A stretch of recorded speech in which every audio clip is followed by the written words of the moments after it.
sekeping je.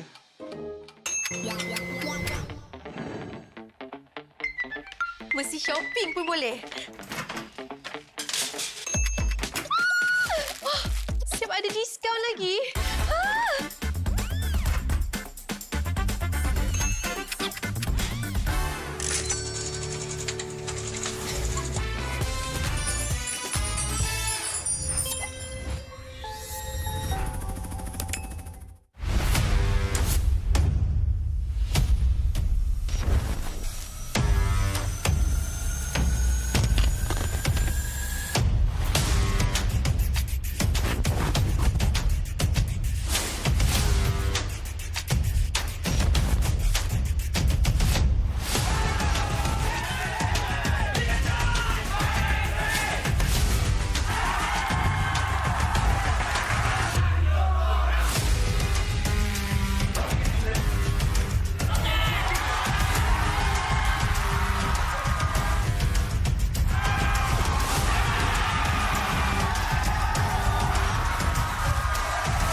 Ditelan air mata, selamanya ku takkan di bawah.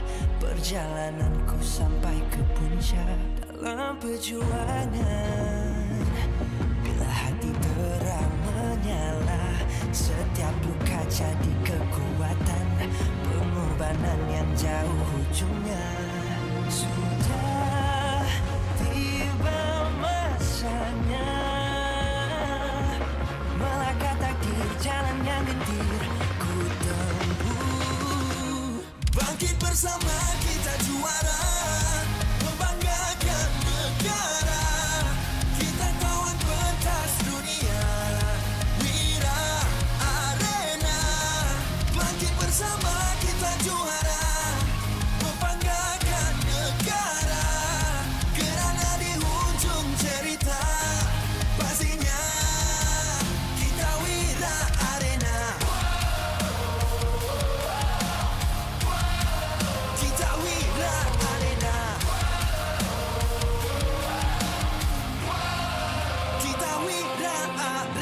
sweat and grind, guess we never gon' fade.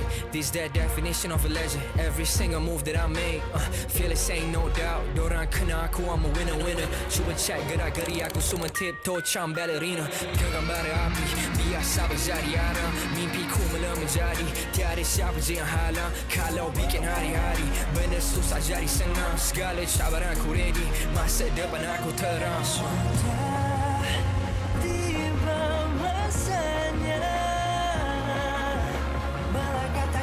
Jalan yang gentir ku tempuh.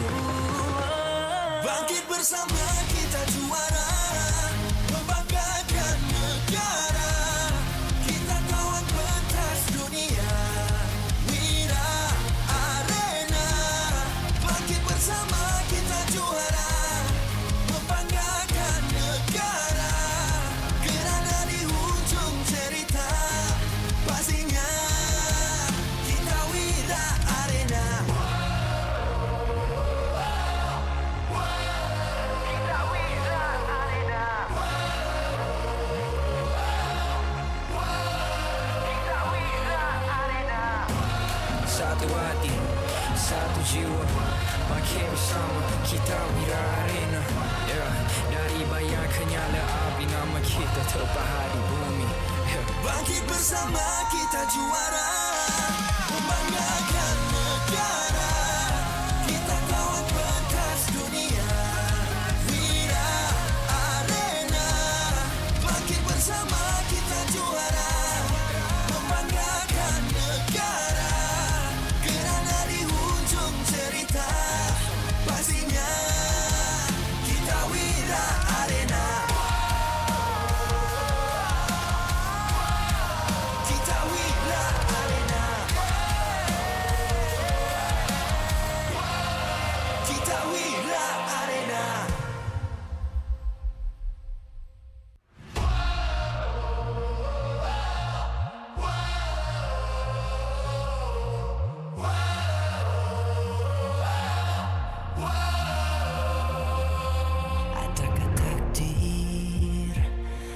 Pasti telan air mata. Selamanya ku takkan di bawah. Perjalananku sampai ke puncak dalam perjuangan. Bila hati terang menyala, setiap luka jadi kekuatan. Pengorbanan yang jauh ujungnya. Sudah tiba masanya melangkah takdir, jalan yang gendir ku tempuh. Bangkit bersama kita juara, membanggakan negara. Kita kawan pentas dunia, Wira Arena. Bangkit bersama kita juara, membanggakan negara. Kerana di hujung cerita pastinya kita Wira Arena.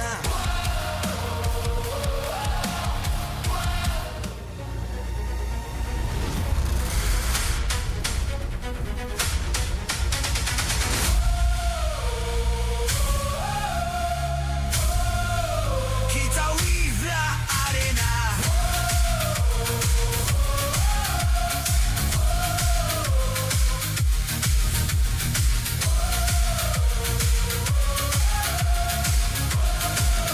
Kita Wira Arena.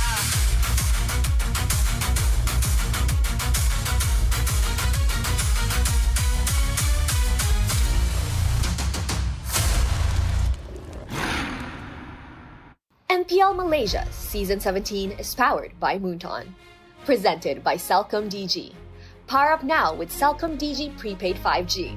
Climb to mythical immortal with unlimited 5G power, uncapped hyperspeed, and endless entertainment.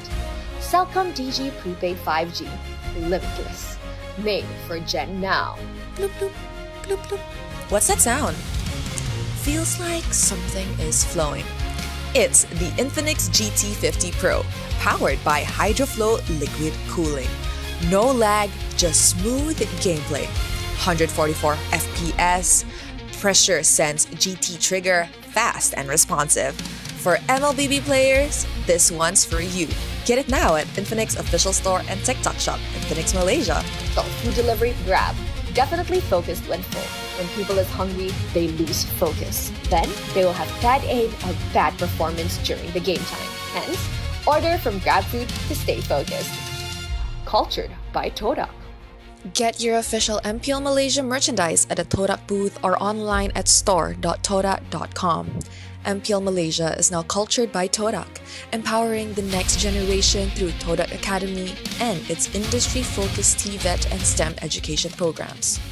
Official motorcycle partner, Yamaha. Official content partner, Media Prima. Official streaming partner, Tauntaun. Our strategic partner, Ferry TNT Co., OBSBOT PSM. Supported by KBS, ESI, Rakan Muda, MESF. Siaran langsung dari Stadium Juara. Masa yang ditunggu-tunggu telah pun tiba. Masanya untuk kita saksikan PlayOff MPL Malaysia musim ke-17.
Setiap impian layak memiliki sebuah simbol dan cincin serta pingat juara yang dihasilkan oleh Ferry telah selamat tiba.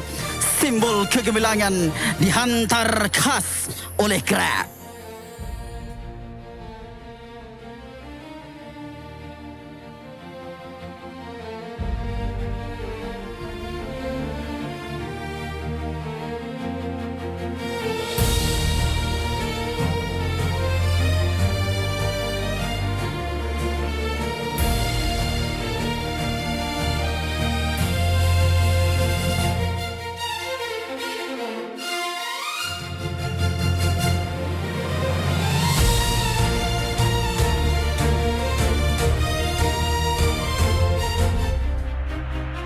Era baru, matlamat yang sama, kejuaraan yang dipertaruhkan. Ramai pandang rendah pada kami di awal musim. An error not only breaks an immortality and takes a kill, but escapes with his life intact long enough for his team. Tak kisah pun, kami akan berdiri lebih kuat dari sebelumnya atas Dream Stage. Musim ini penuh dengan dugaan dan rintangan. Ada kekalahan, ada pengorbanan. Cukup menyakitkan GB. Lawan satu sekali saja untuk didapatkan juga GB dapatkan medal. Tapi di atas Dream Stage, kami akan berjuang dengan segala yang kami ada dan membuktikan diri sekali lagi. Walaupun perjalanan kami di regular season tidak berakhir seperti yang diharapkan, kami masih percaya bahawa perjalanan kami baru sahaja bermula. Guys, berjaya untuk mendapatkan juara terbaku. Akan memberhentikan pergerakan lagi. Melawan yang akan dikorbankan. Innocent saja yang tinggal untuk kali ini. Dan bermaskan Siska. 5 pemain buangan yang tidak pernah bermain bersama sebelum ini kini berada di upper bracket.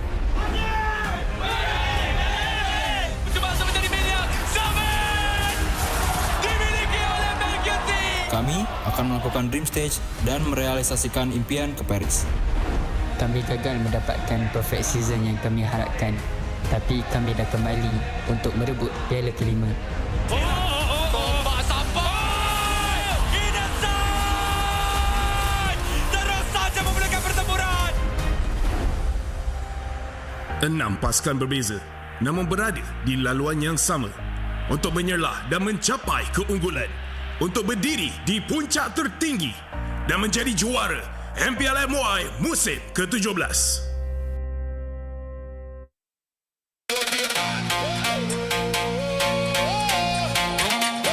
Pentas ini bukan sekadar milik pemain. Di belakang setiap pasukan ada penyokong yang setia bersama mereka. Hari ini pasukan dan super band walk as one. Marilah kita jemput pasukan MPL Malaysia musim ke-17 untuk masuk ke gelanggang.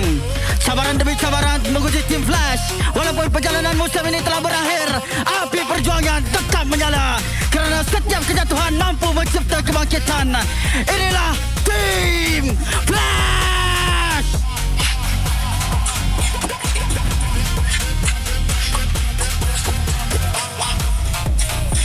AC Esports hadir dengan harapan yang tinggi, dan meskipun perjalanan mereka masih belum sempurna, potensi all combo tetap tidak boleh untuk dipandang rendah. The future still bright. Berikan sorakan untuk the game changer AC Esports.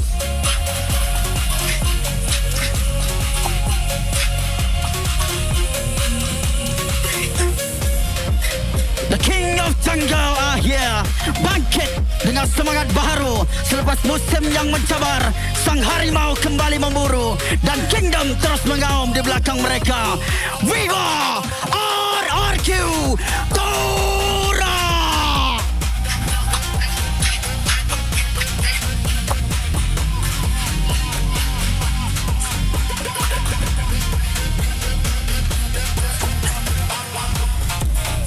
Mereka semakin panas pada saat yang paling penting. Red Robot telah menghidupkan enjin mereka dan bersedia untuk membuktikan segalanya di atas pentas terbesar. Always program to win. Bigatron Malaysia by Vitality.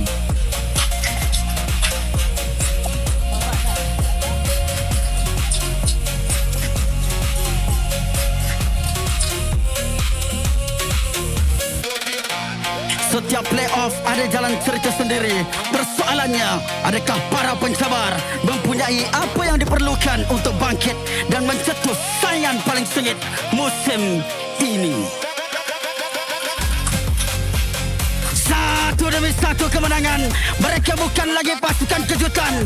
Mereka kini ancaman sebenar kepada setiap pencabar. Dengan momentum dan sokongan super fans yang setia, siap sedia untuk menyengat. Inilah dia, Team Rey.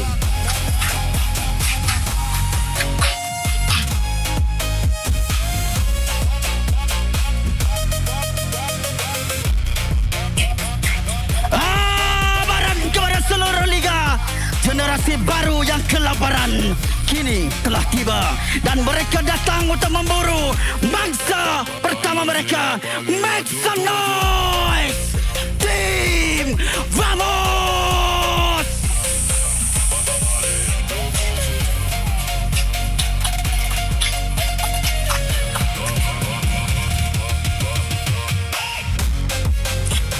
Puncak dua bukan kebetulan. Puncak dua adalah hasil kerja keras, keyakinan dan prestasi yang konsisten. Kini Invictus Gaming bersedia untuk cabaran seterusnya. Always believe in this is Invictus Gaming.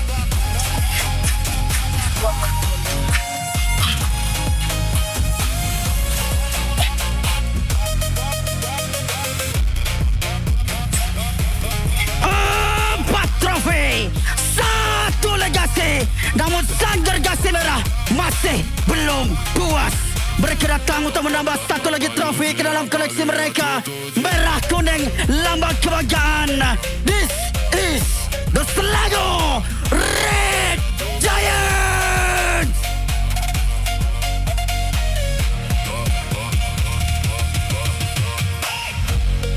Impian akan direalisasikan, legasi akan tercipta dan perjuangan menuju takhta bermula sekarang.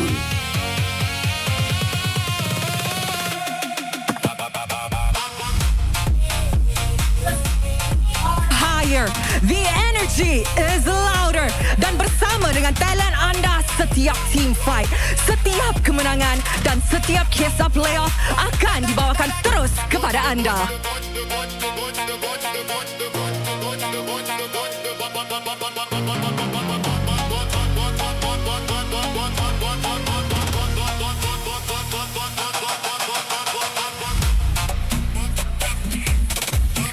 Hello, Stadium Juara! Woo! Nama saya Rose, host anda sepanjang playoffs MPL Malaysia musim ke-17. And of course, bersama dengan saya, kita ada my side reporter. It is none other than Papa Pauji! Apa khabar Stadium Juara? Make some noise! Wow, Poji, Rose sangat-sangat excited untuk playoffs kali ini. And of course, as much as you guys know, kita pun sudah kembali ke Stadium Juara di mana kita ada impian baharu. And of course, kita pun akan tahu siapa yang akan mewakili Malaysia di EWC in Paris 2026. Betul, Rose. Tapi satu benda yang pasti, backstage, from stage, talents, production, audience, semua dah bersedia untuk playoff hari ini. Okay, Poji, I rasa it is time to make it official. Tapi, you ready ke? Saya macam tak sabar sebenarnya, Rose. Tapi kita tak hari. Full house. Hampir full house dah, and it's still early. Confirm ada lagi yang agak lambat datang. All that kind of stuff. So you know what, Poji? Let's go. Make it official. Let us make it official. The MPL Malaysia Season 17 Playoffs starts now!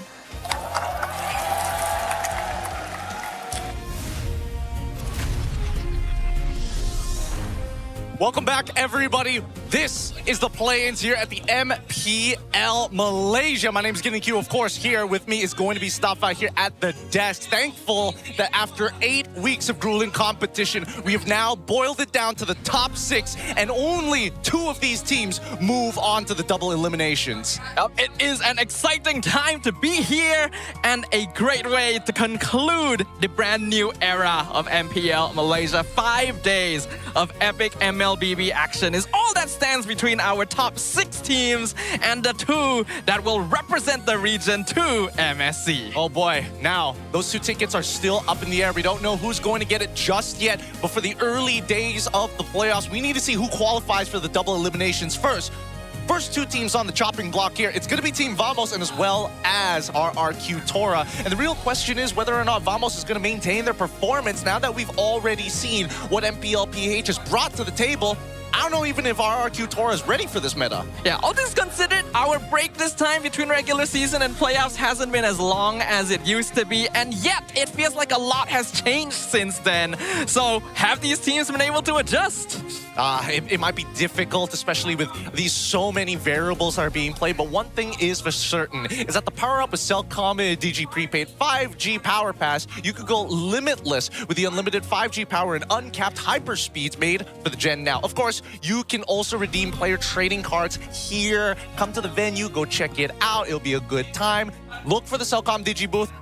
Trust me, you're going to see it get cracked later down the line. Yeah, we're going to see plenty of that. We've already witnessed plenty of too many of our viewers popping open card packs, seeing who they get. And speaking of viewers, we've got quite a few here today, even though it is a weekday. Thank you to everyone who showed up at the arena. But of course, we don't forget you guys watching at home as well. Thank you for tuning in. And hopefully, we'll get to see you guys somewhere down the line, because this playoffs venue setup is awesome. Yep, it is looking phenomenal. The dream stage is, as they say, the dream stage for a reason. The only place that you want to be is here today, because let me tell you, the fans are out in droves. Let's throw up the bracket here, just in case you are just tuning in. For those watching from across the world, here's what's going on. In the upper bracket quarterfinals, we already have the play-in starting to begin. Vamos will face off against RRQ. Team Rey faces off against BTRM. All of this was based off of the standings. Now, keep in mind, the upper bracket semifinals is what everybody's looking for. As soon as you qualify for it, you have that second life.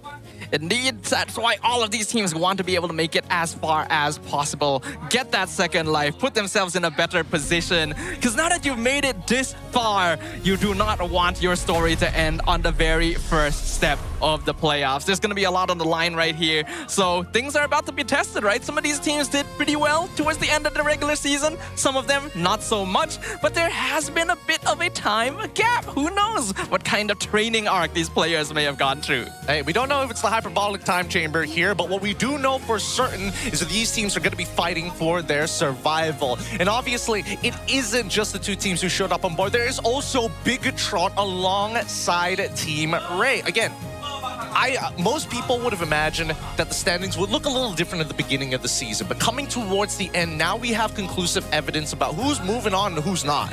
Yeah, there have been some serious back and forth this season, and we knew that things were going to be interesting in this brand new era of MPL Malaysia, but I think that it has already surpassed our wildest expectations. 4 teams, only 2 slots into the playoffs. Once you're able to make it in the top 4, you have a little bit of breathing room, that second life as you mentioned, right? But you got to get through this phase first, and these are going to be best of 5 series. No more of that best of 3 that we had in the regular season, which means more time to adapt to your opponents, but also more time that could be spent getting beat down and sent home. Yeah, no, it could be pure domination. It could be 3-0 days here today. We don't know what the landscape is going to be looking like, especially since we have a couple of new changes. And with those patches, and thankfully, MPLPH had their playoffs first. We saw the grand finalists, their 2 EWC representatives. But then we start comparing that meta to what's going on here. In the regular season itself, Vamos alongside with RRQ, Vamos taking them 2-0 in both of those games. RRQ Tora on the decline. I don't know whether Dyron playing Paquito is going to be enough to really change their situation. It definitely seems like a type of hero that he would be suited for, right? The aggressive playmaker. But then you look on the opposite side. It's literally Paquito himself, right? How long has it been since we've witnessed this man play? I hope we get to see him in the main lineup because Vamos hasn't exactly settled that yet. Is it Sabat? Is it Zeno? You know, there's still a question mark. Yeah, I think for now, from what it seems, I feel like they're going to be running with Sabat, right? We don't have enough games with Zeno to really say that he is the one that they're going to be leaning on as the cornerstone. That's just me. That's just me. Because at the end of the day, we're looking at the junglers here. Both sides, great junglers, and overall have been a big way for the meta kind of propel itself forward. Yeah, we've seen very active junglers. I think that Error 44 especially, as still a very, very young player, has really proven himself this season in particular, finding his stride, his confidence, the ability to clutch up games for his team. And overall, Vamos just looks really, really solid. I think if we just base off of regular season performance, Vamos should be the favorites here since the Kingdom were still a little bit struggling, but that's where we want to see if they've done enough. Yeah, with that being said though, we did get a very special guest coming in all the way from Indonesia to join us on a call. We're throwing over to Poji to talk to Kulios. Hai guys, anda kembali bersama saya Poji dan juga orang istimewa hari ini, Error 44. Apa khabar? Baik. Baik, sebelum kita pergi lagi jauh, tahniah sekali lagi sebab tercalon untuk Best Jungler for Dream Team Award season kali ni. Jadi apa perasaan awak bila tercalon? Awak rasa awak boleh menang ke award ni? Saya rasa bangga lah. Cuma saya rasa ada yang lagi hebat dari saya season ni, untuk season ni. So maksudnya awak dah hebat, belum cukup hebat? Ya, belum cukup hebat. Humble. Saya suka. Tapi untuk awal season kali ni sebenarnya ramai orang tak expect pun Vamos ni adalah satu pasukan pencabar pun sebenarnya. Sebab sebelum ni korang ada kalah awal dan sebagainya. Tapi korang buat kejutan demi kejutan dan kali ni korang dah layak dekat playoff kan. So, kali ni awak rasa Vamos boleh pergi sejauh mana? Sebab orang memang expect untuk Vamos boleh pergi ke EWC Paris. Untuk sekarang target kita orang memang nak EWC dulu lah. So, ya main target tu EWC, kalau dapat champion tu bonus lah. Champion bonus? Ya, bonus. Maksud champion masih susah ke macam mana? Masih susah. Cuma kita akan buat yang terbaik lah. Okey. Dan kalau kita sentiasa faham, playoff adalah satu tempat yang penuh dengan kejutan. Mungkin korang dah pernah kalahkan RRQ sebelum ni dekat regular season, tapi kali ni mungkin RRQ akan buat kejutan. So untuk bertembung dengan RRQ hari ni, anything ke yang korang akan lakukan untuk pastikan korang terus layak untuk ke next stage? Sebab kali ni kalah balik. So kalau diorang ada kejutan, kita pun prepare lah kejutan. Kejutan lawan kejutan. Kejutan mana yang lagi banyak dia menang. Macam tu. Anything nak kata kepada semua peminat yang datang hari ni? Ramai nampak ni semua untuk sokong Vamos. So terima kasih yang dah datang support, and korang ready beli tiket next ke? Kita akan menang. Alright, itu saja daripada saya dekat Error 4. Jom kita masuk ke dalam game. Oh, forgive me there. Unfortunately, Kolios not on the line. It was just a little too excited to say hi to him, revealing it early. But once again, we did get to talk with Arrow 404, and basically what he's saying, buy tickets for the next game. They're going to win this one. That's how confident they are coming into this, and more importantly, they put in some hard work to try and get this ticket into Paris. Yeah, you certainly can't argue about that confidence because Team Vamos has been firing on all cylinders. Natko, Ziki of Clockhood, Error 404, and Sabat on the starting lineup have been a force of nature towards the ending parts of the regular season. Definitely the favorites coming into this, and I hope to continue seeing that aggressive gameplay from them. They're very well positioned for the meta right now, but on the opposite side, RRQ Tora with Ruff, Witty, Kim, Gary, and Dyron, a star-studded lineup, and yet coming into this as one of the underdogs for the play-ins. I think that RRQ Tora really have to show us what they can do with the meta, because if it is going to be the exact same thing as the regular season, it's not going to be a good time for them. Yeah, I have been very vocal in my streams about my thoughts on RRQ Tora, straight up thinking that this team, based on their gameplay, did not feel like they deserved a playoff spot. It might sound harsh, but I think a lot of us can agree that they have not been hitting the level we expect of a squad like this. It's tough, hard not to agree, but before we go any further, we're going to go into the ping test mic check to see how both of our teams are feeling.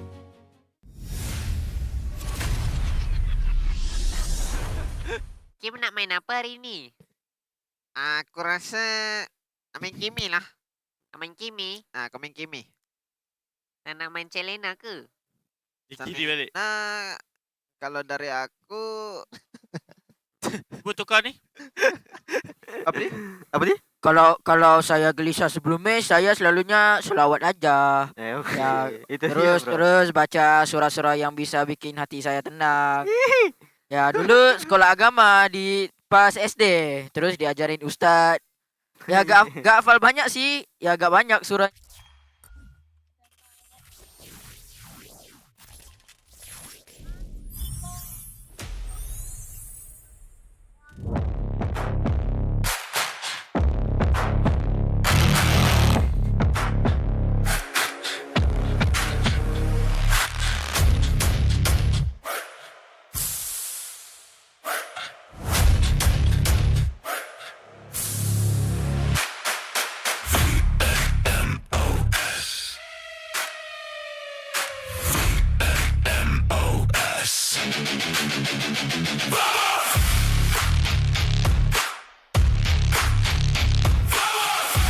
Nobody believed they'd make it this far.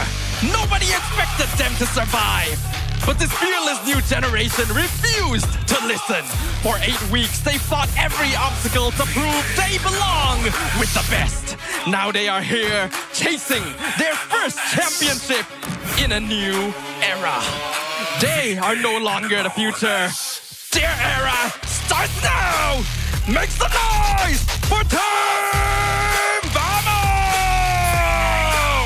The young, star-studded lineup packed with veterans as pillars, Arrow 4 and 4, and Z keeps stand to make sure that this young generation is now and here today to play. Unless we see something else. Our veterans have done so much at this point. Now they want to book that ticket.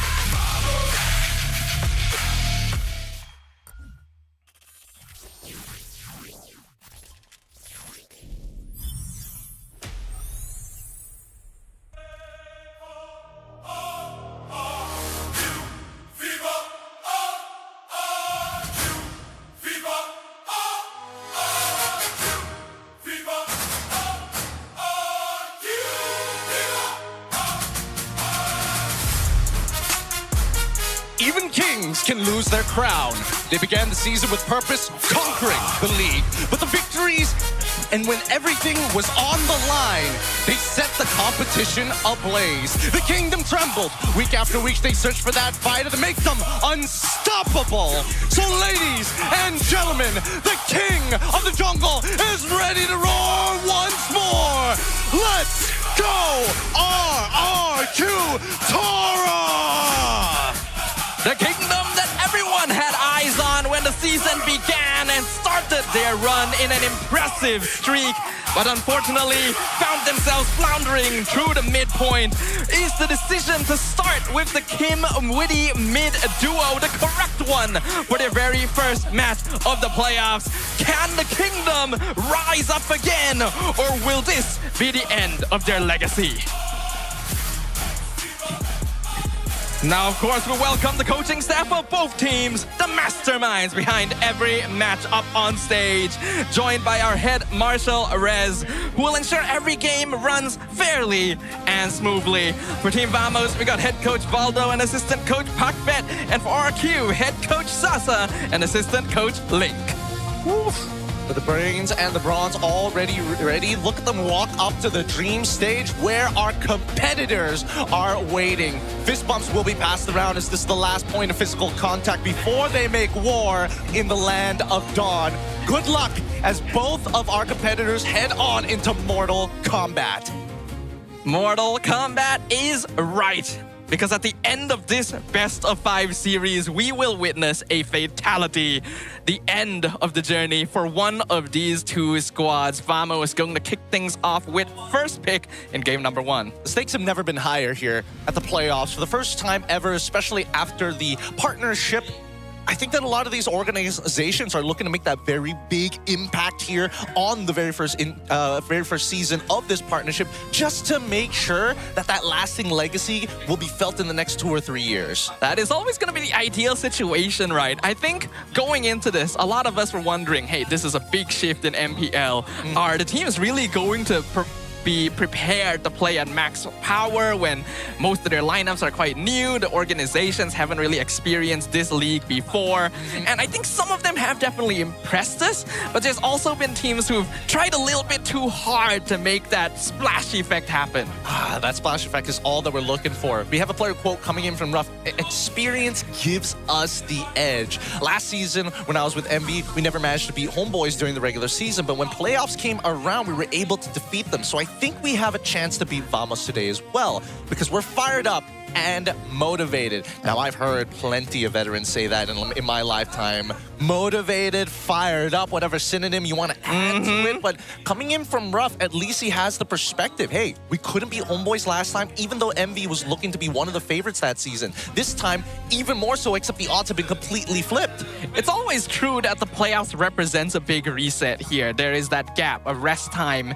for you to really figure out what happened during the regular season, what you did right, what you did wrong. We've seen teams completely flip in power level when we were expecting basically nothing of them when the playoffs begun. So it's not impossible, but I guess we'll see. Yep, let's see, because our next player quote comes in from Supat about a meaningful playoffs. In S14, I didn't get the chance to play in the playoffs. In Season 15, I was not able to reach the playoffs with JP Niners. And after that, I was in the MAL. So this playoffs is very meaningful to me. I want to test my limits and see how far the team can go with the hard work and sacrifices we've made. I want to see the results of our scrims and training. A great quote coming in from Supat, and honestly, it makes a lot of sense. Out of all the careers that we've seen so far, I would say that Supat's pretty tragic if we're talking about local.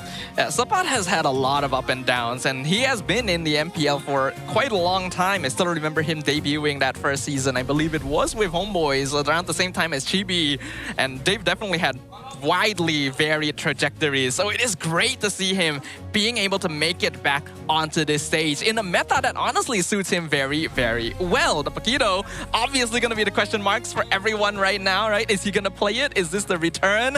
But there are so many possibilities on the table. Yeah, way too many possibilities, especially when we're talking about the in-game meta. And I think that people are starting to... They figured out the past two metas. This current new meta with the new relationship of Paquito coming into the... Sorry, Paquito, Fredrin, alongside with Carry. Again, these three huge game changers that we saw from the MPL PH. I think a lot of it has to do with the drafting. And I really hope that these teams are mature enough to recognize that. I hope so as well. We have been granted a great boon of being able to watch these other MPLs, these MSLs, all these other leagues going on at the same time to determine their MSC representatives and learn from them. It's just whether or not that translation will actually take effect, because ladies and gentlemen, it is officially time to get things going. Our very first draft, our very first match of the MPL Malaysia Season 17 playoffs. All right, the random map draw tells us dangerous grass. Again, dangerous grass, not exactly the best to deal with. A lot of our MY teams who hate this map, but now with the first three bans already through, Marcel, Phovius alongside with the Kalia. Good thing that Phovius is gone. Freya alongside with Fanny, pretty similar bans. And again, two bans that they've successfully done every single time against this team. Yeah, and why not, right? Especially with Phobias gone, Freya has to go, and so does the Harif. But it means that various heroes are going to slip through the cracks here. The Guinevere going to be the one I have the biggest eye on, because I think Vamos piloted basically the best with their big AoE CC comp.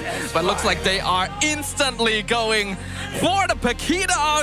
Paquito makes his grand return. What a surprise. What a surprise. Now, Paquito made 15 appearances in the MPL PH in Season 17 playoffs, boasting a 66% win rate. And it's finally time to unleash the Paquito. And you're right, it is, because this is one of the few times where I feel like he's so uniquely positioned in the meta that he can turn tables. Paquito is definitely very, very strong right now, and teams have finally started picking up on that fact. But is he truly first pick worthy? We've seen it here and there in MPL PH, but picking your EXP lane first is typically a risky bet. Only heroes like Freya or Phoveus can usually get by this.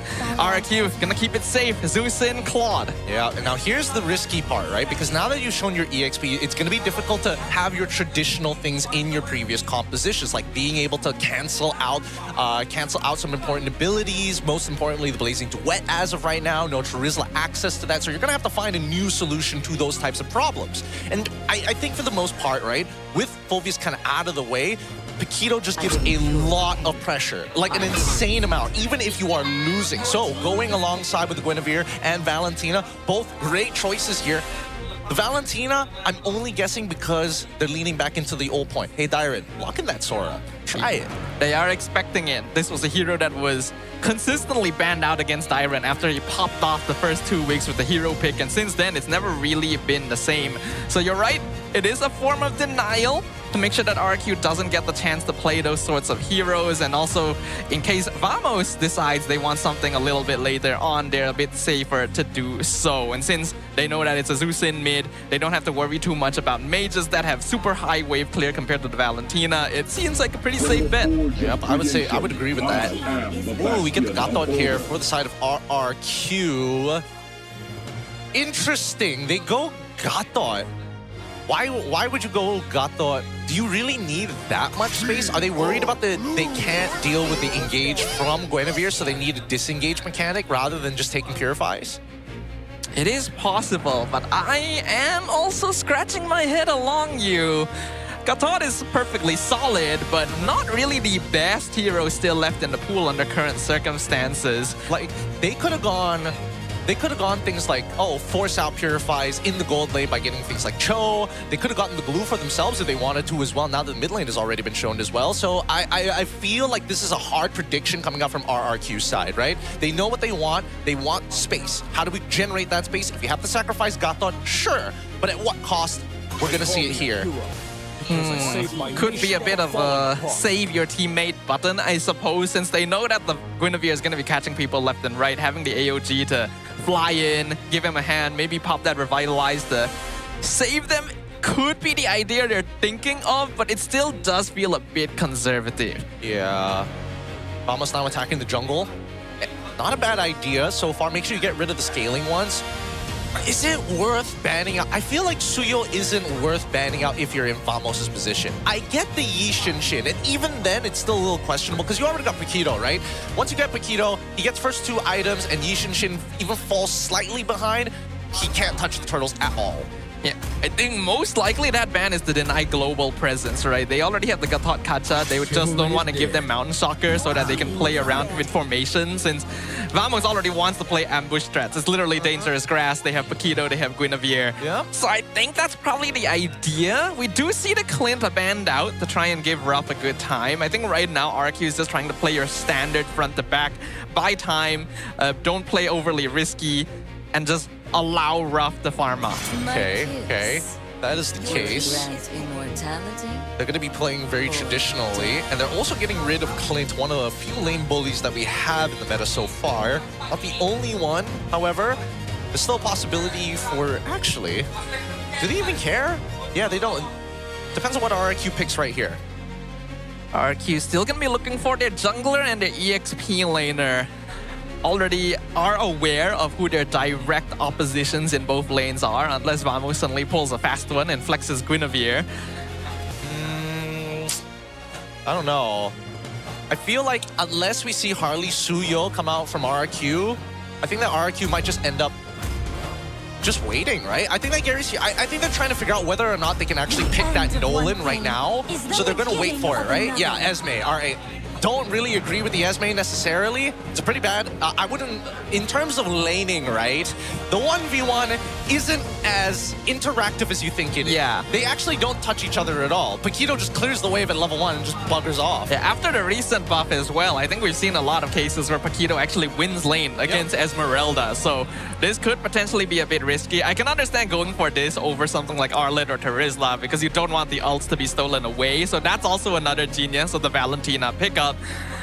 But if this is Vengeance Esme, then you are actually a pretty easy target for the Guinevere. And if you go Purify, you are just not tanky enough. I think this should be a carry angle for Natko. Yeah, it feels like a carry angle. He can also go for Moskov if he wants to, but it depends, right? And now they get the Atlas, and it makes a lot more sense now. They don't want to deal with the frontline tankers overall, and better yet, I think they are less afraid of people quote-unquote chasing, knowing that RRQ just wants to play traditional front-to-back.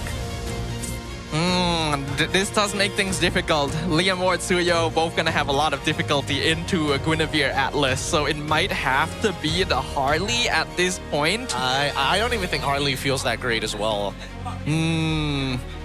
What else is there? Nolan, as you pointed out earlier, is a possibility. We've seen some teams go back to the Lancelot, but that's more out of necessity than anything. Yeah, they need something with damage. Sail across the cosmic sea. Yeah, they go. Okay. So here's my logic behind it, right? Because I think that RRQ perceives that Nolan and as well as Yi Shin kind of provide the same amount of pressure in the game, right? Fast mobility. Unfortunately, Yi Shin scales a lot better compared to Nolan, but Nolan's snowball capability really compensates for that fact. I think here, really intelligent drafting coming out from Vamos' side. They're really going back into old information and picking up on their habits. Yeah, I think Vamos already showed us they had really good drafting ideas towards the end of the regular season. It seems like they've kept that around. This is very Vamos DNA team composition, and it's also very balanced overall. I would say that RRQ Tora's lineup is pretty okay as well. Very balanced, solid front to back like we mentioned. Play off of Gary, then scale for Ruff. But can they hit those timings against Vamos, who have been going strong?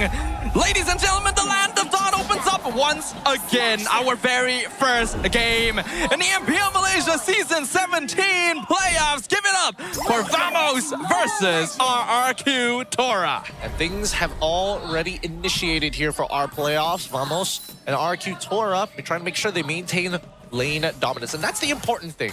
So far, we don't see that Sapat actually gets the proxy. He's forced into lane, which is not that great, but look at the Purifies coming out from the side of Tor. Oh, no. Speaking of which, Kalakun already getting taunted pretty hard. Now, of course, Gatot Zusin, one of the age-old mid-duos. Gonna be hard-pressed to trade that, especially with an Atlas on your side. So that's something RRQ can play for. Oh, and they're making sure that they can control the weak side of the map here. That's again, very good ideas from RRQ. Use your mid pressure early on, get these trades down, get the early invade, and also help out Dyron at the same time. So again, this early game seems very well rehearsed from RRQ Tora. I want to see it transition into mid, because the first turtle is going to matter a lot for Guinevere, and we want to see whether Air 404 actually finds an engage down bot side. Yeah, we know that Vamos really likes playing around that Guinevere level 4 timing, so we gotta watch Error 404. Currently level 3, should be hitting 4 soon, but based on their movements across the map, I don't think they're trying to hit that too hard since their mid-duo, unfortunately, not having lane prio. Oh, let's see whether they find the recovery gank here. We see that Guinevere doesn't bother going down to the bottom side, goes straight to top side and is now in position to try and attack somebody, but RRQ isn't giving them the bait that they're looking for. Zakiev gonna jump in, though Huidi should be fine under the tower here. Atlas does provide pretty good setup for Guinevere, but he's gotta land it. Yeah, fun fact. Atlas, especially when he's... Oh, wait, hold on. Error playing a dangerous game, nearly dies to the Fracture. Down to 20% HP. That's gonna make it hard to contest Turtle, but he'll be able to heal up off the Crab. This should be a no contest now. Yeah, they can't walk up. Good stoning from Kim. There's nothing they can really do about this. They're going to take this for... Oh, wait, hold on. Gary secures it. They're going to try and force the fight, but RRQ is disengaging. So far, positioning is very clean from the Kingdom, just not choosing to fight at all. Okay, Air 404 calls it off because I saw Kalakun. He was in the right position to make something happen if necessary, but decides to back away knowing that Air 404 just can't cover that distance just yet. He needs to be within the lethal range of that magic thumb. Early recall here from Natco, preventing a dive onto RRQ's side, and things are actually going very smoothly, despite RRQ Tora actually having a bit of a lead. Yeah, all things considered, this is the benefit of having this kind of comp. Ruff in trouble though, BMI already used into the retrieve. Violent Requiem a little bit awkward there with the combo. Ruff still purifies, gets out. Interesting, interesting. All right. He clearly doesn't have the damage yet. More importantly, it's just not landing super magic, where a majority of his damage is actually going to be in. Time, Sapat, this is tough. This is tough. If you don't get that proxy level 1, you lose control over this lane, and it's such a big tax to deal with. And I love the fact that RRQ Tora is actively communicating problems. Hey, Carry's diveable on bot side. Gary's already in position. Hey, I have control over top side. He might try and force. He's already on that top side, ready to cover. Even towards the end of the regular season, one of the stronger points for RRQ Tora was that early game. They are a very good snowball team, and so far, doing a great job of playing for that timing. Dyron, though, might be ganked here. 3v1. They get the freeze in. Error 404 forces to Purify. Dyron walks away. Beautifully played by Dyron. Again, very patient. He doesn't need to use his Purify unless absolutely necessary. And seeing Sapat use all of his cooldowns already gave him a good idea. Hey, as long as it's not Natco or at least Clawhood needs to join, I should be all right. Keeping his wits about him. Gary spots up on Rector, comes in, but he gets caught in the Violet Requiem. First blood to Error 404, and now they have Turtle Prio.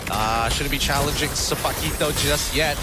This is his strongest point. Game's gonna get hit by this. Yeah, this is a lot of freeze damage. Forced out the Crimson Beacon. Taunt coming in from Widit to keep Sapat away, but should be a very free turtle for Team Vamos. Yup, secured. Very nice. Very nicely done here. Overall, things are going as smoothly for Team Vamos as it possibly can. They got the kill. Sure, you don't get the turtle, but it's not the end of the world, right?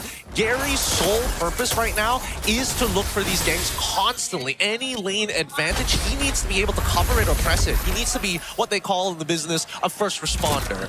This is where, though, I think we need to really see how well RRQ can respond. They've lost a little bit of that early momentum that they were playing with, and they have a tendency to retreat into a defensive stance when that happens towards the regular season.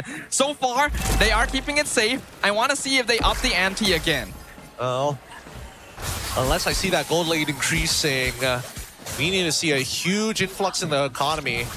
Because right now, the people who are holding the leads are Ruff alongside with Dyron. They're the only ones currently holding the leads, if I'm looking at this correctly.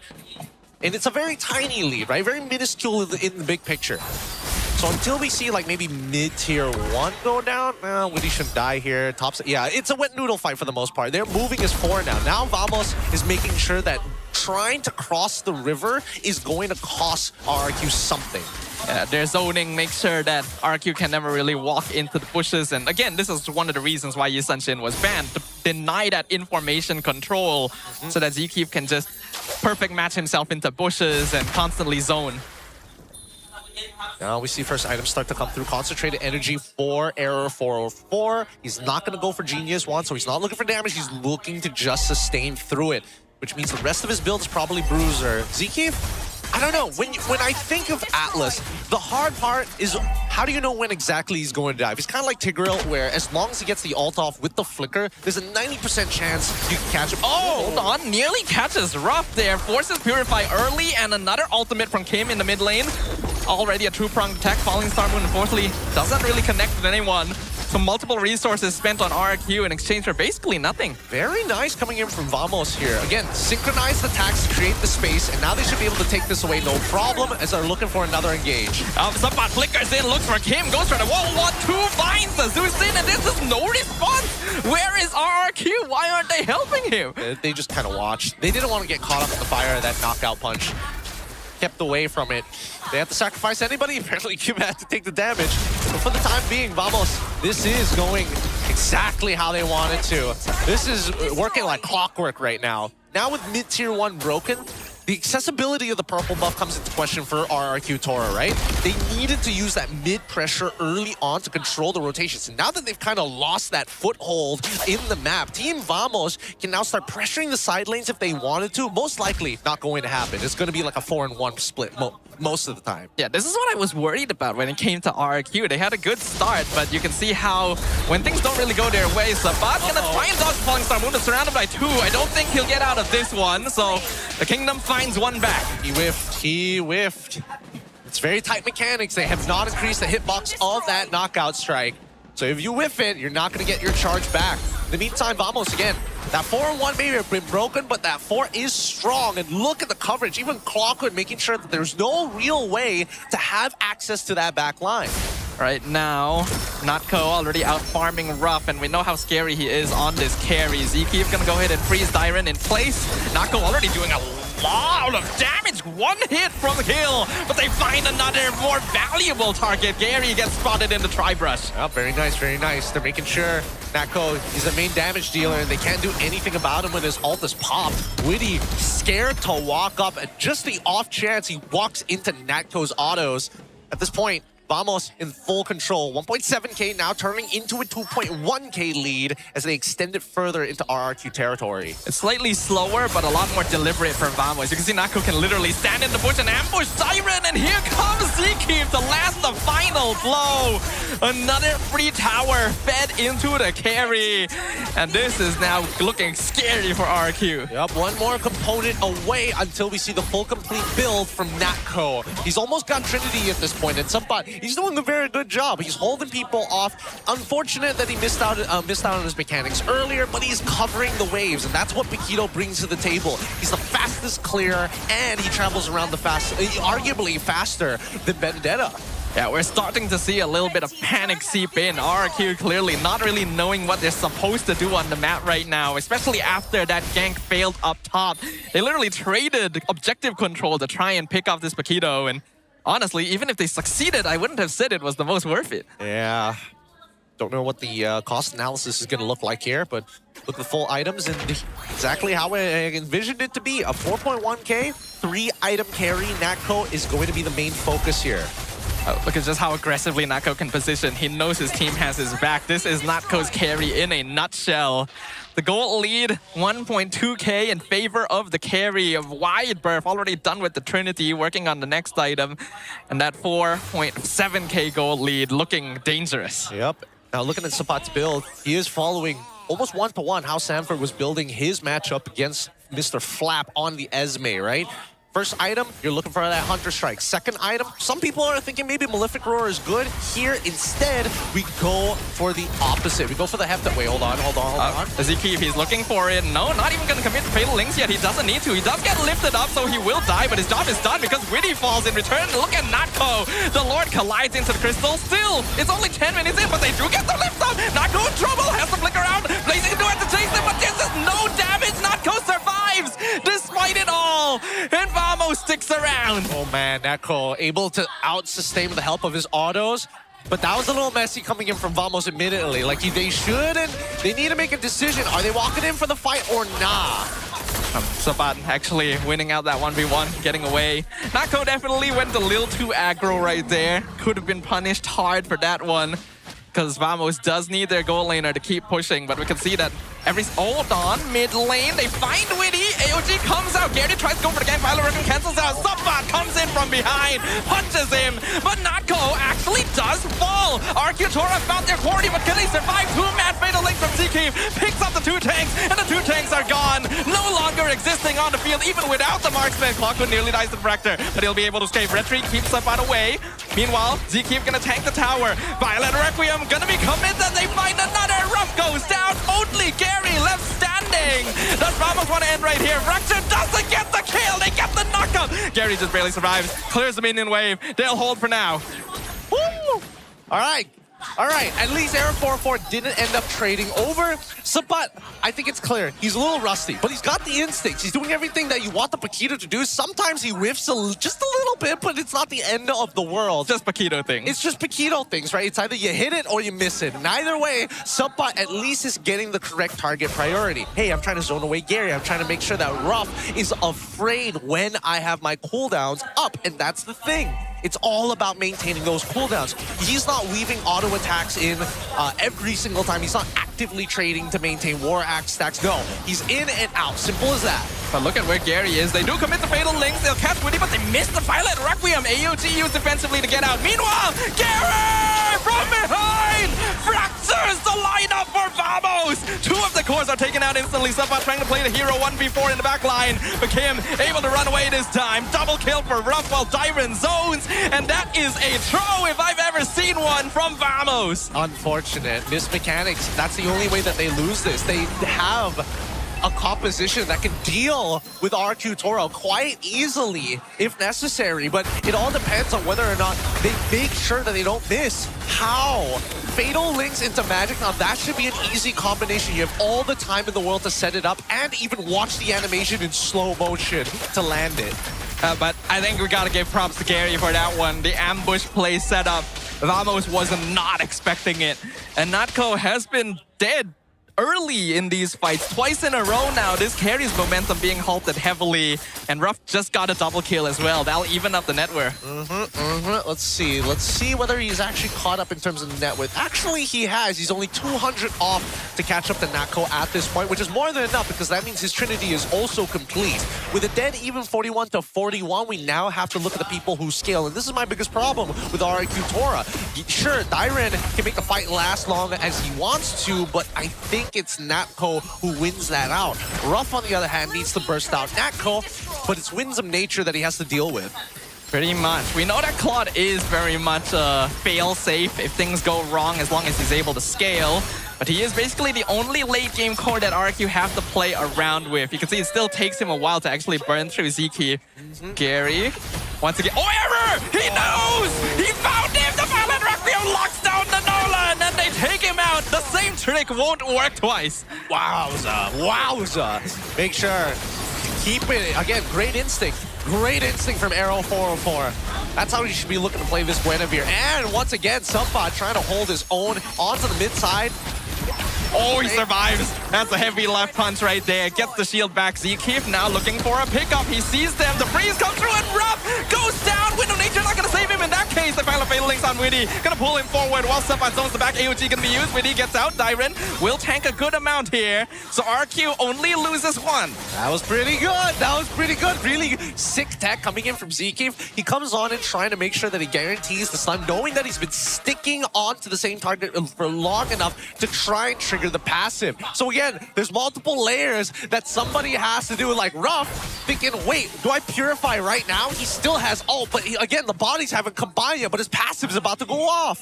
And even the Wind of Nature couldn't save him because Clawkun just comes in and blasts him in the face full of lead. Wishing Lantern, Divine Glaive hits like a truck. And now, last item completed from Natco. I disagree with the Rose goal, but I'm assuming that he's got way too much money. Maybe. Because, yeah, you probably wouldn't want to build that against Esme, but... The only way you die is either to, like, Gary and Ruff ulting you at the same time, right? Yeah. You succeed, and then you get hit by either Ruff or Gary, you die anyway, so that there's a no-brainer there, so it's just the wand that you need. Well, we'll see whether that works out for him there, because it's a lot harder to item swap off a Rose Gold than Immortality, for example. But Vamos will take control of the Lord first. Net worth difference is still even, I will say. Yep. Looking at item builds as well, already completed. Majority are getting into their max build as well. Vamos, prime position here, but just look at the way that they're going to have to think about this fight, right? Because no matter what, Sumpad is always going to be able to clear faster than Dyren. So they can play this game forever. Dyren doing a really good job of holding the mid side, actually doing some good poke as well. Clawkun. Zeke gonna start zoning. Because Dyren is around, Sumpad can't just go willy-nilly and start split pushing waves. It's always going to be a 4-and-1 split from both teams. Beautiful stuff coming out from RRQ. Again, the push and pull is important. This is what we call the Lord Dance, right? And it's for good reason. But at least we're expanding it from outside of the Lord Pit and pushing and pulling closer towards the mid lane of the river. Oh, here we go. Sumpad coming in. He's going to aim for Ruff. Does a lot of damage to Claw straight away, but gets stopped. Meanwhile, Zeke going to be freezing the fight in the middle of the river. Sumpad going to get slowly burnt down. AOG used defensively. Sumpad somehow actually gets out of that situation, and they find the Light Requiem. Gonna force Dyren to purify out of the position, but beaten Vamos use a lot. Fatal links on two into the knockout strike, but Ruff comes in blazing towards in the back. Natco gonna be able to survive. Clawkun picks up the mega kill. It is an absolute back and forth. Sumpad, how is he still alive? Sumpad going back in, trying to brush down Kim, but that's gonna be the end of it. Finally, Clawkun nearly trades for Ruff, both on very low HP, and the rest of Vamos coming in. RQ gonna need to disengage from this position, but Kim probably not getting out of this one, logically speaking. Natco gonna flicker away from Lantern, picks him up, Fracture comes through, error falls to the respawn of Gary. Not sure whether the flicker was necessary coming in from Natco, but take what you will. Take as much as you can. We're already getting into the ultra late game, and finally we see the item swap. Oh, This is dangerous because again, the push and pull is amazing, but at the same time, look at how unprepared like a majority of the members here from Vamos actually are on the re-engage, right? Natko, no spinning light wheel. He already used it early on into the middle of the fight. Subpai also had already used his cooldowns as well. This is a very coin flip moment for Vamos, and that's why Zkif is great. He finds those little moments to try and table flip it against RRQ Tora, but it comes at a certain degree of risk. It really does, and we can see here why Atlas is being prioritized so much for his ability to just control momentum in kind of a similar way to Marcel, just not as flashy in the way that it happens. Team Vamos will regain control over the Lord, but RQ now are the ones holding the slight goal lead. Still, Sapat not able to split push evenly. But show top side right now because they're taking control over this Lord Pit in the most critical areas. Without it, until he shows, RRQ Tora ain't gonna move out too far. And I think that Vamos right now just need to start bluffing. They gotta bluff as if he's here. Well, the conceal gonna come out, but literally pops it in front of the hold on. Violet Rugby, they find Witty in the bush. Revitalize keeps him alive for a while, but Nako is there. The carry is literally designed for situations like this. The Qatar goes down. Safat's in the back line. He fights Rough Sapakino! He found the target! And now Vamos is going all in like a zebra. Flicker Fatal Links catches Gary as well mid-air. He's gonna have to use the Winter Crown, but we all know that Gary is not getting out of this one. Vamos have taken out 4 members of RRQ, and now the Kingdom is looking to drop their first game. The crystal is open. They're literally diving the fountain. Vamos takes game number 1. No Lord, no problem. Just come up with one hell of a good fight, and that should be that last nail in the coffin. But it's not over just yet. RQ Tora now recognizing, hey, this similar game plan that we've been trying day after day, 2 times in the regular season against Vamos, it just does not work. But I gotta give it to Vamos though. Good drafting on their part. It wasn't the cleanest game, but having a solid hero composition made it easier for them to make up for some of those mistakes. I will give props to the Kingdom. They look a little better. They are able to respond to some of the things that Vamos is doing and actually punish them to drag the game out longer. But there's still some things that need to be worked on to deal with the current version of Vamos. Yeah, I think that it's not that Vamos is not prone to mistakes. They've got really good ideas. The question is, when they roll the dice, is it in their favor? Sometimes the mechanic says no. And I don't mind that coin flip as much, but let's hear this next segment. Ooh, what a game that was. We can have a look at the highlights once again, but I think you are right, Gideon. Sometimes it is that coin flip. I think what really makes the difference, though, is that Vamos takes that coin flip every time. They are not afraid to gamble. And a lot of teams fall into that pitfall where it's like, oh, I don't want to take the risk of losing, so I'm just not going to do anything. Yep, and they're not afraid to try. And I don't mind it, but they do it with a short leash. They're like, okay, if somebody's going to try something, it's either Zkif or Sapai. Or Error, you had your chance. You whiffed it the last time, and Zkif was probably like, that's also on me, that's also on me. But overall, the combos need to be consistent. That way, RRQ Tora truly are scared, because you can see the moments of which, hey, we can start getting a little disrespectful. Moments like this, for an example, which ended up pretty good for Vamos. But at the same time, how many of these holes do you want to expose? Exactly.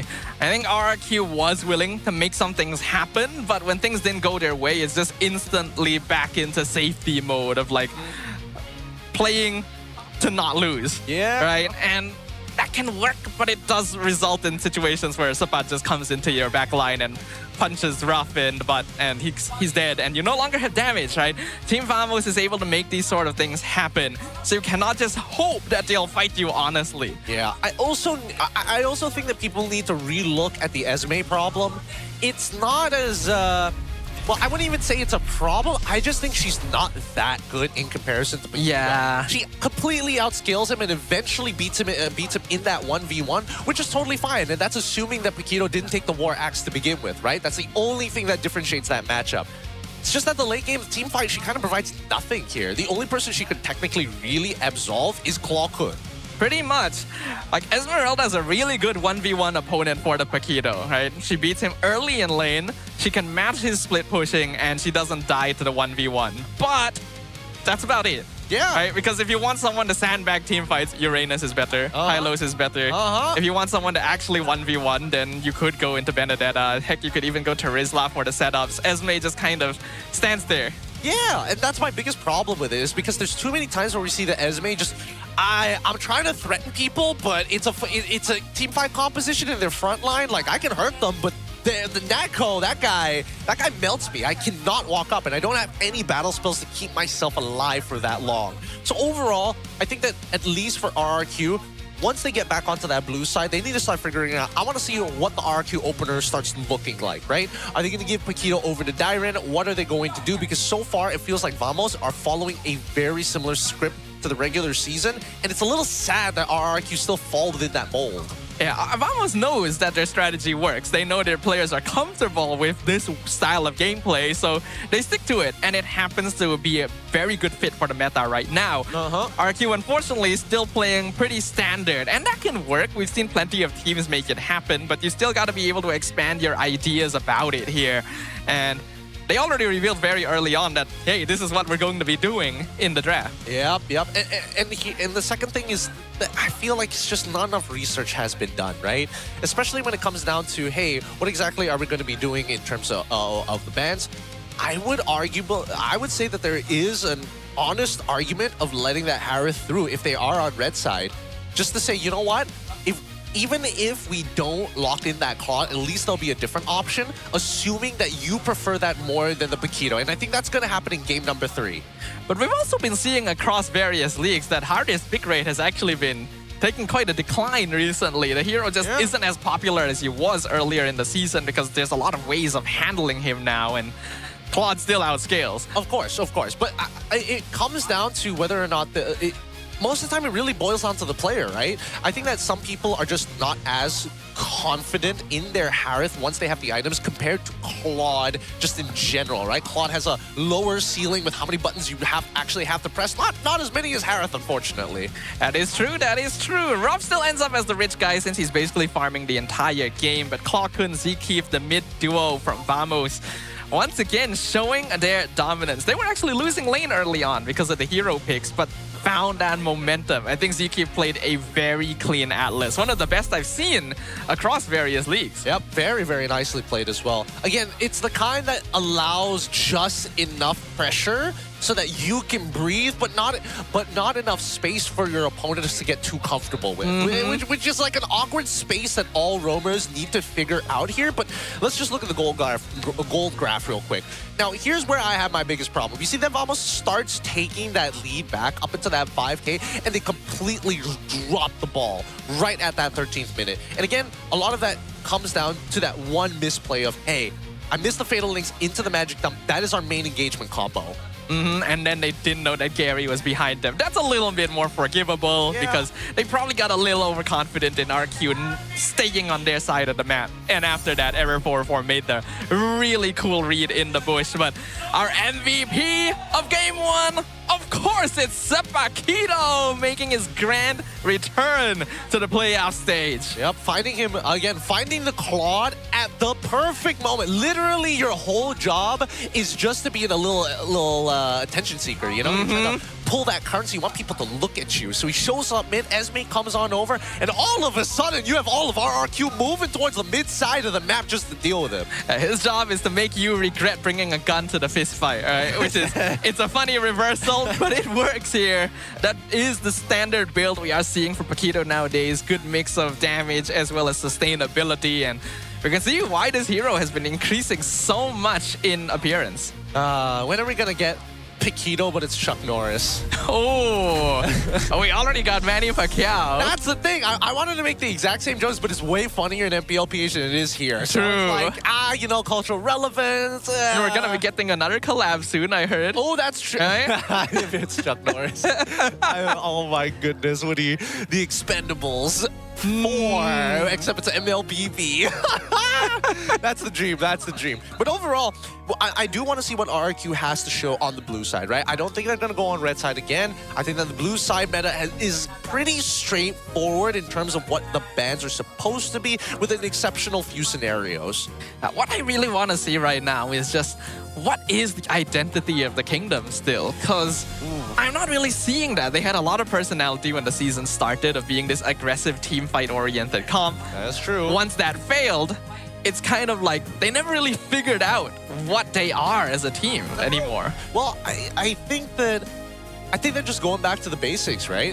It goes to show that they're looking for comforts overall, and then after that we look into the game, they're highly focused on trying to like make sure that the map rotations kind of work for them, even though the laning phase have not been the greatest. And I think that's like something very reminiscent of what was that particular matchup called? I can't remember the lore accurate name, but Yuzong has got a cool new skin that you guys should probably check out for the 2026 All-Star event available already. So team up and die for the fortune, because again, if you haven't died for it yet, you probably aren't playing hard enough. All-Stars always brings new stuff, always brings cool stuff, right? We got the new map, we got the new lord, got the new skin. If you guys haven't already started on this event, I hope it's not too late, right? Because there is catch up. There is catch up, right? Okay, that's good.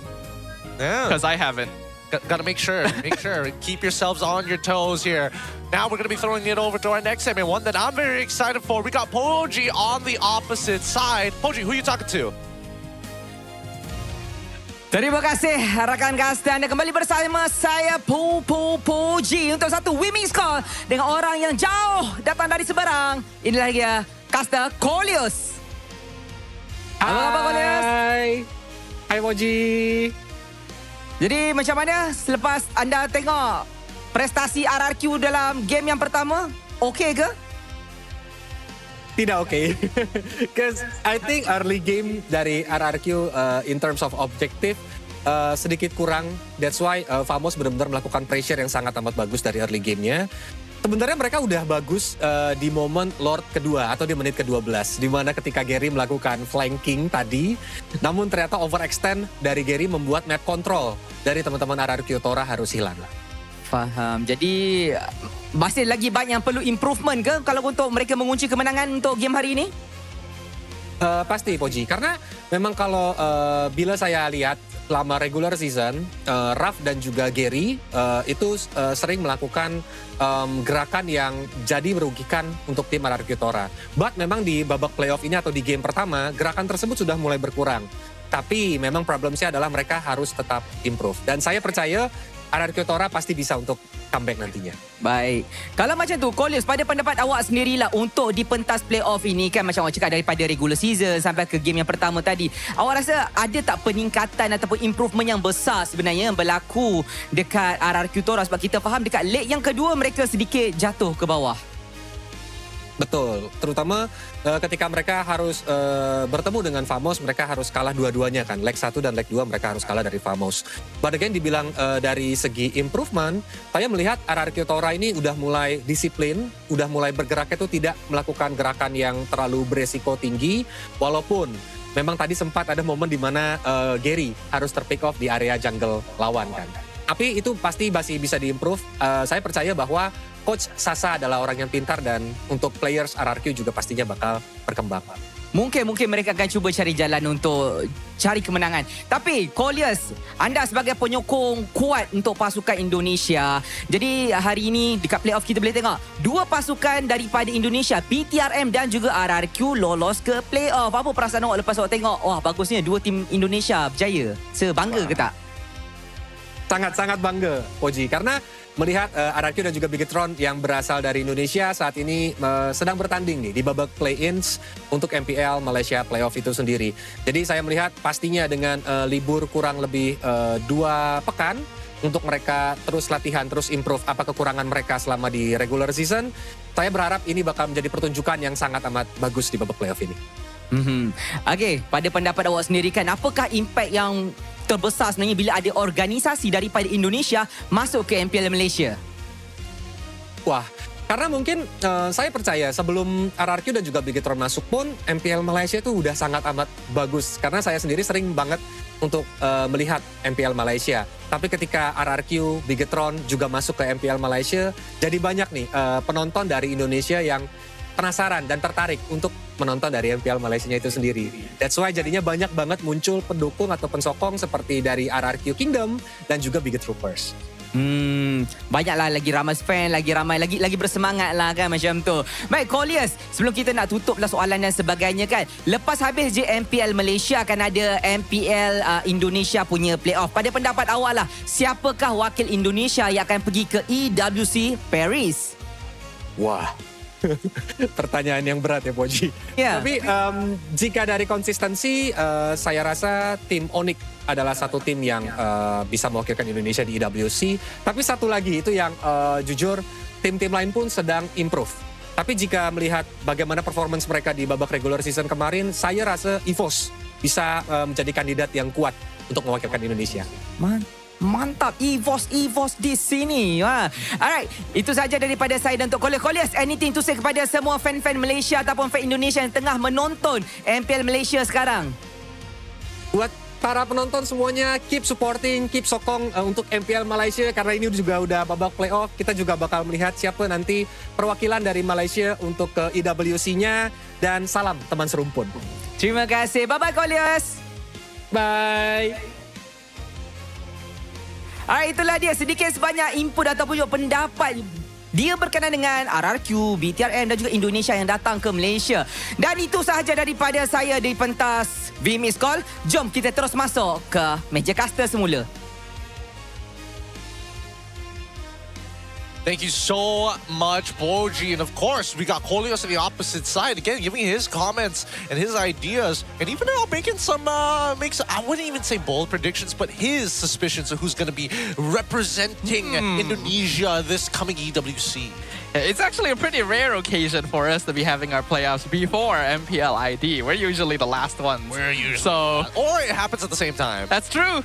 Well, this time around, we get a little bit of a head start to find out who our representatives are going to be. And right now, both these teams are vying for that. RRQ gonna swap over to blue side this time around. So now the question becomes, right? You asked already, what is that blue side dynamic for them? I want to see what their leading strong hand is going to be, right? Because every single time we've seen them, okay, we got to get something good for Dyron, right? Dyron needs to get something great. We got Ruff as well. Also, you got to give us something great. Oh, we also have, oh my goodness. Oh, wow. I just was not expecting royalty to be here. That is quite something. We are a little bit starstruck right now, speechless. But yeah, we're getting a lot of VIPs coming around, I think, for this entire playoffs to kind of brighten up the venue. Especially, I'm sure the grand finals is going to be so full in here. So looking forward to seeing you guys out there who already got the tickets. Yep, again, still plenty of things and activities to do. Not to mention the watch party that's going to be happening for the last 3 That's true. I need to go see. I haven't seen how big the screen is. That's the thing. They haven't told us much about it. We haven't had much time to get around. But let's talk about Zkib's growth by the numbers. Because now, obviously, there's a big influx in games. So you would be surprised that his numbers are actually getting better despite the total volume of games increasing. I mean, we already knew that Zkib was someone to keep an eye on. What did he debut last season or 2 seasons ago? I can't remember. I want to say 2 seasons ago. Probably, right? It had to be a full year, at least. Was he in Vamos last year? No. Where was he last year? Arrow. Was it? Yes. Yes, Arrow. Yeah. So 2 seasons ago. Still, honestly, a pretty new player overall. But even from his debut season, people were already like, ooh, this new rover is something else, and he is continuing to improve every season. Yeah, he's same alongside with Nova X Koba, right? Again, both supports have come up from a very long history, but at the very least now, they're going to be competing on the biggest stage and potentially a chance to go to France if they can just win this series out. Let's see what the strong hand from RRQ is going to look like here on the random map draw. Broken Walls. Ooh, okay. Broken Walls. Always an interesting map to watch. Facilitates a lot of early game rotations in the jungle, especially for slower tanks. And of course, you got those fun objective contests. Hey, big shouts over to East Malaysians out there, whether from Sarah or Sabah, Sindakan. We love you guys. All right. What? Interesting. Fanny Harley banned on blue side. Is that really the opener? What are we worried about here? I guess they want to play around. Oh, don't tell me that Kim still doesn't feel comfortable playing anything else. Magic is my life. Your team is... They ban Harif as well. I'm going to take a wild guess that either RRQ opens up with Claude or they're going to go straight into the Zushin. That's what I think is going to happen. Because this is a pretty bizarre thing to ban out. Like, I get the Fanny. The Harley, not so much. Yeah, it also feels like a bit of a waste because these are two heroes that you could contest on blue side oftentimes. Yeah, or you could just like play Guinevere or something like that. Yeah. I mean, they could be going Guinevere first, but we haven't really seen too much success in that regard. And Vamos bans the Marcel. I wonder if Gary is comfortable playing Gwen. And I wonder if Valdo knows whether or not he is or isn't comfortable with it. We've seen Gary play Guinevere once or like a couple times in the regular season, but I will say it never really felt the best. Yeah, he is more of a cleanup jungler. Exactly. It wasn't anything like too crazy. It wasn't like an Uni style of like big flashy plays or like a more calm and collected style of Arrow 4-4, but he just hits it when you need it. And there we go. Hey, the Zushin, as expected. No surprises there. Vamos. I mean, of course, it's going to be Guinevere and the Fauve. A very solid opening from Vamos. I think this game is kind of over already.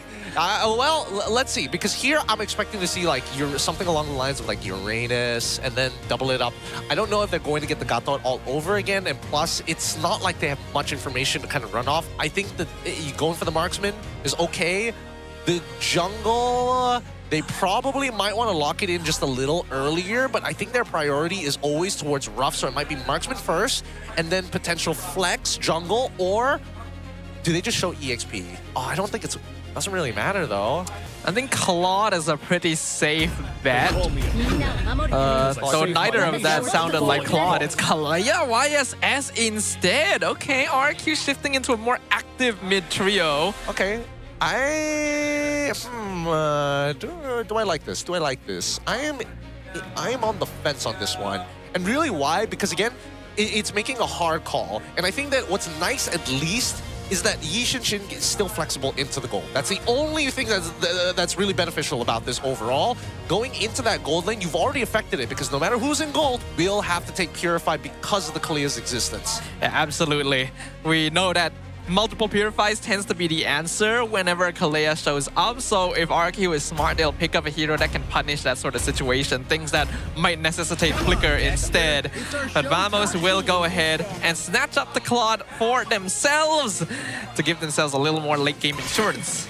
All right, let's see what else. Let's see what else. The carry gets banned out. I like that a lot. I like that so much, in a matter of fact, because this is also showing recognition that there is a possibility that Vamos could just say, you know what? Now that carry's out of the picture, let's just move the Guinevere over. We can actually have a tank jungler come in instead and have Guinevere as a support if necessary, and we can wait until the final pick to do that. That is a possibility, and it doesn't even necessarily need to be a tank jungle. They can still put Quinn Rome and then put like Nolan in the jungle just to farm as fast as the YSS and deny RRQ's early game pressure. With the carry already gone, I'm wondering if they do want to ban the Clint or the Muskov on top of that, just to deny more from Ra. That's a good point, actually. It's a good point. I'm trying to think if there are any other like potential bad matches, because no matter what, I feel like unless we see them reveal it straight away, reveal bigger indicators, I think that it's either we're going to land on Moskov here or this Yi Shin is going to be a flex. That's what I think. Have we seen Ruff play YSS? No, but at the same time, I don't trust him playing Granger in a setup that clearly does not have the damage for it. Granger just doesn't feel very good anymore at all. So well, it's not the worst. It's just not the best. It's not like a Harry. It just doesn't feel very good. It's not a Claude, you know what I'm saying? Yeah.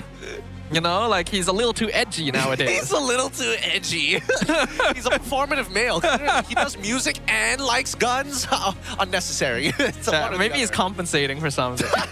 Yeah. He's the one compensating. I can't believe it. Talking to the guy who dances around with a monkey. It's tough comparisons here. All right, let's move on from talking smack about Granger right now when he's not here to respond. The Atlas does get banned out with the glue, so RRQ thinks quite likely it is Guinevere jungle, and I am still leaning a little bit more towards Guinevere jungle as well. I'm fine. It just means that they're going to win out the mid lane just a little bit harder. But what I do think is a bit of a mistake is that instead of the glue, I would have preferred to see the Gatot instead. You're already running Yish and Shin. It's unlikely that you're going to get caught by the glue most of the time. And now the Gatot goes for free over to Vamos, and now this mid doesn't matter. Yeah, that's the direct counter to the Kalea. Has been for a very, very long time.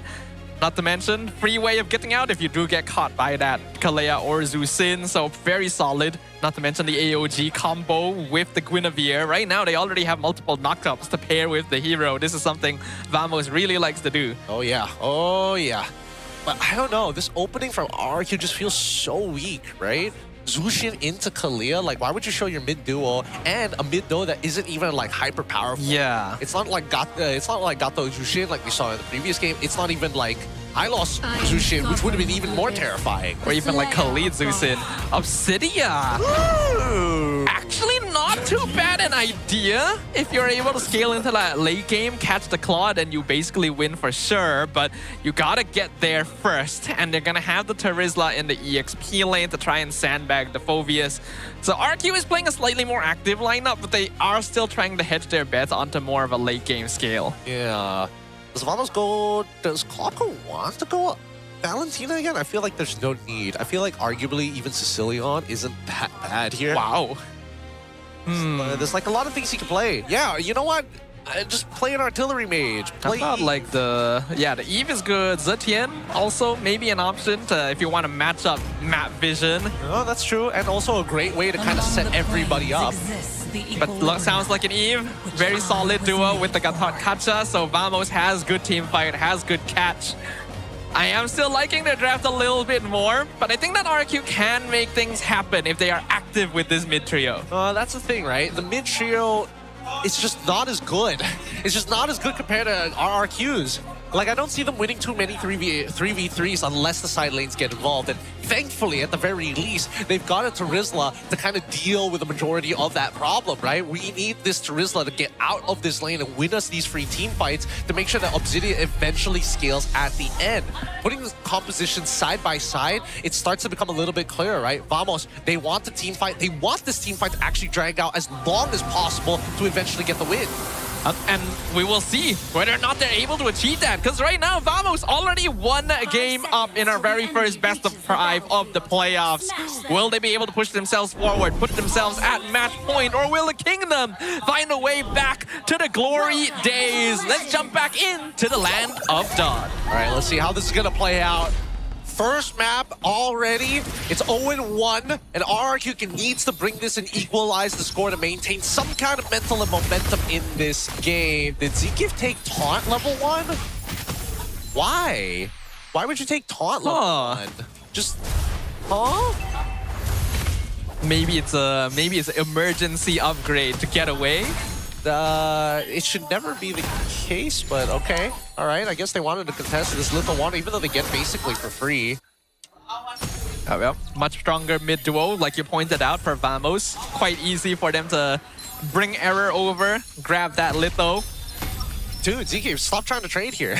Stop trying to just clear the wave and start moving on. We don't need what are we doing here? What are we doing? I mean, it depends on whether or not they actually want to make something happen on the map anywhere. If not, then they probably just want to freeze and play a little bit safer since the Yisun Shin does farm pretty quick. I agree with you there, but at the same time, it's just... It's a matter of how you need to position yourself in the lane, right? If Zekiv wants to be in a position where he's punishing Witty specifically. Like, he wants Witty to only punch him. If he punches the minions, he heals up from it. So if he's standing on top of those targets, he wants to make sure that he has the dot on top, and then Clog could eventually add up on that damage, right? That's the most ideal scenario. But if Zekiv positions himself like too far away from the wave, he's getting kind of no value at all. You're definitely right about that one. Dyren gonna be pulled over fairly early on, as we expected the Terizla is going to win that matchup against the Phoveus at this point. But he does also end up potentially missing some minions if they try to rush this. We see them on Shocker. RRQ want to blitz this. They're going to jump for the jump, get the Violet Requiem on Kalea. RWM comes out. Subba jumps into the backline, zones Gary away entirely to give the free turtle to Error 404. Diamond going to go down to first blood. Error 404 survives, and now Kim going to be chased down as well. Will the Purify save him? The answer is no. Double kill for Subba. What a surprise! Vamos have a stronger team fight right now, especially since their main win condition for the side of RRQ Tora isn't online. Without the Tsunami Slam, not a lot can really happen here. They don't have the quote-unquote burst that we're looking for. Gary doesn't have his items just yet. Ruff still going to be scaling until Kingdom Come. Kim doesn't do a burst. Dyron doesn't do that big of a burst. So they really kind of need to coordinate the attacks, especially with the Turtle Boat, alongside with the penalty zone to coincide and intersect each other. Yeah, whereas on the opposite side, Team Vamos has already shown that they're very good at operating independently, and they'll usually draft heroes that don't need to play as closely together. Yo, what happened to this lane? Like I mentioned, Dyron missed a wave. He joined the turtle. You lost so much off of this. I was thinking like at least 50% behind. Not a full level. Which means I would... Sapat also got 2 kills. Yeah, I mean, Sapat got 2 kills, which I think is also fair, but it probably tells us that he also got a majority of the EXP crabs in the lane itself. That is true. They are leaning more towards his side of the map, so it's a little easier for him to take them. But you would think that Dyron would be able to zone him under tower a little more effectively. For now, Vamo is already a strong lead. Were he able to dodge the taunt? Otherwise, that would have been a sure kill. Yeah. Let's quickly look at the items, see what people are building. It looks like full tank build from both Sapat and alongside with Dyron. The glowing wands haven't been completed just yet. Gleaming gem purchased by Kim, so he's going to be a little bit slower in comparison to Claw Kun. Why did you say Dyron like it was a... like, why was your emphasis on Dyron so different? On Dyron so different? It's like, I'm seeing, hold on, they catch Subba down bottom, 3v1, but AOG comes in to save him. Revitalize heals him up, and now Subba's the one taking the fight. Look at the damage! It's adding up so much! Gary goes down first. Subba's literally diving the tower. He literally does not care. He flickers out, gets the 2-man dark wave again. Look at Subba! Subba's still going! He gets a double kill. He'll eventually die, but man, he already did so much more than he needed to. And now the Blazing Duet melts down 2 members of RRQ. They are literally under their tower! Dyron picks up his own double, but Error gets the turtle. Nako comes in. Do they really want this kill? Can they get it? No, he wants the gold. Why not at this point? Vamos making out like bandits. That's great. This is great. This is how disrespectful Vamos can get. And honestly, it's 100% justified. Ruff doesn't connect the Hunter boat. He was so close. Error 404, good eyes there. Error, honestly, been reacting really, really well. I could tell that he was a little nervous at the start of game 1, but he seems to have picked himself back together very, very quickly. Almost 2k goal lead, 5 kills to 2. Sapat is a problem at 4 kills currently. RRQ needs to figure something out. I don't know where Dyron messed up so badly in his lane that has gone this far. Like, he should be first out of the lane, like always as to Rizla. And then afterwards, like, finding the engagement after like the laning phase isn't that bad compared to some of the other matchups once Phoveus hits level 4. But at this stage, not even going for a War Axe, straight into Chastise Polgen. He is just trying to play live. Oh wait, sorry, that is Supat's side. I was looking at the wrong side. Dyron, just components. They're trying to 2v1, take the tower down bottom, but this is literally the Phoveus. This is the last person you should be trying to do this to. Vamos gets a free tower up top as well. They already have full map priority. They can walk around with impunity. RWM used AOG to get the knockup. Purify forced out from Kim. Meanwhile, Violet Requiem captures someone. It's Witty in the bush. No more Kalea. Blazing Duet into the backline. Tower goes down at the same time. Kim just barely survives on 1 HP. Dyron will all be able to walk out as well. Revitalize keeps Vamos topped up, and they'll walk away. Yeah, this is going to be a really rough game for RRQ. Yep. I don't know how they're going to pull this one back. It's even worse than before. And that is a very unfortunate thing to have to say, because this is now turning into an all-out snowball, and we know how Vamos is with their snowballs. Yeah, I mean, they're especially playing well around Natco, and the fact that Sapat has gotten away with so much already gives them even more space to kind of do whatever they want, right? Error 404 is getting extremely disrespectful, walking into enemy territory in full vision, by the way, in full vision, and RRQ can't do much about it at this stage. So I think that we're in nuclear disaster protocols. I think everybody should understand that Tora, at this point, they're investing everything into Ruff. They're hoping he's a blue chip stock. Yeah, hopefully they're able to get to that point, because this is going to be a very long-term investment. And I don't know if the Kingdom has nuclear bunkers to deal with what Vamos is going to be throwing at them. They get the taunt into the Violet Requiem, connects with the Terizla Tyrant. Gonna land the two-man penalty zone into the Tsunami Slam, but look at the backline being completely zoned out by Error and Zeke. Safa's not even part of the fight yet. He finally arrives. Tyrant has flickered out of the way. Darkwave picks up Witty. He's been alive for quite a while, but Team Vamos gonna force him back home, and even not even gonna allow. How did Error go that far? Killing spree for the Guinevere. Yep. Once she's targeted you, she's leaping no matter the distance. You just gotta, even a fraction of a second is more than enough for the chase.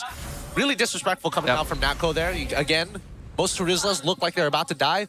They're really not. You gotta be careful for that turnaround. That body of Smith passive is really good, especially since damage reduction is by far one of the better stats in the game alongside true damage. But here we go, 36 more seconds until the turtle, until the Lord actually.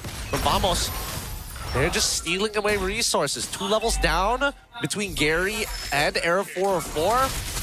Oh, Nako in 1v1 blazing duet against Ruff. He's gonna get caught with the Tsunami Slam, lands the Hunt of Bone, but he's healing through quite a lot of it. Will eventually get focused down by 4 members of RRQ. Ruff gets away, RWM locks them down. Sabat forming the front line, pops a Purify on Kim. And Vamos, unfortunately, not gonna find anything here. Okay, actual mistake coming out from Nako. Very greedy, very bold of him. Yes, they do have a lead, but it's not that big. It's not big enough to really change the course of the game, especially since, does he have Trinity? He doesn't even have Trinity. He only has the DHS alongside with the Golden Staff. He didn't even have the Corrosion Scythe, and he was like, yes, I can do this. Overconfidence is always going to be a potential factor when it comes to teams like Vamos. So at least RRQ gets a chance to breathe off of that one. I'll be a little patient here as we see that RRQ now trying to hold off on this, and at least the endless battle is done for Gary. So he can take these prolonged fights and actually chase down these targets. I just don't see how RRQ is gonna poke him out. Well, it's not impossible. They do have 2 marksmen. Their poke is not bad, even if Ruff is still gonna take a while before it comes online. Vamos gonna be the first ones on top of the Lord, but gonna keep their wits about them. Right now, they don't really have any information to play with. Yep, and it's too dangerous to really walk up upon, right? If they start walking up, they fall into the sphere of influence that Vamos could engage upon them. And now look, they're wrapping it around while taking the mid, and you can tell that Tora don't want to fully commit. They know that they are given the underhand. It's a pretty nerve-wracking situation. We're 10 minutes in. Lord, Zeke gonna scout out that bush. Try to zone him away. Lord dropping low. Mount Sharka comes out. They see everything. Zeke doing such a good job. 2-man taunt from Zeke. Locks them down on the Tsunami Slam going to be used on Sabat, but really, you're not killing that Phobius anytime soon. In fact, Witty nearly dies, is able to flicker out at the last second. They lift up Sabat, but again, this Phobius is way too farmed. Free Lord for Vamos. Free Lord for Vamos. Unfortunate. Opportunities missed, but it's all right. At least Tora understand their win condition is basically playing around Witty's cooldowns and whether or not they can break the battle spells, the purifies from Vamos' side. Well, at least for Ruff, let's quickly take a look at where he's currently at, and he just completed his DHS after the Sky Piercer. So, again, 3 items upon 3 items, yet Ruff, we don't know how many stacks he actually has on his bone shards. We know, confirmed, Natko, this is probably the strongest point in the game for him. Already done with that turn D. Nearly a 1,000 gold lead over the Obsidia, even after the previous mistake. And the Art of the Air locks them down once again. AOG gets 2-man taunt. Mega kill for Error 404 as Vamos runs them down, but Tsunami Slam gonna punish them in return. ZQ gets dragged under a tower. Shut down from Kim. Picks up the double onto Error 404. They lose their mid tier 2, but they're gonna lift Sabat up as well. RRQ Tora fighting back, but Witty will fall eventually. Ruff gonna take that kill of Blazing to end the call! He's been holding up to it the whole time, and that's a triple kill for Clockwood. Yeah, disrespectful coming out from RRQ Tora. They should know Trinity is done. He deals real damage, and now they're looking for the end. Yeah, this is just a GG angle. It's a 2v1 push into the base. We're not even 12 minutes into the game, but the minions, can they survive long enough? They lose one, but Nako lands the winning one game away from making it to the top 4. Oh, dangerously close. That could have been an extra 2 minutes there. But luckily, Vamos closed out the game, and it's starting to look cleaner than ever as RRQ need to find their feet. Their openers, weak. Couldn't deal with the openers for Vamos' side, and now they have to challenge it again coming into game 3. Hey, it was definitely a risky choice to rush for that, because, yeah, if they both died there without ending the game, that could have been a turnaround angle. We've seen that happen plenty of times, but gotta give props. This is what we were saying about Vamos. They are not afraid to take those risks, and it is paying off dividends. It's looking good. It's looking really, really good. And a matter of fact, all of the win conditions that they were looking for, it's just not going well, right? They're losing out in lanes where they shouldn't lose. Their mid lane, of course, we were expecting it to lose control very quickly. That's exactly what happens once you get Gaton up and going. But even then, the decisions, right, coming out from RRQ Tora. Why? Oh, they keep saying, hey, we're a teamfight composition that's dependent, highly dependent on their ults. Yet they take the first turtle without the Kalia and then realize, you know what, we actually can't deal with this Phoveus. We can't keep fighting forever, right? We still have to kind of work in a means of, hey, we trade cooldown for cooldown and we just need to get more impact out of ours. It unfortunately feels like RRQ Tora is still a little bit too reactive. Oftentimes, the ones starting fights are Vamos, and the few wins that RRQ got was when they were able to successfully punish it, and that did not happen particularly often. We mentioned how they kind of need to make things happen with this mid trio and weren't able to successfully do so, especially once Sapat became this force of nature in the early game. If you're trying to play early game lineup and your enemy EXP laner is already this farmed, it's basically done. Yeah, it's just too much. Too much to actually deal with, realistically. And I think that right now, I have to admit that Era 404, he's got eyes on the back of his head. He's hyper aware of what is going around, everything around him. And it's not just one directional. He's taken off the covers. He's lost that tunnel vision, which is great to see, but I want to see how long he can actually maintain it. Because I'm looking at his BPM, it's still over 100, very similar to Kim on the opposite side, and it's a battle of like who's maintaining that high score. Well, you know, a fun fact is that smaller animals tend to have higher heartbeats. So maybe it's just That's hilarious. That's very funny. Is that? I believe that is true. That's smaller animals in general? I think so. Is there like a formula, heartbeats per like side volume of animal? Well, heartbeat per volume. How else would you measure? I wouldn't just say weight, right? You can't just say weight. I actually have no idea. I'm gonna need to check this out because if I'm wrong, someone out there is definitely proving me already, but... PETA's already on Twitter. This caster doesn't know what he's talking about. This caster doesn't respect animals. Especially the small one. All right. He's sizist. He's sizist. I don't know if there's a proper term for this. There probably is one. I'll search Webster's later. But RRQ coming in with this defeat, 8-12 overall. Vamos, I think it's getting to a point where it's like, yes, you are dominating, but like, chill, bro. Like, there are a couple of throw angles there that could have gotten way worse rather than trading 1 for 2, which was still in Vamos' favor. But at the same time, I think that as long as RRQ don't win out their lanes, there's no team fight. There's no way they're coming out of this. It's a really weird sort of situation because Dyron is meant to be the one lane that has that advantage, so they really should be pushing that more, but they pull Dyron away from the wave that he's already pushing to join the turtle fight, loses an entire minion wave, feeds multiple kills to his opponent, and all of a sudden you just have 0 lane priority on the map. You can tell that RQ literally cannot walk anywhere. It just can't do much about it. And I don't know what's going on because, again, with the tools that they are given, certain things are expected, like, oh, Ruff's not going to have as much pressure. Big whoop. Everybody knows that, right? But then you start questioning, how do we get to this position? And it comes down to that weird opener, right? I am fine with Zushin. Why are we pairing it up with Kalia? That is my biggest problem. Like, that could have been Tro. That could have been literally anything else. That could have been Gloob.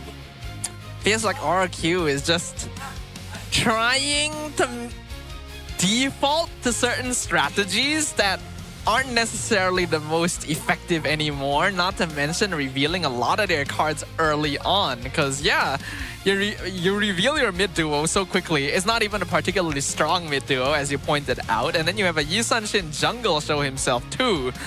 And then after that, you're not able to get the best side lanes despite leaving them for later. So there's a weird mispriority in the draft. Yeah, it's strange, but at the same time, hey, we're not the ones playing here. Hey, Vamos more than happy. Keep making these simple mistakes. They love it, and better yet, they're 1 point away from punching themselves into the playoffs here and start on that double elimination.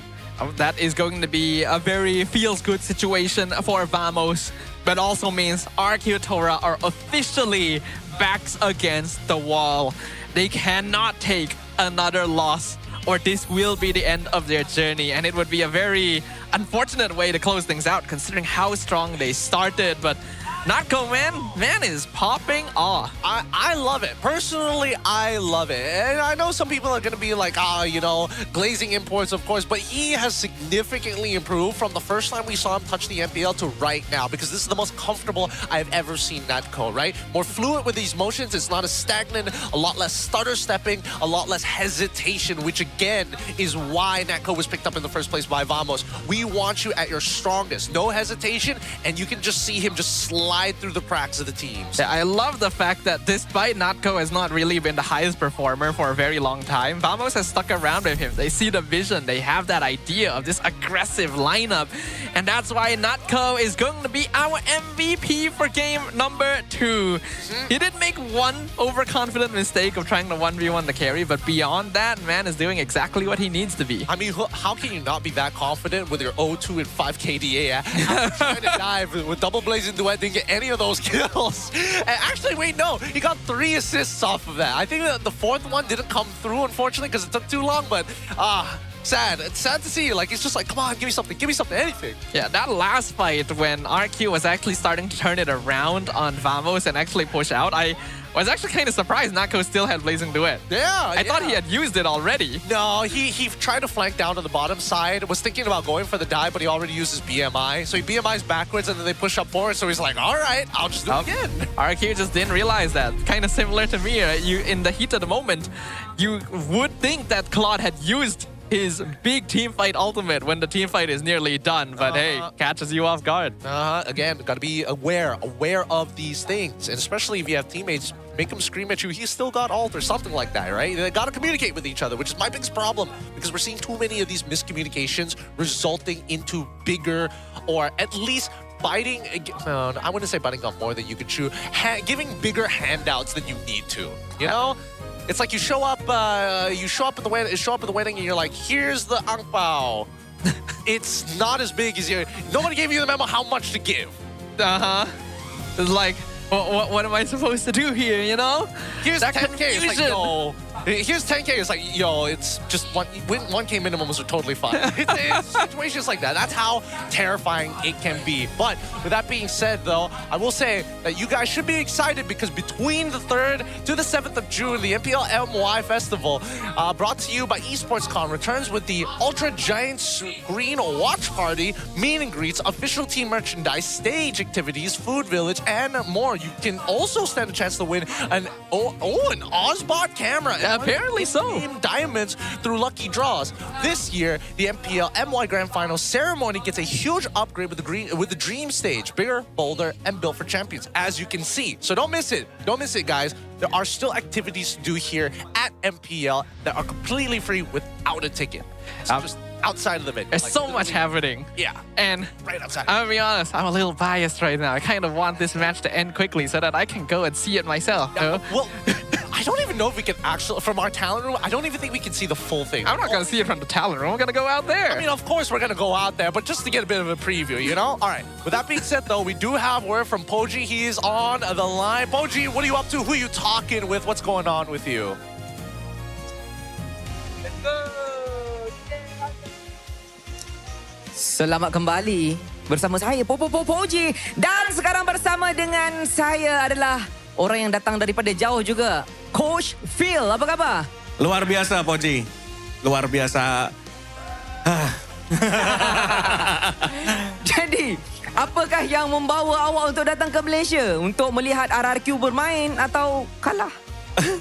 Karena mau support RRQ Tora sih. Karena kan memang from the first time RRQ Tora dibentuk itu aku udah antusias sangat antusias atas terbentuknya RRQ Tora. Jadi pengen turut support langsung ke Malaysia gitu.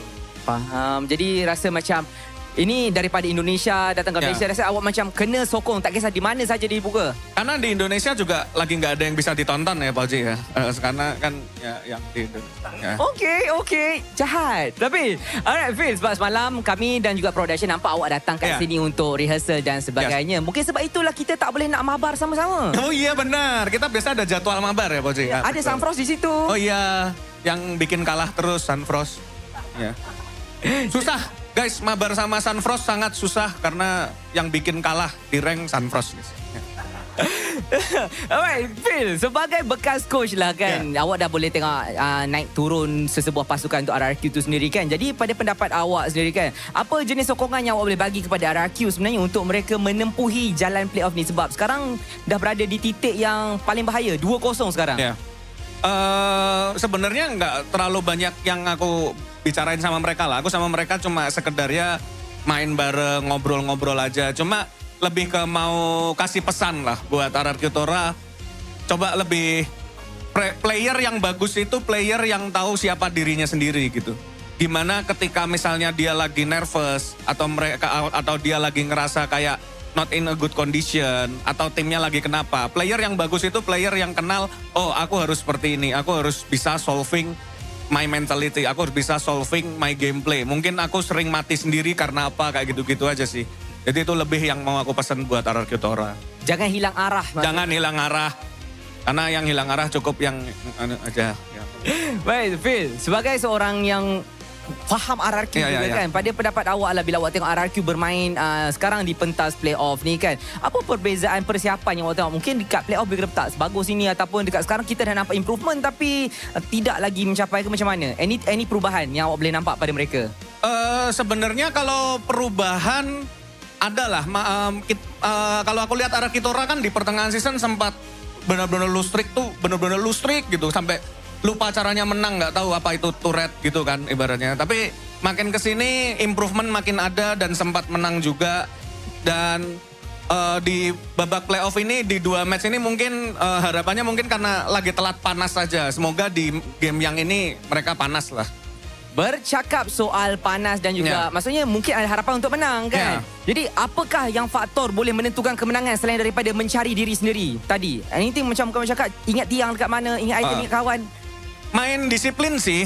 Maksudnya kalau misalnya objektif udah up gitu, kayak ada Lord atau Turtle, lebih ke disiplin aja. Ingat komunikasinya harus ngapain, do something, tapi jangan terlalu barbar juga. Karena kan di objektif lebih penting juga gitu. Perannya, mungkin bisa dibilang perannya Gary di sini sebagai jungler juga penting. Jadi komunikasiin satu sama lain lah, mau ngapain, do something apa gitu. Kayak gitu. Yang penting main yang jelas, jangan kayak Sunfrost gitu aja udah. Ya. Jangan jadi dia. Cukup Sunfrost yang nggak jelas. Ya. Alright Phil, sebagai seorang coach, orang yang datang daripada jauh untuk sokong RRQ, sebab kita nak bagi semangat kepada RRQ Tora yang tengah bermain sekarang. Boleh tak macam awak laungkan chanting untuk memberikan semangat semula dengan semua penonton yang ada hari ini? Boleh tak? Pasti. Shout out juga buat Kingdom Malaysia yang udah hadir di venue, luar biasa banget. Ini weekdays, mereka buat semua supporter juga lah, weekdays, tapi mereka tetap datang buat support timnya kesayangan kita. Tapi Kingdom kita kasih suara kita yang paling kencang, setuju? Oke, kita kasih chant kita yang paling kencang. Viva! Viva!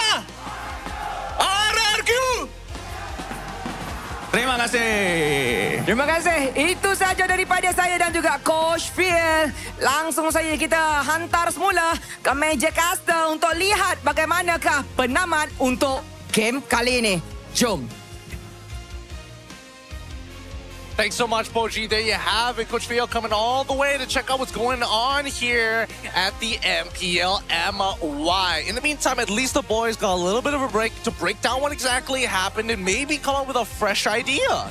And they really do need one at this point, because it's clear that the way that RRQ Tora has been playing is not going to work. What was that? Was that art? It was a cake. Was that a cake? I wanna say it was like, I can't tell if it was a straight up full on cake or it's just a bunch of brownies and then they cut it up after they've done the art. That's pretty cool. I mean, honestly, it's pretty well done. That's really nice. I'll get a still image of it after. What does RRQ taste like? What? Don't make me say it. Don't make me say it now. We're already 2-0 in this match point for Vamos, and I just saw that they showed the first pick rate. So, sorry, first pick rate win rate. I'm just going to assume that Vamos here, they're going to do the exact same thing. But let's quickly look at the MPL MY Insider by Cellcom Digi, specifically from Dyron. For you, who do you think will be the representatives of MPL ID at EWC? He says first would be Onyx, the second one, I think it would be Dewa United Esports, because some of the players are quite new, but they are really strong too. Interesting. That is pretty interesting right there. I gotta admit, I have not been the most active with keeping up with MPL ID, so I can neither confirm nor deny that statement. But I think it would be nice to see more new teams on the international stage. I don't know, something about like, if you thought, well, then again, to be fair, it used to be a lot more stable in MPL ID. Because now, after what happened last year with Alter Ego all of a sudden coming out of nowhere, coming out of absolute nowhere, I think that it's tough to say who's coming out of that playoffs. I know Onyx for sure, but similar to us, it's like SRG +1. Who's the +1? And maybe we could get surprises, right? I think a lot of us are just waiting for the day when the era just flips and all of a sudden the old mainstays no longer make it. That would be a really big shift. Oh boy.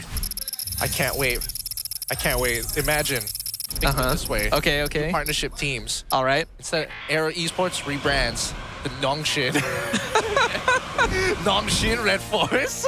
They're gonna be Red Esports, but at least they'll have the same logo. I see. Okay. A very interesting addition to the scene. It would make so much sense. They literally have a one-to-one exact same logo. I'm gonna need to look at this now. I actually can't really remember. Oh, you can't? I can't remember. You gotta show me. It's too good. It's too good not to assume that it's Red Esports. All right, same opener, no surprises. Please don't tell me that. Okay, there we go. Guinevere. All right. I would be very shocked if they give error Guinevere 3 times in a row. That would be hilarious. We got a fun fact. Despite first picking Zusin 9 times this season, RRQ have only been able to convert 2 of them into wins. Should they reconsider their prio? To what? What would they consider the next thing? Because personally, I think that like no matter how good or bad you are as a mid player, there's no excuse for you to play badly on Zusin. That's the amazing thing about her. She has literally the lowest skill ceiling possible, and yet you can make a lot of dynamic things happen doing very small things. Yeah, oftentimes I don't really think Zusin is the issue. Maybe it's a single symptom, but there's definitely a bigger story here with RRQ that needs to be fixed up. Vamos, though, instantly switches things up to Suyo Zetian to finish off that first phase. I'm all for it. I'm all for it so far because now we're finally seeing a somewhat balanced draft on either side. It's not completely lopsided right at the opening, but I think this is one of the better adjustments from RRQ's side. Because now, with 2 power picks of their own, and most of the time whenever you see Zusin, you're expecting Harley whenever it's open on the opposite side, but with Guinevere, then it becomes a little bit harder to lock in that Harley. It's still possible. We know that Guinevere can be flexed, but Guinevere Zusin wave clear is not going to be the best for that level 1, and we've already seen how Vamos converts that mid lane prio into the rest of the game. So they are posing that question over. RQ most likely not going to snap up on that. They go for the Arlet instead. Risky. Risky for a couple of reasons. Risky, one, because at level 2, there's an angle. There's an angle that you can kill Paquito in a lane, but it comes at a very dangerous sacrifice. And a lot of it is whether you can hit your level 2 earlier than the Paquito, which most of the time you won't. But if Paquito gets distracted for too long, wastes his charges at level 2 and whiffs the empowered combo, that's when you have the opportunity to hit back. Not to mention that Sapat has played Arlet. He's played a mean Arlet, in fact, which means he's familiar with the ins and outs of the hero. So that is a bit of a risk there. Now, I understand the reasoning for it, because this is actually a very Vamos setup from RRQ. These are 2 heroes that pair well with Guinevere. They'll probably go for more heroes that can do so. The Atlas actually going to be banned out by Vamos. It is a Gwyn combo.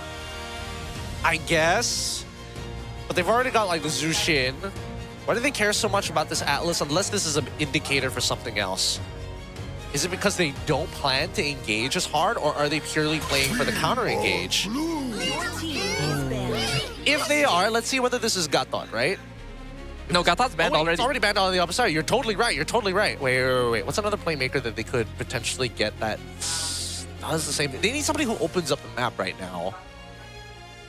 There are still plenty of rumors that open up the map. It's just, do they also combo with Guinevere? I mean, I think it's easier for RRQ to move around. I think that Vamos right now, I'm curious about what the support option is going to be. Because that mid lane... when I give the word. Okay, so they also ban out the Khalid, which is great. That's good, that's good. I feel like this could actually be another Kalea angle for RRQ. Or Cho. Cho, yes. Khalid, no. Yeah. Like, it wouldn't be a good pick, but I kind of feel like there's a chance RRQ might be leaning towards it, because they literally banned Gatot Glue, you know? Yeah. Because they don't want their front line to get messed around too much here. But Cho is definitely the better choice if you're going for that angle. Oh, is this good enough of an answer? Cho is fast, but is he going to live long enough to make an impact by EXP side, which I think is what I'm trying to figure out. That's Hilda instead. Yeah. Makes a lot more sense. No, so here's what they're trying to do. So RRQ is debating if anything happens to this Arlet, if let's say for any reason Dyron makes a mistake in that lane against that Paquito, he's out of it. And there's no way of coming back unless somebody comes and helps him, which in this case is going to be Hilda. The only problem is that now that you have Hilda and you're basically going to play something with Concussive Blast to control that mid lane, it's important that your support doesn't get chunked out during those times. Because as soon as you're chunked out, you have to recall, and then you lose the opportunity to run up and actually impact the EXP lane at its most crucial time at level 2. Yeah, we've already seen in the past plenty of times where if the team is not really able to play around with it, the Hilda doesn't actually achieve all that much anymore. The Cho actually going to go over to Vamos, and they're going to pair it up with the Obsidia. Wow. Not what I was expecting. Not what I was expecting as well, but I guess it's a lot of respect given over to Arlet, right? It's one of the few that actually has like an inbuilt dash to get away from it, and it creates enough distance to get you away from most final slashes unless there's a flicker involved, but even then, it does mean that no matter what, on the opposite side, we are expecting to see Purifies across the board. Absolutely. You need to try and make the Cho waste his kick here, because Vamos is heavily relying upon this hero to get those setups. They don't really have a big frontline tank that they can play safely behind anymore. So it does result in a slightly more high skill cap team composition for Vamos to play, which is very much their style. But RRQ sticks with the Claude, which means that they have a slightly easier team to play. All right, I think that both comps are pretty hard. It's pretty hard to get away with, right? I think that the setups are much better, are a lot easier to kind of recognize from the side of RRQ, and obviously the way of the Dragon coming in from Cho. But besides that, like getting into those positions are harder to create compared to their opponents. I think that Vamos this time round, really, they got to think, hey, if we are going in, there should be a moment of hesitation because we need to make sure that when we execute, we get them. We miss, we're out of here. Yeah, there's no obvious direction for Vamos this time around. When they execute, everyone just needs to be ready to follow up on it at the same time without a clear indicator for them to look at.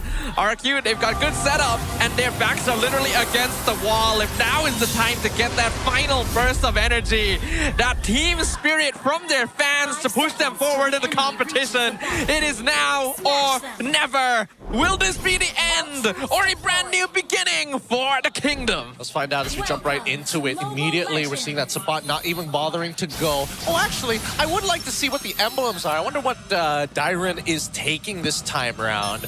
I wonder if he's like going more sustainable to play for the team fights, or he's looking for something just a little, I'm gonna get in your face and just kill you in lane.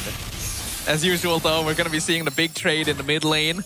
Slight advantage over to RRQ's side since level Hilda and Zeusin is pretty annoying to deal with. And already Witty keeping an eye on Error 404. Yep, beat him up, Witty, beat him up. Yep. Chunk him for half of his HP, walk away, rinse and repeat this process. And every once in a while, just come back over to mid. Now, it's important that Witty still sticks within these bushes, right? Because if he gets too low, then he's forced to recall and he can't sit around and be important for important contestable fights. One of which such Not being the Lethal Wanderers, it's already been taken. So far, RRQ Tora definitely in control of the river thanks to the Hilda's movements, but Zkeep gonna be the first one to make a move down spot. He gets stunned mid-wave, but Dyron in a bit of tricky spot, has to dash through, but can he get out of this one? No! The Hilda's just way too late to the party. Suppot played that perfectly. They split up on purpose. They don't want to be able to kind of reset the passive from Arla to get him free refunds on his dash. So he said, you know what? He's already going to put a mark on me. I don't want him to get in and out, because once he's on top of me, there's a high chance the next mark is going to be back on you, and I can't keep up with that. Oh, that's sad. That's nice. Well played from Gary to steal the crab there. Actually gets the knockup on Zkeep into the Violet Requiem. Zkeep in trouble. Free kill. Yep. Oh wait. Oh, this could be a bit too risky. The flicker forward from Witty, jumping on top of Error 4-4, but the Fury of the Phoenix, nice timing to save your jungler there. Dude, Suppot is probably balled up, just mad. Like, please. Oh, never mind. The instant recollapse. Dyron dies the second time in the game. Vamos now have the numbers advantage over Turtle, but Gary still has that ultimate. So not gonna 1v1 the Hilda. Buy time in the back actually knocks Gary out of the combo. The Guinevere having a hard time, but Gary still secures the retry timing. Very funny. Very funny. Suppot is like, I got to dump out. The spatial migration. All she's got is spatial migration. Proceeds to forget. Oh yeah, I got to keep him away. You get spatial migration back in. My bad, G. But even then, you would think that Error would be able to hit that timing a little bit more effectively. So props to Gary there. We know that he's always been one that can keep his team afloat when necessary. And in fact, he finds the Violet Requiem onto Suppot. Sets it up for the Dyron kill. Yep, restabilization of the EXP. Dyron thinking that he's got at least a jungler who will come by to his side of the map. But in the meantime, Arrow 404 is now starting to fall behind overall as we always split both ways. I wonder if they're going to spot Arrow 404 here. Looks like he's just going to recall in that bush. I think he's actually going to be getting out this fine. Nako highlights the hell up. No, Arrow's going to return to join the fight. Nah, they're just not going to commit. All right. Not going to go for it. Not going to go for it at all. He should have just recalled at that point. Like, what? Oh, boy. A lot of I actually feel like he could have fought that, personally. It was Witty. He's not running Revitalize. Maybe it was possible. It's tough to say, right? Because as soon as you start going into the Soul Sever and Witty decides to cancel you out with, you know, Power Wilderness, that's when it's like, well, I've wasted all my time here then. That is true. I suppose they just don't want to take that risk, especially since RRQ is having a pretty okay early game. They've evened out a lot of loss they had in the EXP lane, and Gary is currently out-farming Error by a slight bit. Next Turtle gonna be up in another 15 seconds. Looking at first item priorities, seems to be pretty standard all across the board. Except that Zkeep opting to lean more into MR, Witty leaning more into armor. Makes a little bit more sense considering the problems that they're going to be facing this game. But we're not seeing the conversions just yet. Very first turtle here. Let's see who's... Sorry, second turtle of the game here. Let's see who's going to get it. We know that Vamos probably wants to play for that late game. They literally have Obsidia on their side, one of the most late game scaling marksmen in general. Witty will scout out two people in the bush. Oh, able to dodge the cake. Fury of the Phoenix comes out, connects in the backline. Kim not going to be able to survive even with Purify. Finally, Wave of the Dragon is used. A little bit less ideally though. Dyron going to drop the half HP. Final Slash going to be used. Nako runs out of the situation and Witty's the one who gets sacrificed. Meanwhile, look at Suppot. Suppakino's going ham in the backline. RRQ, are you not paying attention? Dyron tries to flicker away, but Suppakino right on his heels, double kill, free turtle. No words, no words. No words can explain. I mean, Witty, he finds the timing here to not get kicked. However, why is Kim in that position?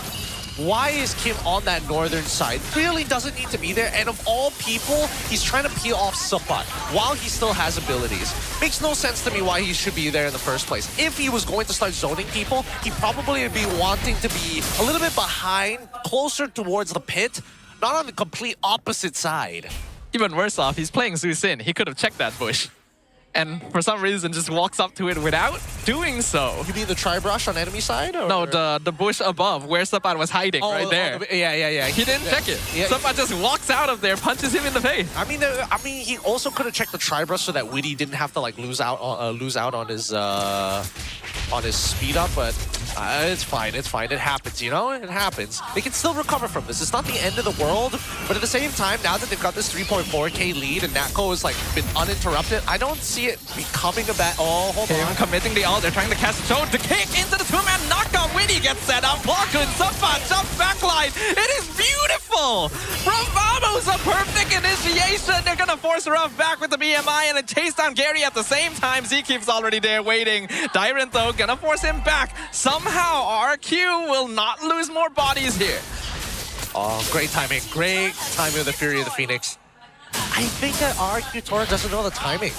They don't know the timing of the Fury of the Phoenix and when it's going to come back up. I think that's the biggest issue right now, because that's 2 for 2 that we've seen a near like 4 to 5-man Fury of the Phoenix ult. Yeah.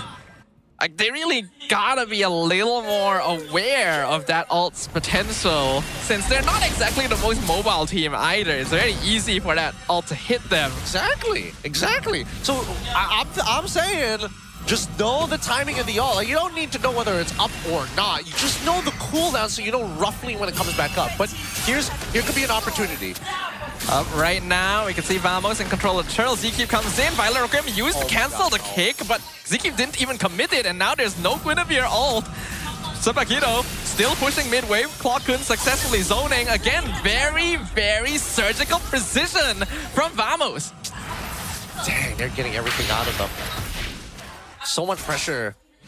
I'm trying to think of a solution from RRQ Tora, but if they'll like give away space just like that and they can't deal with Subbat in particular, I don't think they have much of an answer. I think that they need to deal with Subbat somehow. I'm not sure how they're going to do it. I feel like Witty has to kind of like harass him first and then some kind of follow-up, but I don't know if I want Gary more or Dyrant to do it. Yeah, it's a tough situation because Subbat is farmed once again, and we know how strong the Paquito is currently. Overall net worth lead leaning favorably in Vamos in a wide margin. 6k at 8 minutes is very, very snowbally, and RRQ just keeps giving away space. They can no longer walk up onto the map because they know if they get caught, it's just done. Yep, and they just want to hold them hostage here, right? Don't let them walk up into those lanes. Don't let them walk into the jungle for free. Every single time they show the opportunity to overextend, you just punish. Oh, look at the way they're zoning right now. Kim trying to get the lift up, but not able to do so, and instantly all the damage comes in from Natco to force them back. Their own jungle just doesn't belong to them right now, and Rob nearly dies just a poke from the Zetian. Yeah, and not just that. Let's not forget about the bow coming in from Error 404. Oh, final slash, they find one, but to get the Violet Requiem in, the lockdown is good, but the damage isn't enough to get the lift up on Zekeep, and the toe will fall with Subbat! The Sepakino 1-2 punch into the base! 3 members of Tora dead! Holy cow, that was dangerous. Managed to get the double jab, empower jab, regular jab, close the distance, go for the knockouts, trying to pray that it connects, because God, that looked really iffy for a second. I didn't think he could close the distance, but I was just wrong. Literally a frame wrong. But overall, really good initiation here, right? From Dyrant's side. He sees the angle, but the big issue overall is that no matter what, that Fury of the Phoenix will connect. Yeah, RRQ literally just grouped up on that one, and it was just Zekeep as well. Like, yes, it's a good catch, but do you really need to be grouping up that much for a kill on the Rover when this Zetian exists? I mean, it's desperation, right? And they haven't been able to absolve their issues, and so far, they have no real way to harass and pulp their opponent. We were expecting Kim as well as Witty to be that guy, right? To walk out, to chunk people down before they even get close to the fight. Now, that's completely flipped on their heads. Subbat's the one who's playing the judge and jury and executioner. Zekeep, surprisingly dangerous. Like, this kid's got mechanics for sure. Subbat actually going for a slightly different build as well. This is Sustained Paquito, going for that War Axe instead of the Hunter Strike Sea Halberd, since there's no Esme that he has to play against. He is gonna get caught in the bush. Violet Requiem on the Paquito, but once again, Fury the Phoenix lands on everyone, and look at Error 404 instantly zones them all back. Subbat's still alive, by the way. Ruff is dead. Gary is dead. Dyrant is dead. The Kingdom are dropping one by one like bowling pins, and they're witnessing their life and legacy flash before them because the Lord is crashing in with the entire combined force of Team Vamos as they clean sweep the play-ins to send RRQ home. And that's unfortunate. Vamos with our fans in droves, happy for a dominant 3-0 victory. They made sure that at least coming from the play-ins, they're coming in with confidence. For RRQ Tora, however, it's unfortunate, but we have to say goodbye to them. That is a true feels bad moment, but no one can really deny the results. RRQ Tora were clearly not the better team in this matchup. And Vamos proved it over and over, time and time again. The Kingdom will unfortunately bow out here, and hopefully we get to see them come back stronger next season. Yep, a lot of expectations have been set here today. But at least for RRQ, it's back to rebuilding, back to looking for the right solutions to make sure this doesn't repeat again in the following seasons. We're still happy that they participated, and a big shout outs here to Vamos on a convincing victory. Goes to show that at least it comes down to the locals here. Vamos as an organization, they figured something else out. They know themselves. They're well aware of their personas, their team identity, and they play it to the max every single time. We knew that Paquito would probably be a nice buff to support, but to see it work this well is a pleasant surprise too. Yep, it really is. It really is. It helps that we've got so many fans out here. Ramai orang mengharapkan yang lebih baik untuk RRQ Tora daripada awal musim lagi, namun perjalanan mereka untuk musim kali ini berakhir di sini. Terima kasih kepada mereka dah buat yang terbaik. Jadi mungkin Raf boleh kongsi dengan saya sedikit sebanyak sebenarnya. Kalau boleh kongsi actually apa yang menjadi punca kegagalan pasukan RRQ sebenarnya, dan apakah yang boleh anda janji sebenarnya untuk kedepannya, musim-musim seterusnya kepada semua peminat, penyokong, ahli keluarga? First of all, kita orang nak minta maaf dekat siapa yang sokong kita orang, and kita orang kalah dengan agak mengecewakan ni. And for me, saya rasa Vamos prepare better lah daripada kita orang, and kita orang pun banyak buat mistake kecil lah yang tak sepatutnya kita orang buat dekat tournament. Mungkin boleh diperbaiki benda tu. Untuk Kim, mungkin awak boleh nak bagi any pesanan kepada kawan-kawan sendiri. Mungkin anda masih lagi bersama, mungkin tidak bersama musim depan. Kata-kata pada kawan-kawan. Kawan apa? Teammate? Ya, teammate. Untuk teammate saya mungkin minta maaf lah. Mungkin sebab dekat regular kita orang strong masa week 1, week 2 je. Tengah-tengah tu tak konsisten. So playoff ni mungkin kita nak catch up susah. Untuk Akib pula next match dengan Sun Game Diren. Baik, kepada Diren, mungkin kita faham ini bukan pengakhiran untuk Tora. Masih ada lagi untuk musim depannya. Pada pandangan awak, apakah yang boleh dijangkakan untuk pasukan RRQ untuk musim yang ke-18 nanti? Yang udah pastinya kita improve lah. Semoga aja bisa lebih baik lah dari ini. Terima kasih banyak-banyak kepada ahli pasukan RRQ Tora. Dalam setiap perlawanan ada yang menang, ada yang kalah, dan pada hari ini adalah titik terakhir untuk RRQ Tora. Maka dengan penuh rendah diri saya minta untuk anda buat final bow in 3, 2, 1. Dan sekarang kita akan hantar ke mini stage untuk pemenang kita tadi, Vamos dan Rose. Terima kasih kepada RRQ Tora for your sacrifice this season.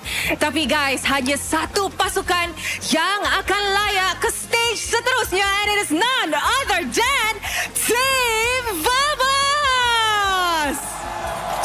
Boys, congratulations. Itu adalah kemenangan yang sangat-sangat bersih. 3-0 in your play-ins Sepat. Yep. Sepakito is back. Selepas beberapa musim akhirnya kembali ke playoffs, apa perasaan to be back? Of course, sangat-sangat happy sebab boleh guna hero power yang dah lama tak guna. And awal-awal agak sikit nervous lah. Oh, kenapa nervous? Sebab kat scrim tak macam ni. Oh. So ni memang cuba-cuba je. Yep. Adakah Pakito ni hidden strat oleh Vamos sebab kita nampak beberapa region dah start pick Pakito masa kita lagi regular season kan. So adakah memang plan nak keluarkan hari ni? Ya, sebab sekarang meta patch pun dah berubah. Pakito sangat-sangat OP. So untuk dark system pakai Pakito lah. Nak menang. Oh macam tu Free star. Nanti rank habis kita semua. Thanks untuk advice tu. And of course tadi dalam satu quote sebelum kita tengok perlawanan, you ada kata you nak uji tahap kemampuan you. Selepas kemenangan hari ini, Rose nak tanya, do you feel like you've already succeeded ataupun still masih lagi tengah cuba untuk sesuaikan diri dengan meta, dengan playstyle and everything untuk musim ini? Of course masih belum puas dengan performance saya hari ini, and kita orang masih lagi eager untuk ke EWC and still grinding, still test our limit lah as a team and also as individual. Wow. Weh, matang lah macam mana? Matang. Ni beza sangat dengan Sepat dulu. Oh ya. Sekarang Sepat dah matang and I think it's you guys play a big part lah untuk train adik-adik ataupun the younger blood di dalam team Vamos. Good job Sepat. Good job. I'm pretty sure your brother is very proud of you. It's okay bro, it's okay. Of course, Rose pun nak borak dengan Zikif. Akib, kita tahu Zikif dah beberapa musim memang layak ke playoffs. Your run last season ended in 4th place kan? Betul. Tapi kalau kita berbanding dengan musim selepas ni, kita ada 3 minggu break sebelum playoffs bermula. Untuk season ni pula 1 minggu sahaja. So adakah you rasa Team Vamos sudah pun complete your preparation untuk playoffs kali ini ataupun tak cukup masa lah? Bagi kita orang, seminggu untuk preparation tu cukup. Kita orang end kita orang punya regular season pun dengan kemenangan kan. So itu satu momentum lah. Cuma untuk tim yang kalau baru kalah, diorang susah sikit nak bounce back. Sebab Vamos dapat close regular season dengan kemenangan. So ada consistency lah dengan momentum daripada kemenangan tu. Winning momentum orang kata. Betul. Okay guys, so tadi kita pun sudah saksikan perlawanan bersih daripada Team Vamos. Tapi hanya seorang yang boleh menjadi MVP. Saya nak tanya, Stadium Juara, siapakah MVP anda? Mari kita sama-sama tengok MVP in a count of 3, 2, 1. MVP jatuh kepada... Siapa? The crowd is saying Sepat. Bukan. Siapa? Sepat kita! Wow.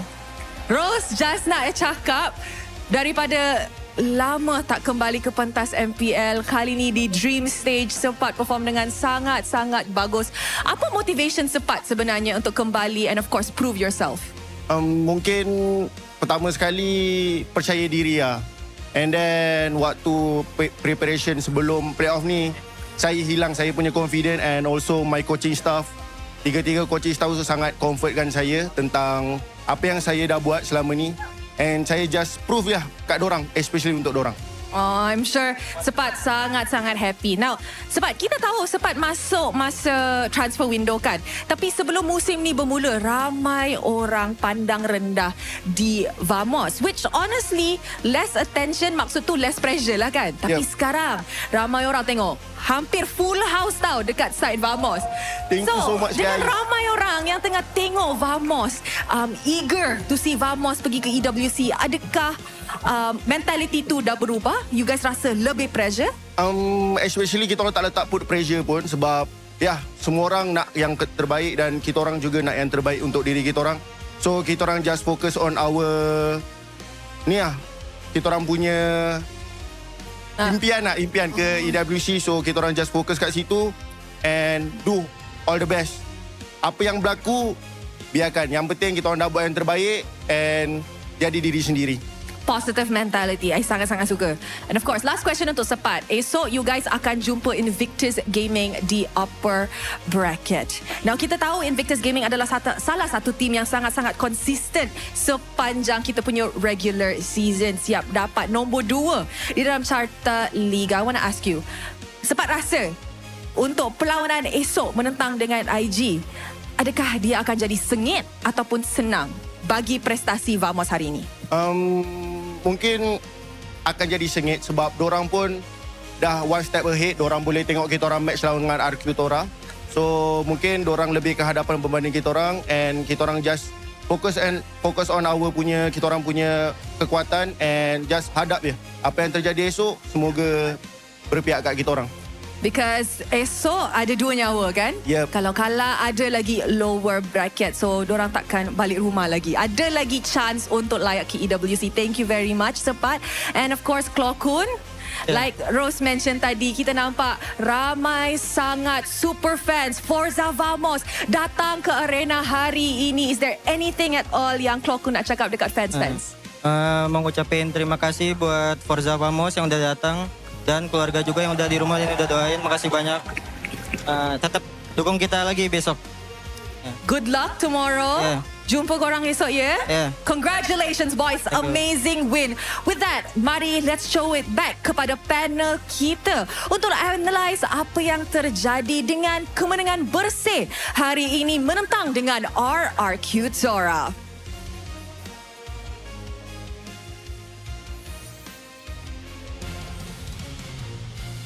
And there you have it. Game highlights up on the screen, but thank you so much to Rose alongside with Boji having a conversation with the winners and the losers of this matchup. It's sad to see RRQ Tora go, but happy times for Team Vamos as they get one step closer to their EWC dream. Yeah, this is going to be a lot of momentum for Vamos going forward. Very confident gameplay, exactly the style that they are known for, and it worked super duper well. A clean sweep as well with hardly any contention is going to give them a very good feeling about their next matchup. And I'm looking forward to that as well. We can see in Game 3, this was a very dominating gameplay from Vamos. They knew exactly what they wanted to do, and the Zetian was just the bane of RRQ the entire time.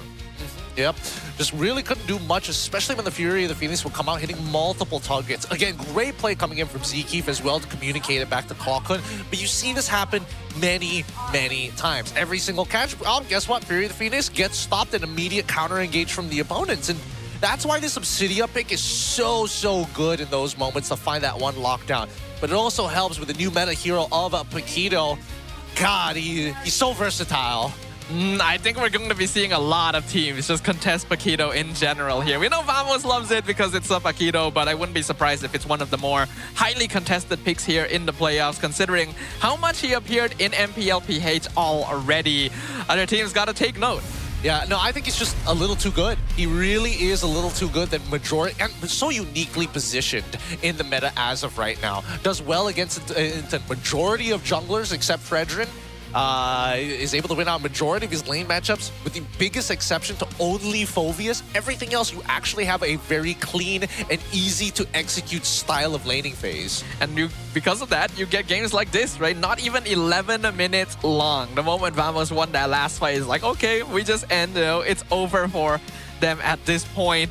The itemization already leaning very heavily because of that gold lead, and RQ unfortunately still facing the same issues. Why did Dyrant get a War Axe for all intents and purposes? Wait, let's see the emblems. Maybe I could be wrong here. Okay, maybe he was trying to go for a little bit more sustainability, huh? Interesting, interesting. Sustainability when you into the Paquito, hard to say. It feels like he wanted to go splitsies on what he wanted to do in this lane, and that probably costed him a little bit more if he just went full damage or went full tank. It's an interesting decision to go sustain Arlet.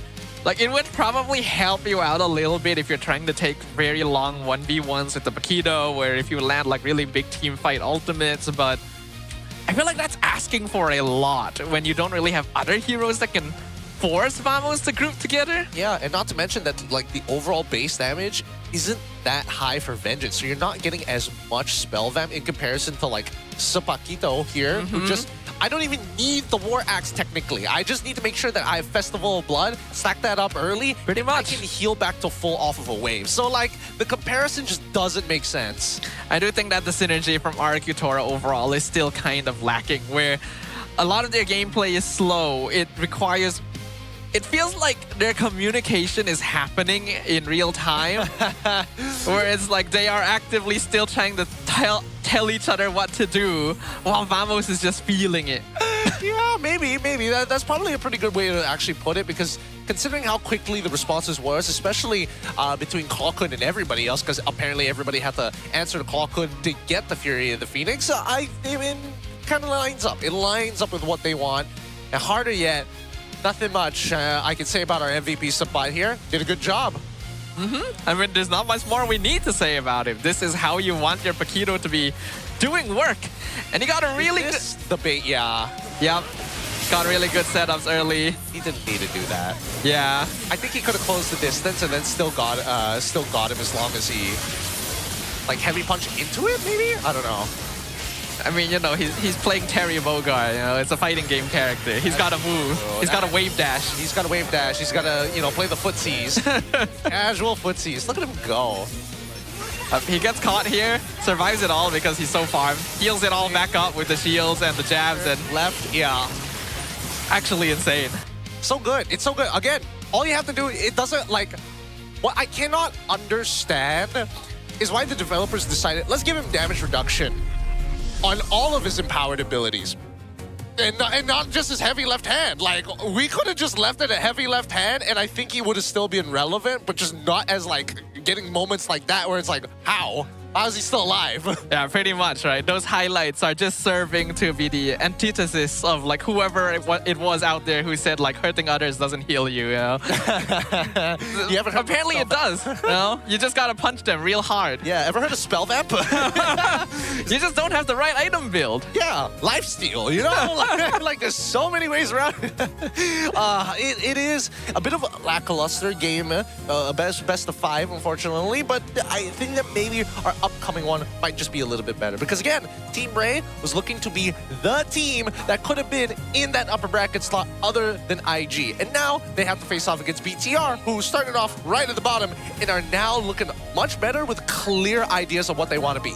It's so interesting to see how many ups and downs we have had this season among all of the different teams. But one thing that always stays the same is our daily TNT co-prediction activity, where you try to guess which team will win. You can write down your prediction before the match, and of course this is if you are here at the arena, and you can pass the card to the TNT Co booth, because 10 of those winners every day will be randomly selected to win 200 MLBB diamonds. And on top of that, t-shirts. We love t-shirts. We love MPL t-shirts. And you can use the promo code at the bottom of the screen right now to get free shipping, including East Malaysia. So even if you guys are not over here, you can still apply that for your online purchases. And if you guys are here at the arena, we have a special deal where you buy 2 pieces to get 50 ringgit off. So make sure you guys visit the TNT Co booth. Yep, don't waste any time and come on over and check out all the cool things that are happening here at the playoffs. And if you unfortunately don't have a ticket, there's still plenty of things to do besides that. Now, in the meantime, though, I don't know how to feel about this upcoming game, because again, if there was a team that I think would, if they could invest in a hyperbolic time chamber, it would probably be BTR. I think they have the highest likelihood to show us something else. They have been slowly improving across the entire regular season, so I don't think that's impossible, but we'll get to witness their match right after this. We're gonna go for a short break, and when we come back, it's the second best of 5 of the day. We'll see you guys there. Lagi.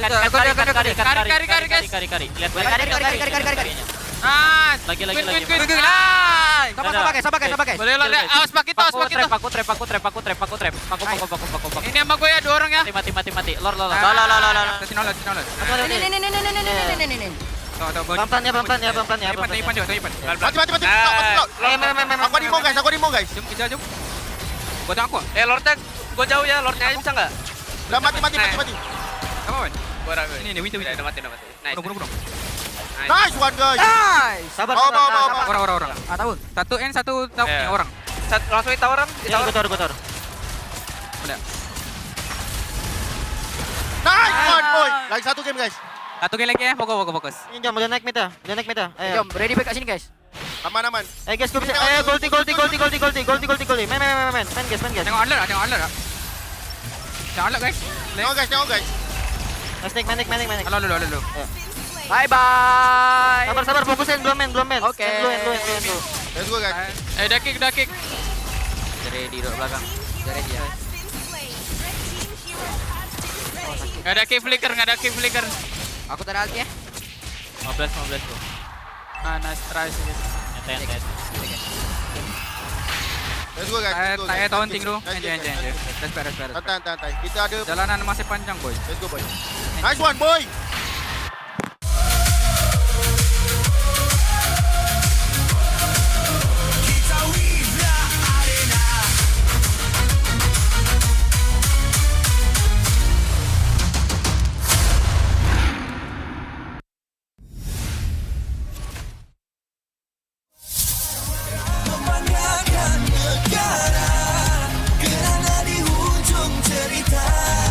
Pastinya kita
MPL MY dibawakan khas daripada Tora Gaming. Gimana ngelihat standings yang sesuai ekspektasi? Invictus Gaming, waktu diorang nak secure that second turtle, diorang dah ready untuk main dengan 1-4.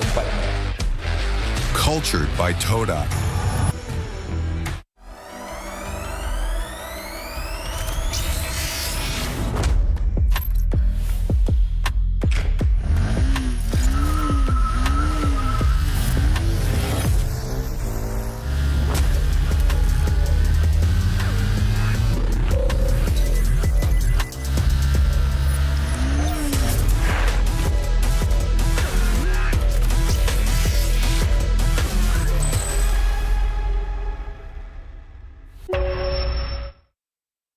Tonight is movie night.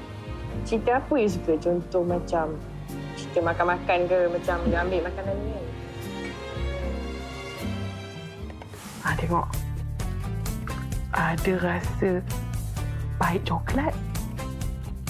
Ada rasa manis susu. Ada rasa pahit manis coklat campur susu. Roti dah nak siap. Sedap pula macam ni. Sedap bang. Inilah masanya. RM10 satu gelas. RM10? Kau dah tahu kau allergic dengan tapai tu, kenapa kau belasah lagi? Sedap, cute. Zon. Sabar, Zon. Aku pun lapar, Zon. Kami faham, Zon. Kami sahut cabaran segmen tu untuk menuju ke wawasan tu. Ayuh, kawan-kawan. Saya tengok ending semalam. Tak ada tonton. Tak ada tonton. Tak ada tonton. Tak ada tonton. Tak ada tonton. Tak ada tonton. Tak ada tonton. Macam ni baru boleh kawan.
Sekeping je.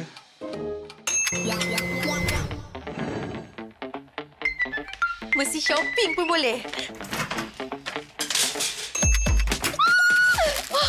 Siap ada diskaun lagi.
MPL MY dibawakan khas daripada Tora Gaming. Gimana ngelihat standings yang sesuai ekspektasi? Invictus Gaming, waktu diorang nak secure that second turtle, diorang dah ready untuk main dengan 1-4. Cultured by Tora.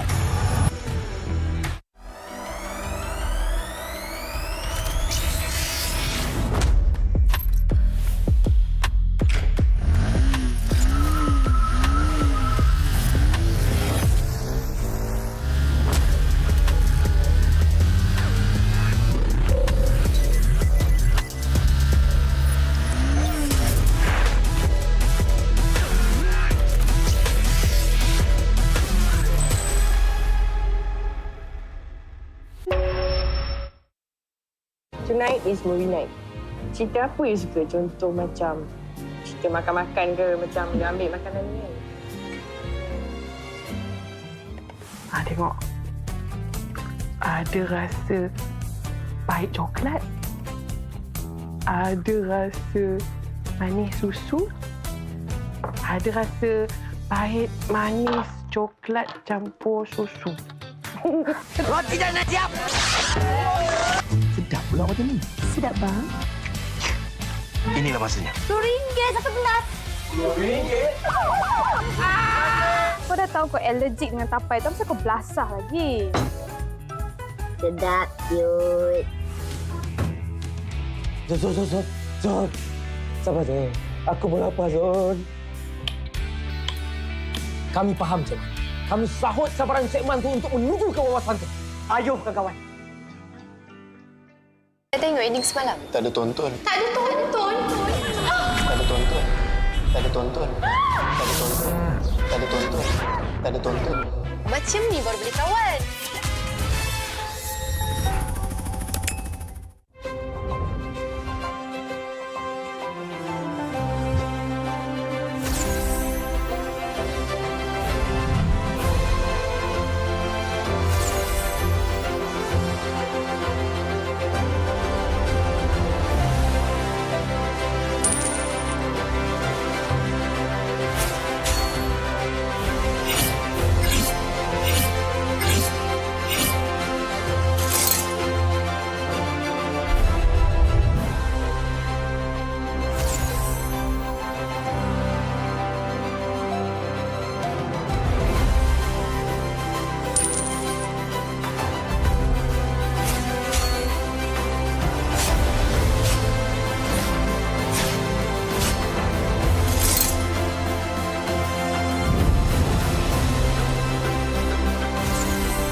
Sekeping je.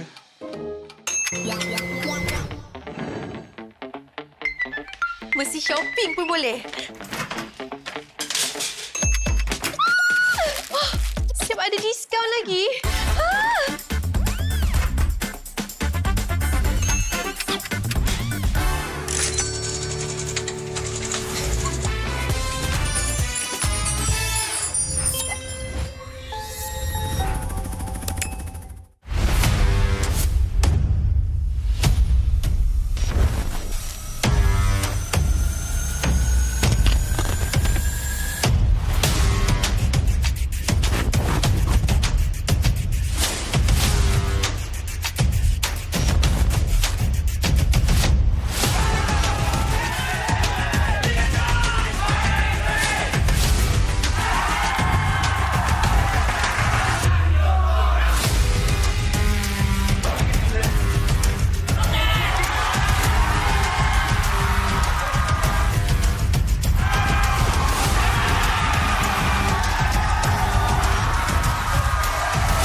MPL MY dibawakan khas daripada Tora Gaming. Gimana ngelihat standings yang sesuai ekspektasi? Invictus Gaming, waktu diorang nak secure that second turtle, diorang dah ready untuk main dengan 1-4.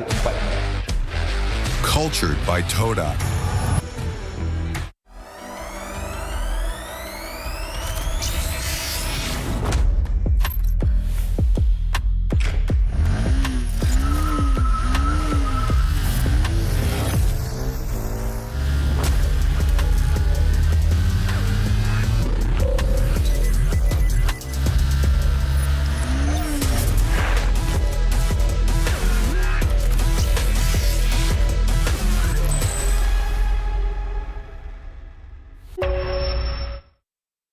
Tonight is movie night.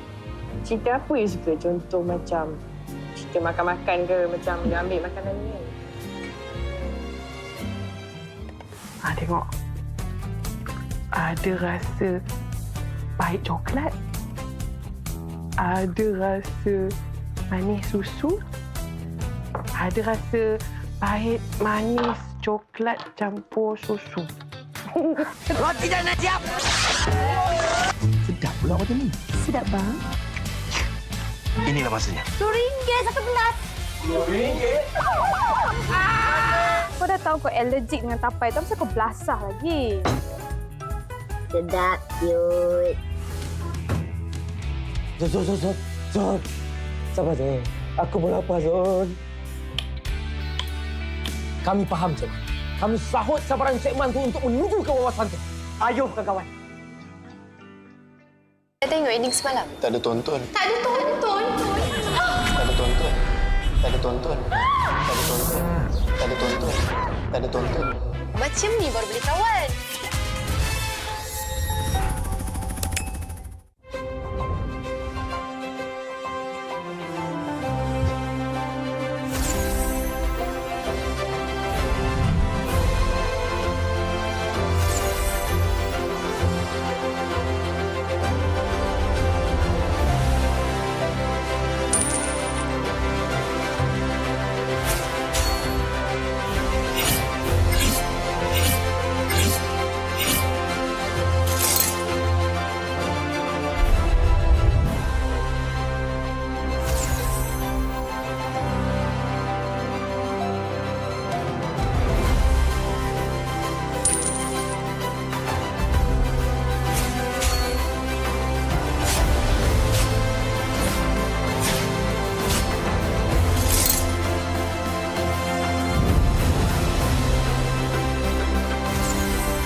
Sekeping je.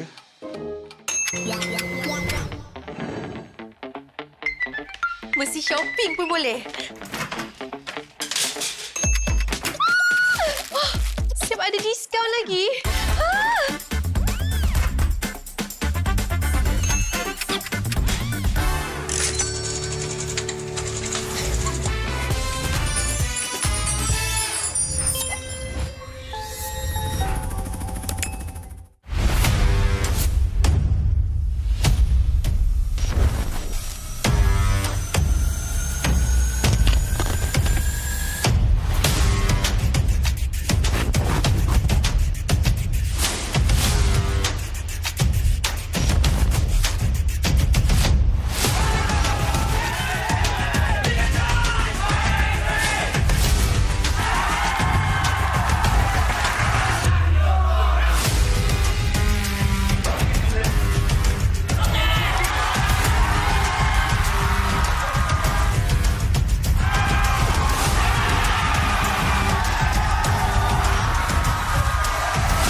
MY dibawakan khas daripada Tora Gaming. Gimana ngelihat standings yang sesuai ekspektasi? Invictus Gaming, waktu diorang nak secure that second turtle, diorang dah ready untuk main dengan 1-4.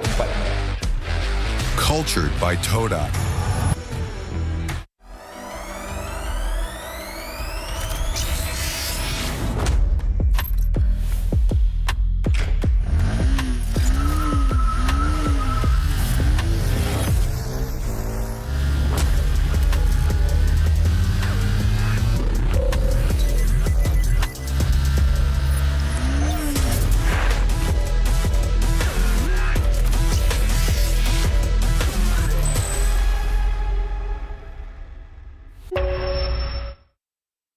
Tonight is movie night.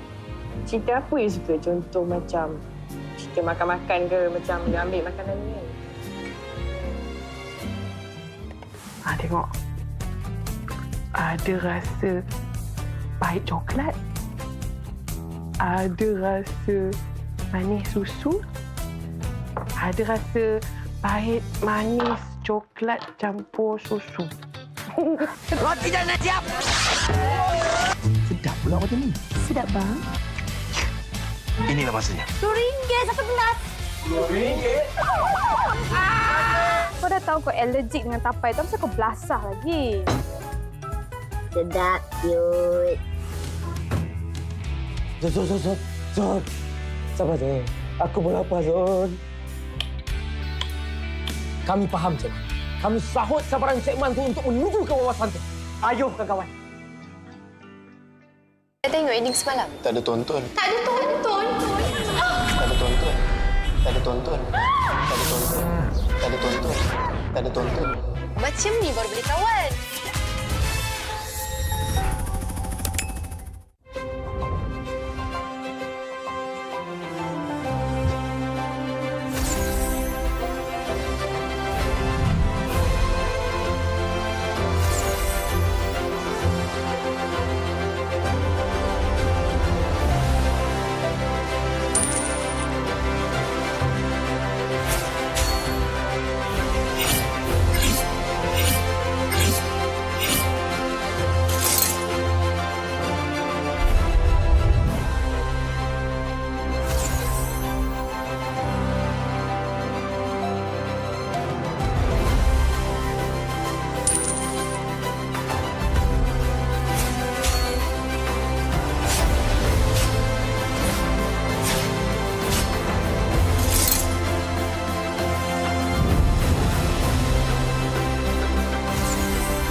Sekeping je.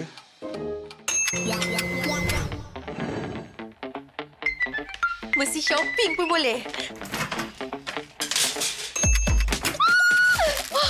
Siap ada diskaun lagi.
MPL MY dibawakan khas daripada Tora Gaming. Gimana ngelihat standings yang sesuai ekspektasi? Invictus Gaming, waktu diorang nak secure that second turtle, diorang dah ready untuk main dengan 1-4.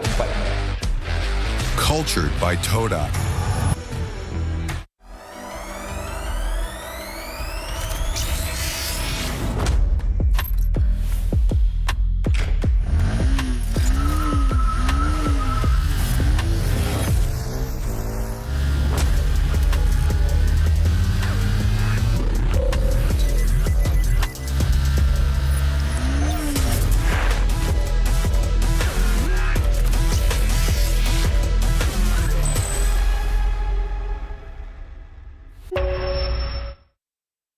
Tonight is movie night. Cerita apa yang suka? Contoh macam cerita makan-makan ke, macam dia ambil makanan ni kan? Tengok. Ada rasa pahit coklat. Ada rasa manis susu. Ada rasa pahit manis coklat campur susu. Roti dah nak siap. Sedap pula macam ni. Sedap bang. Inilah masanya. RM2 satu gelas. RM2? Kau dah tahu kau allergic dengan tapai tu, kenapa kau belasah lagi? Sedap, cute. Zon. Sabar, Zon. Aku pun lapar, Zon. Kami faham, Zon. Kami sahut sabaran segmen tu untuk menuju ke wawasan tu. Ayuh, kawan-kawan. Dah tengok ending semalam? Tak ada tonton. Tak ada tonton. Tak ada tonton. Tak ada tonton. Tak ada tonton. Tak ada tonton. Tak ada tonton. Macam ni baru boleh kawan.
Sekeping je.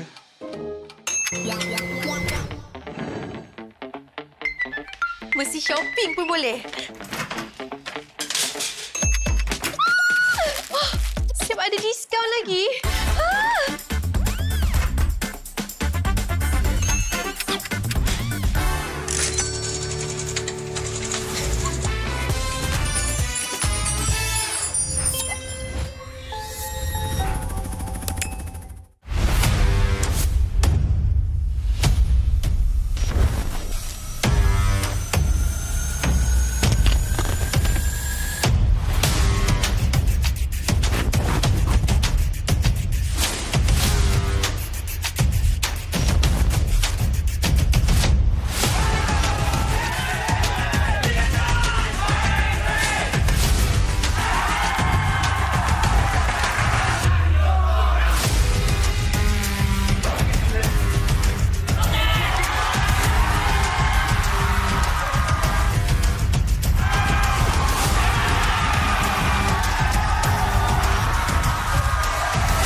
MPL MY dibawakan khas daripada Tora Gaming. Gimana ngelihat standings yang sesuai ekspektasi? Invictus Gaming, waktu diorang nak secure that second turtle, diorang dah ready untuk main dengan 1-4.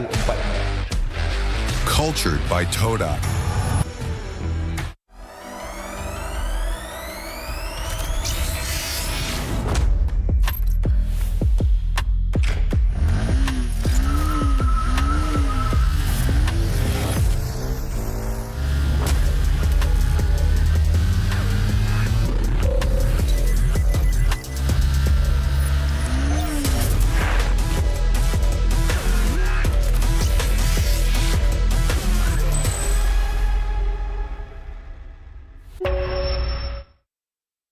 Tonight is movie night. Cerita apa yang suka? Contoh macam cerita makan-makan ke, macam dia ambil makanan ni kan? Tengok. Ada rasa pahit coklat. Ada rasa manis susu. Ada rasa pahit manis coklat campur susu. Roti dah nak siap. Sedap pula macam ni. Sedap bang.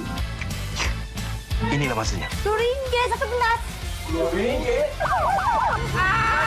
Kau dah tahu kau allergic dengan tapai tu, kenapa kau belasah lagi? Sedap, cute. Zon. Sabar, Zon. Aku pun lapar, Zon. Kami faham, Zon.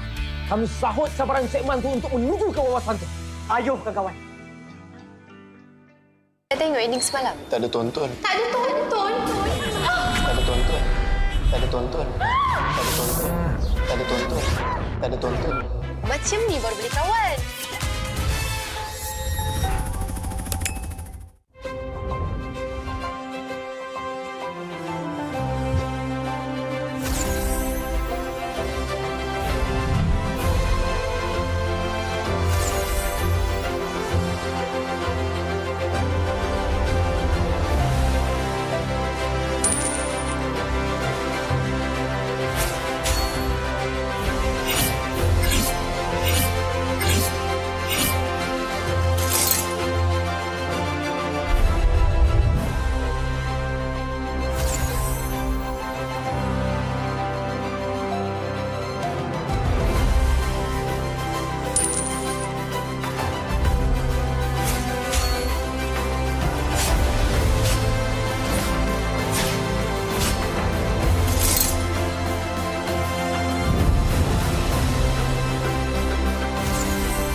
shopping je.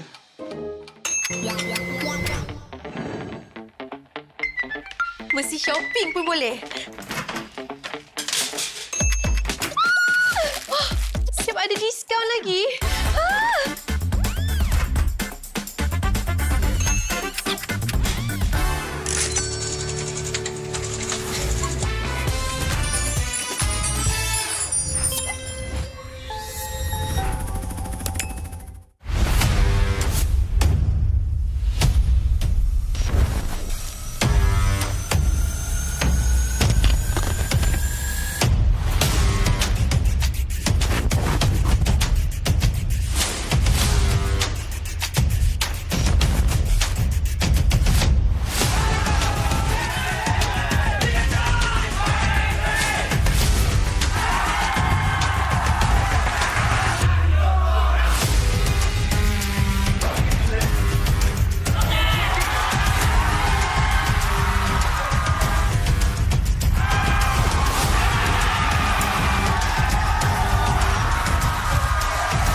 Tonight is movie night. Cerita apa you suka? Contoh macam cerita makan-makan ke, macam dia ambil makanan ni kan? Tengok. Ada rasa pahit coklat. Ada rasa manis susu. Ada rasa pahit manis coklat campur susu. Roti dah nak siap. Sedap pula macam ni. Sedap bang. Inilah masanya. RM2 satu gelas. RM2? Kau dah tahu kau allergic dengan tapai tu, kenapa kau belasah lagi?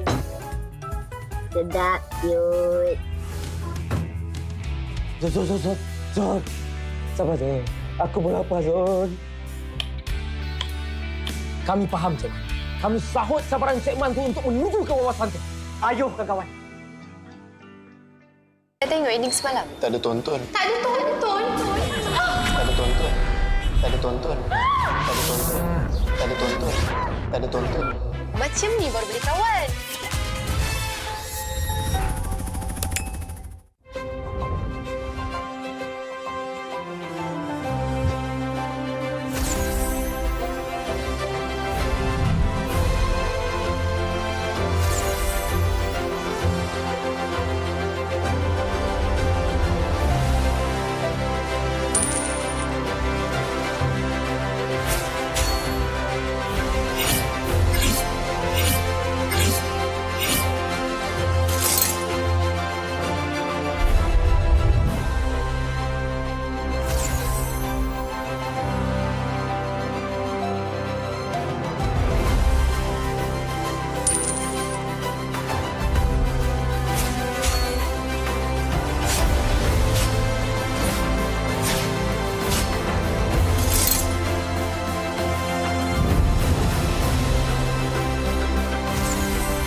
Sekeping je.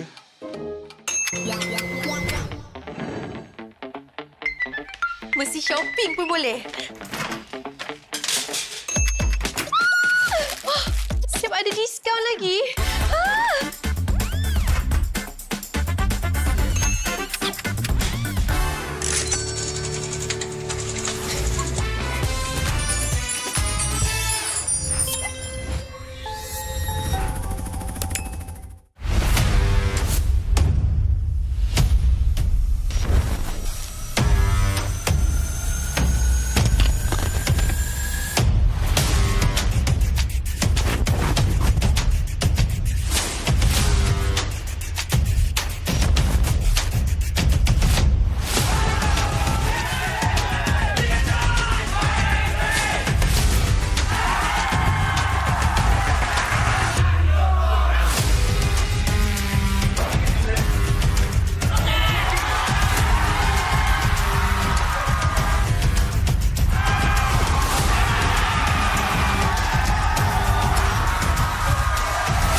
MPL MY dibawakan khas daripada Tora Gaming. Gimana ngelihat standings yang sesuai ekspektasi? Invictus Gaming, waktu diorang nak secure that second turtle, diorang dah ready untuk main dengan 1-4. Cultured by Tora.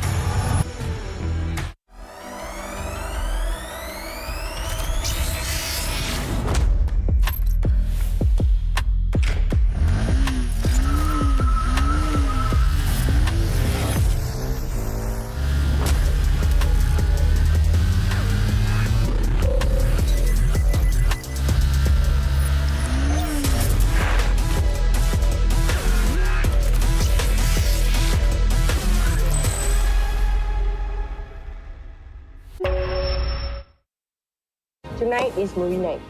Cerita apa?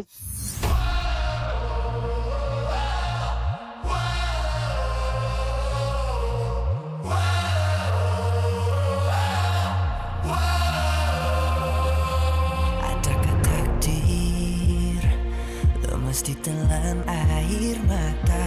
Selamanya ku takkan di bawah perjalananku sampai ke puncak dalam perjuangan.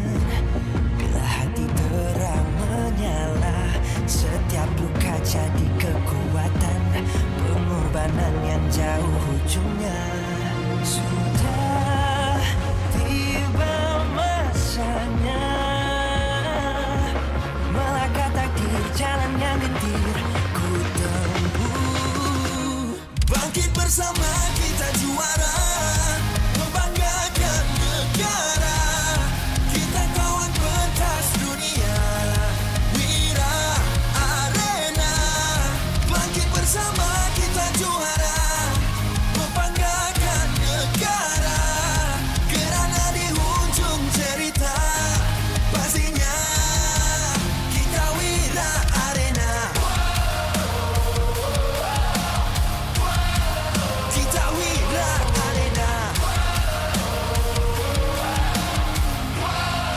Kita Wira Arena. Sweat and grind, guess we never gon' fade.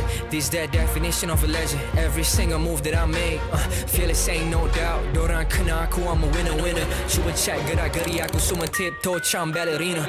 Genggam bara api, biasa berjadi arah. Mimpiku mula menjadi, tiada siapa je yang halang. Kalau bikin hari-hari, benda susah jadi senang. Segala cabaran aku ready, masa depan aku terang. Tiba masanya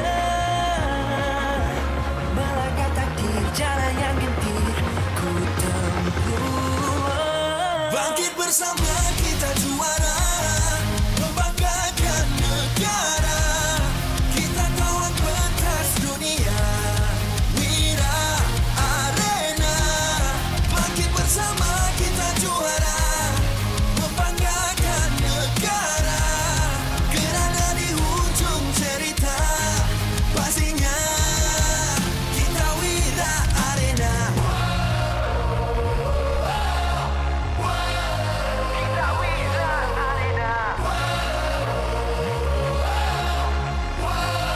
Kita Wira Arena.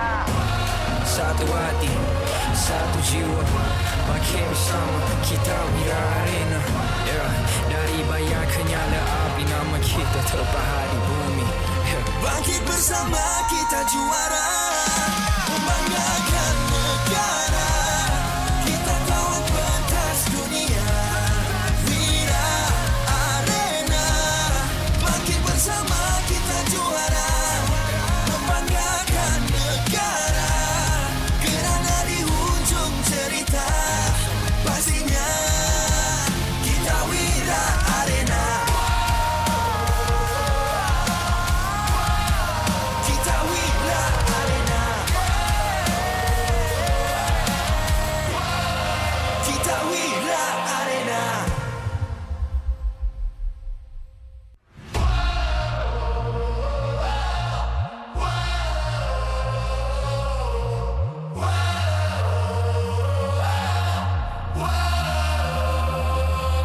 Adakah takdir mesti telan air mata?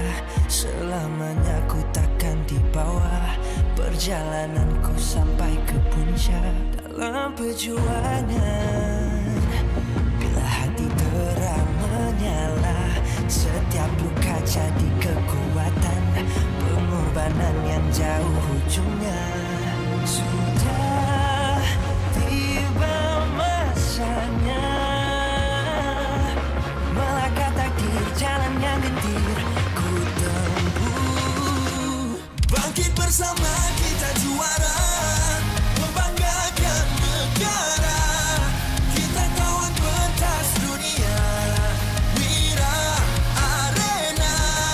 Bangkit bersama kita juara, membanggakan negara. Kerana di hujung cerita pastinya kita Wira Arena. Kita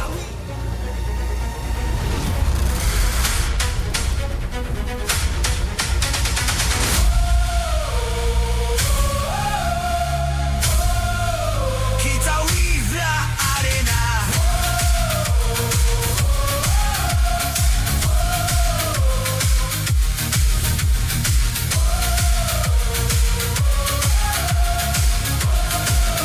Kita Wira Arena.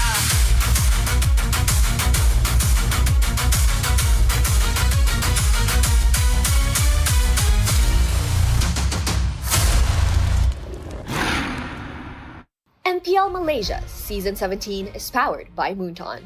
Presented by Celcom DG. Power up now with Celcom DG Prepaid 5G. Climb to mythical immortal with unlimited 5G power, uncapped hyperspeed, and endless entertainment. Celcom DG Prepaid 5G. Limitless. Made for Gen Now. Bloop, bloop, bloop, bloop. What's that sound? Feels like something is flowing. It's the Infinix GT50 Pro, powered by HydroFlow liquid cooling. No lag, just smooth gameplay. 144 FPS, pressure sense GT trigger, fast and responsive. For MLBB players, this one's for you. Get it now at Infinix official store and TikTok shop, Infinix Malaysia. So food delivery Grab. Definitely focused when full. When people is hungry, they lose focus. Then they will have bad aim or bad performance during the game time. Hence, order from GrabFood to stay focused. Cultured by Todak. Get your official MPL Malaysia merchandise at the Todak booth or online at store.todak.com. MPL Malaysia is now cultured by Todak, empowering the next generation through Todak Academy and its industry-focused TVET and STEM education programs. Official motorcycle partner, Yamaha. Official content partner, Media Prima. Official streaming partner, Tauntaun. Our strategic partner, Fairy, TNT Co., Obspot, PSM. Supported by KBS, ESI, Rakan Muda, MESF. Welcome back, everybody, to the MPL MY Season 17, live at the MPL Arena at Stadium Juara. The time has been very lively, in a matter of fact, here. Not only at the exposition happening on the outside, but also the combat happening on the inside. It's an exciting day number one to kickstart the playoffs with the play-ins, and of course, we've already had to say goodbye to one team as one more moves on. We have to unfortunately say goodbye to another to see what that upper bracket truly looks like. Our top 6 has officially been narrowed to our top 5, and unfortunately the losses are going to keep coming because there is only one more spot in the official playoff stage with that 2-life bounty, and only Team Rey or Bigatron Malaysia will be able to claim it. Thank you once again for tuning in to the MPL MY Season 17. You have Gideon as well as Hadafa here on the desk to keep you guys entertained and also to make sure you guys catch all of the action here today because we don't want to miss a moment of it. So far, based on what we have seen, that 1 week of break has done some good for some of these teams. Others, unfortunately, still trying to pick up on what this meta is going to be. I think it might be different for our upcoming game, though.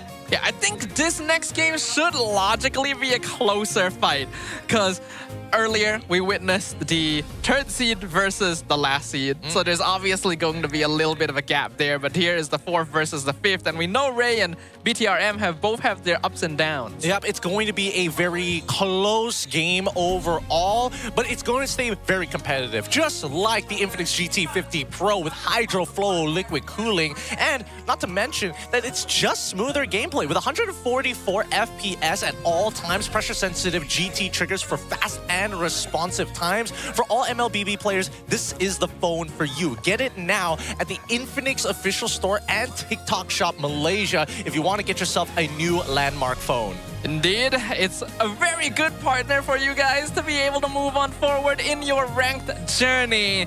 And once again, as a reminder to you guys, the MPL Malaysia Festival is going to be happening here from the 3rd to the 7th of June, brought to you by Esports Con. We've got our ultra giant screen watch party, finally got to see it. It is pretty big. Meets and greets, official team merchandise, stage activities, food, village, and more. You can even stand a chance to win an OBS bot camera and plenty of in-game diamonds through lucky draws.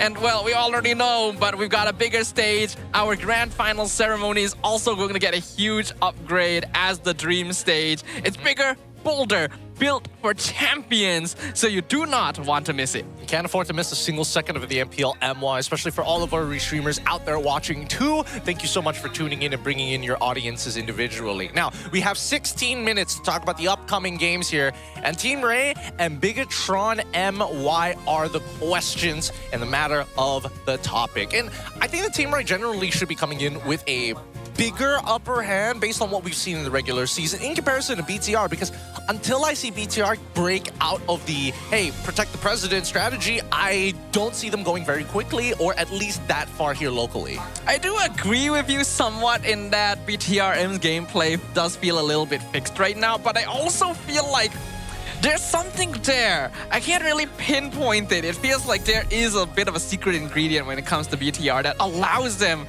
to actually take games off of teams you would normally assume to be stronger.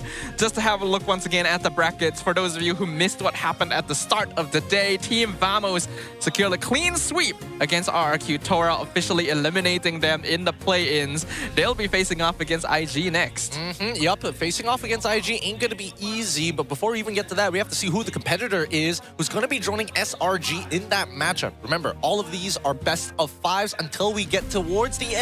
In the lower bracket finals, it's a best of 7, and finally the grand finals is also a best of 7. Grand finals are gonna be exciting. We got the dream stage opening ceremony to look forward to, and our 2 teams who will represent us in MSC. We're still a couple days away from being able to figure that out, but that's not gonna stop everyone from thinking about who are the squads, the players who have earned that position.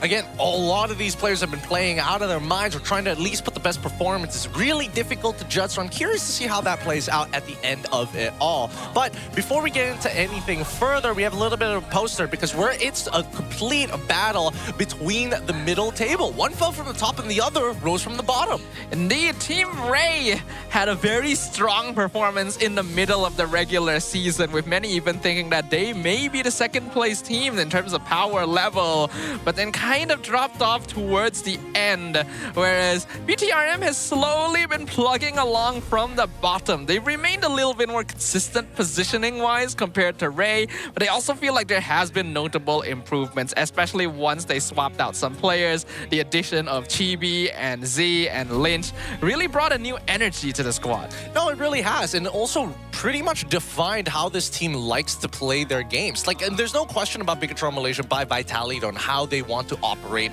within the Land of Dawn, but Team Rey has that extra bit of flexibility, which is why I'm giving them a free pass here on why they're coming in with a bigger advantage. Overall, we've seen multiple playstyles. Siska as an EXP laner is very well suited for the meta. Lolios as well, but his performance is going to be a bit of a coin flip, as we always know.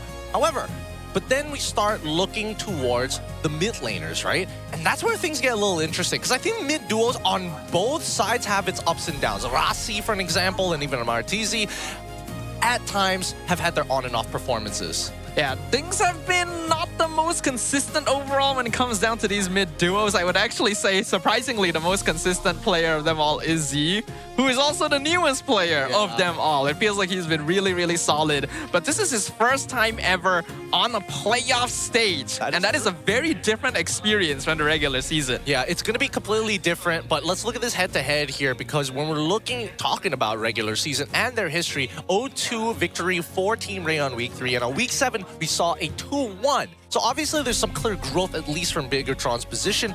I think that for Team Rey, that win on week 3 really shows that, yeah, this is potentially what the peak could be when we figured out the meta. I don't know about now.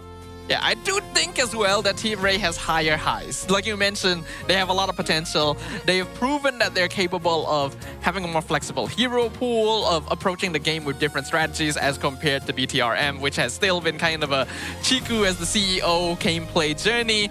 Now there has been a gap as well. We pointed this out before the first match.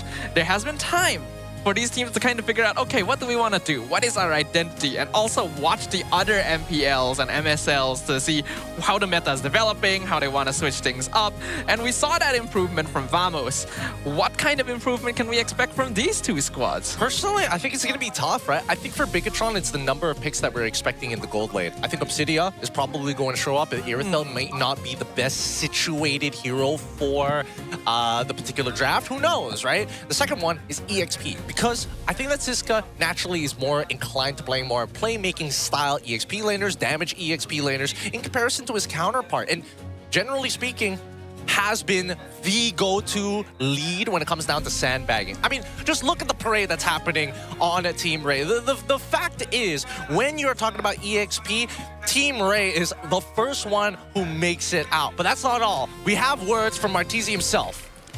Hey guys, Rose here. Sebelum kita mulakan play-ins kedua untuk hari pertama playoffs musim ini, Rose actually nak interview Martizi daripada Team Rey.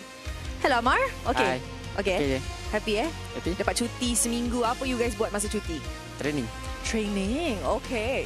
So, Amar, Rose ada beberapa soalan tentang Team Rey lah untuk playoffs kali ini. So, kalau kita ingat balik di regular season, selepas minggu ke-6, Team Rey jadi sangat-sangat shaky di mana win streak mereka pun dipatah oleh, I lupa dah siapa patahkan. Vamos kan? Vamos, oleh Vamos. Selepas tu, it was a roller coaster, up, down. Ada beberapa kekalahan yang you guys hadap kan? So, I nak tanya bagi Amar, bagi Martizi, apa lesson terbesar yang Team Rey belajar daripada kesilapan tu di regular season? Lesson terbesar bagi saya paling pun jangan underestimate orang sangat and don't overconfident. Yeah. Sebab kalau kita underestimate, kita overconfident, apa akan jadi? Lose streak. Bukanlah lose streak, tapi dia lebih kepada macam tak boleh end, ada masalah in-game, lepas tu tiba-tiba kena flank, kalah. Exactly. Nanti benda tu pun boleh affect kita punya confidence di game yang seterusnya. Now, Rose nak tanya pula pasal your opponent hari ini, which is BTRM by Vitality. Kita tahu, beginning sampai tengah-tengah season, mereka memang shaky. Tetapi, mereka pun berjaya tutup regular season dengan 2 kemenangan berturut-turut. Maksud tu, mereka ada momentum kemenangan masuk playoffs kali ini. So, bagi Martizi, masa lawan BTRM ni, apa you rasa yang paling bahaya lah pasal mereka? Paling bahaya bagi saya, paling bahaya pasal diorang ada 2 orang player legenda. Not that legenda bagi cakap dia Ciku kan, diorang ada Ciku dengan Chibi kan? Yes. So 2 orang tu saya respect sebab diorang ada pengalaman yang lama semua dalam sini. Cici combo Cici combo. Memang bahaya lah. Memang bahaya bagi saya. Memang bahaya. Boleh kena flank dengan Ciku, boleh kena out jungle, out retry dengan Chibi. Sangat-sangat bahaya. King of retry. And of course, kita tahu di dalam Team Rey sekarang ni, 3 local player berjaya menjadi line up utama di Asian Games yang akan datang di Japan, betul? Betul, alhamdulillah. Tapi kalau you guys akan jadi wakil negara, mesti ada beberapa pressure yang you guys akan face. Lagi-lagi, roster keluar sebelum playoff. So of course lah, orang di luar sana ada ekspektasi tentang gameplay you guys, playstyle you guys. So adakah itu bagi pressure untuk playoffs ini? Bagi saya, personally, saya tak pressure pun. And I lebih enjoy being pressure while playing. Kenapa? No, just while playing, pressure plus nervous. I just enjoy it. That's it. Oh, I rasa Enjoy you being suka nervous and pressure at the same time. adrenaline. Yeah. Lagi hype lah. Lagi hype. Kalau lah, cakap. tenang mungkin boleh overconfident, boleh overhype kan. Okay. Maybe ada beberapa player lah like suka lebih pressure daripada tenang, and Martizi is one of them. Now, last question. Sepanjang musim ini, ramai orang cakap di mana Team Rey actually pasukan yang sangat-sangat bagus untuk musim ini, di mana ada star player, ada potential besar, tapi pada masa yang sama, ramai orang juga cakap you guys kurang disiplin, kurang konsistensi. So bagi Martizi, bagi Team Rey, apa yang mereka nak buktikan di playoffs ini? Personally, kita orang just nak buktikan kat diri kita orang sendiri yang kita orang akan lebih konsisten dan kita orang just main macam mana kita orang nak main lah. And semua orang dekat sini, semua orang kita orang target slot EWC kan. So, we work hard lah for it. Okay, mungkin kita akan tengok hasil of the training sepanjang of 1 minggu ni sebelum kita masuk ke playoffs. Terima kasih Martizi. Sama. Good luck untuk perlawanan ini. Thank you. With that, mari let's show it back to our panel untuk masuk ke dalam line. Thank you so much, Rose. There you have it. It is Martizi here on the helm. First in lineup next to Loliels, Ivan, Justgard, and as well as Siska on their preparation building up to the play-ins. We know that each of the players of Team Rey have very high potential, and while they started off the season pretty shaky, they quickly found their rhythm and became a force to be reckoned with, but unfortunately weren't able to push that envelope further towards the end of the regular season.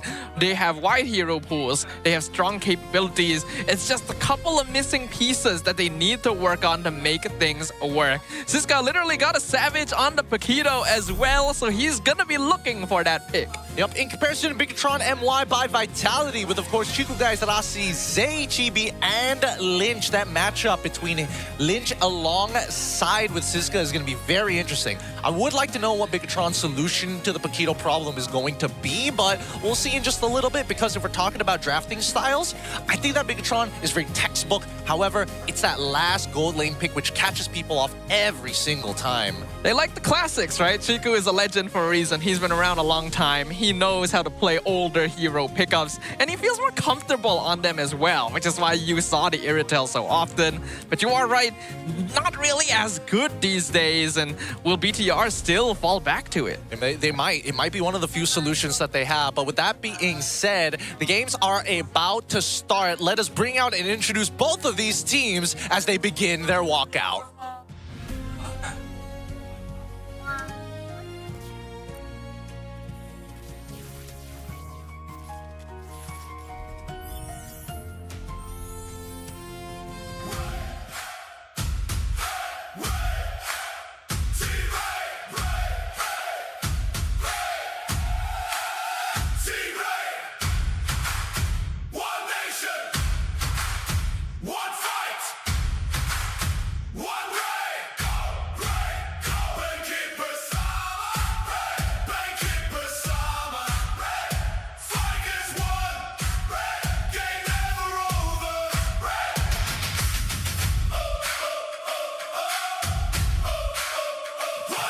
Seasons of waiting, 5 seasons of believing, 5 seasons to break a curse.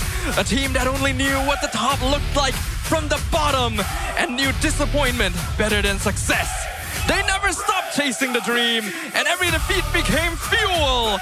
Look who's standing here now on this stage as true contenders for the throne. Ladies and gentlemen, this team is the living proof that perseverance pays off. Let's cheer for Team Rey! Team Rey with side laners that need not only to dominate but control the tempo of this game. Siska at the helm to make that play, but of course on the opposite side, Loliels has to keep up with the pace of the team if this team wants to stand any chance against their devastating competitors.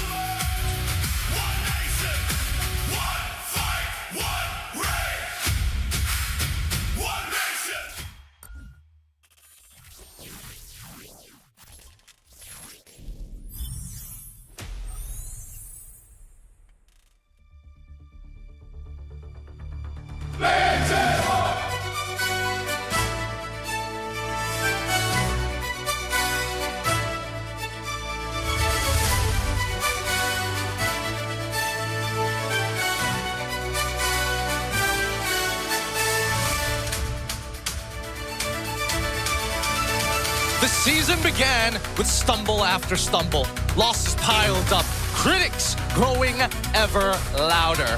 Many believed their season was over, but pressure forges champions. 3 new additions transformed their fate, rewrote the code, rebuilt the robot. Now the Red Robots stand on the playoff stage with a new mission: domination. Always programmed to win. This is Bigatron Malaysia by Vitality. With the GT duo leading the road forward, can they bring the Malaysian Red Robots to the next round? Can BTRM taste victory and find themselves in the top 4 of status befitting of the legends among them? And now it is time to bring up the coaching staff of both teams, the masterminds behind every match, who will be joined by our head marshal, Rez, to ensure every game runs fairly and smoothly.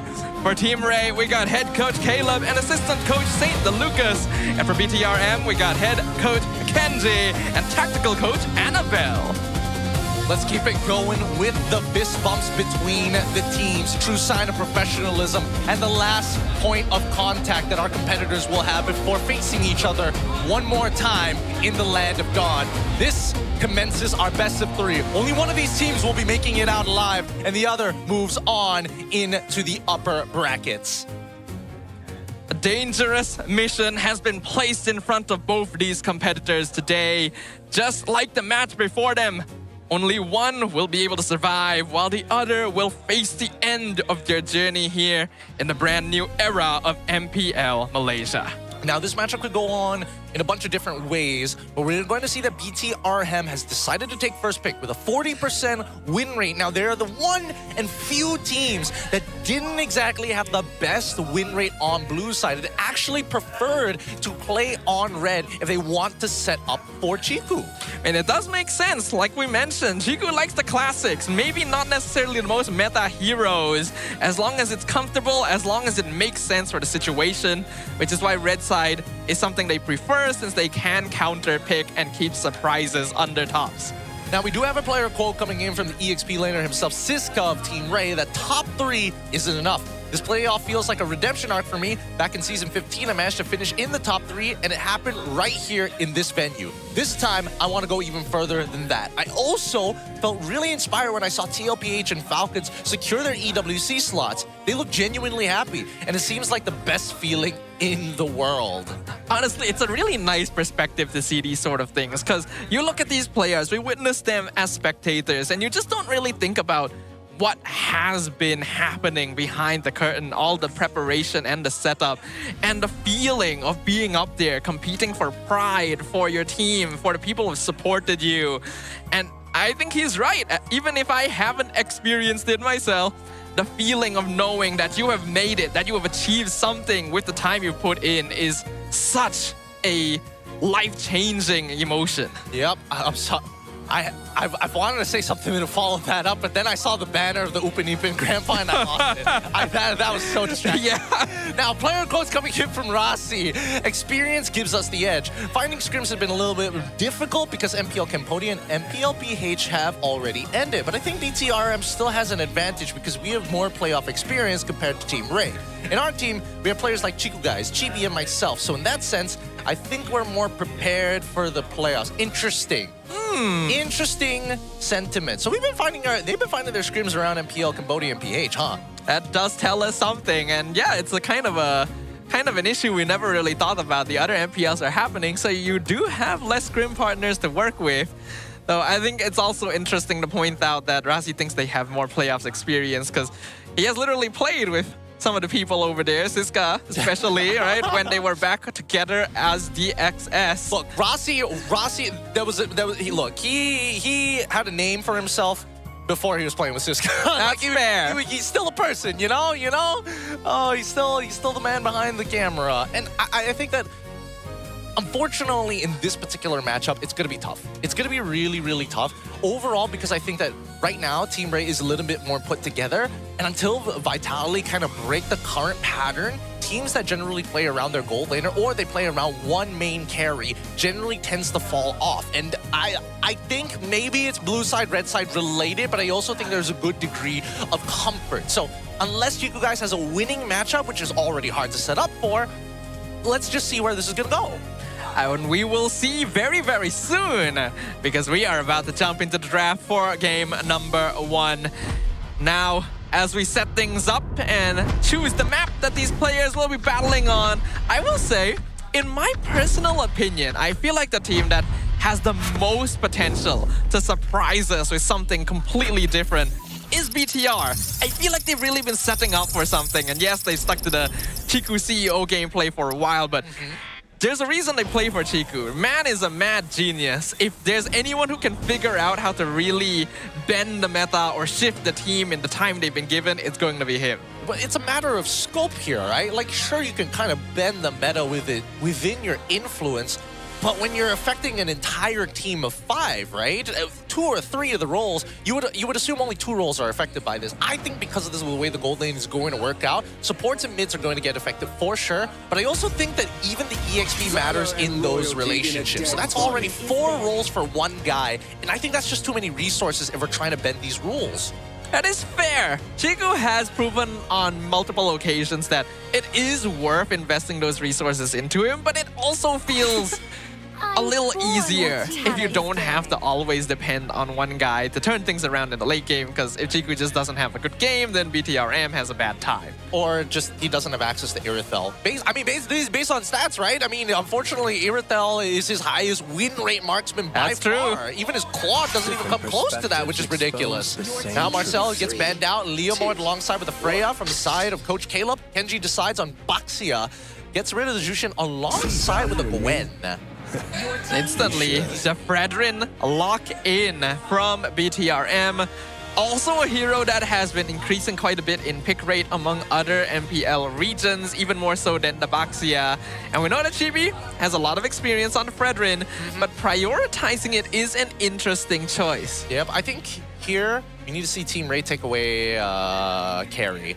They need to get rid of carry, arguably even Harith. I would say it's better to take carry at this point because now you have a direct answer to the Fredrin rather than risking, oh, I happen to Chrono Dash in the wrong direction and get clipped by the energy eruption. I'm dead. I'm also wondering about the Paquito. Earlier, Vamos prioritized Paquito every single game they had it. Well, I was going to say Phoveus. It was supposed to be Phoveus alongside with whatever they wanted to go for. I would say Phoveus carry would have been nice. Yve, I think it's totally fine here. Probably the second best option that they have. The Paquito, not so much. This should be Phoveus. It has to be Phoveus, logically speaking. Yve is a pretty good solution here. She's good at holding down heroes like Fredrin.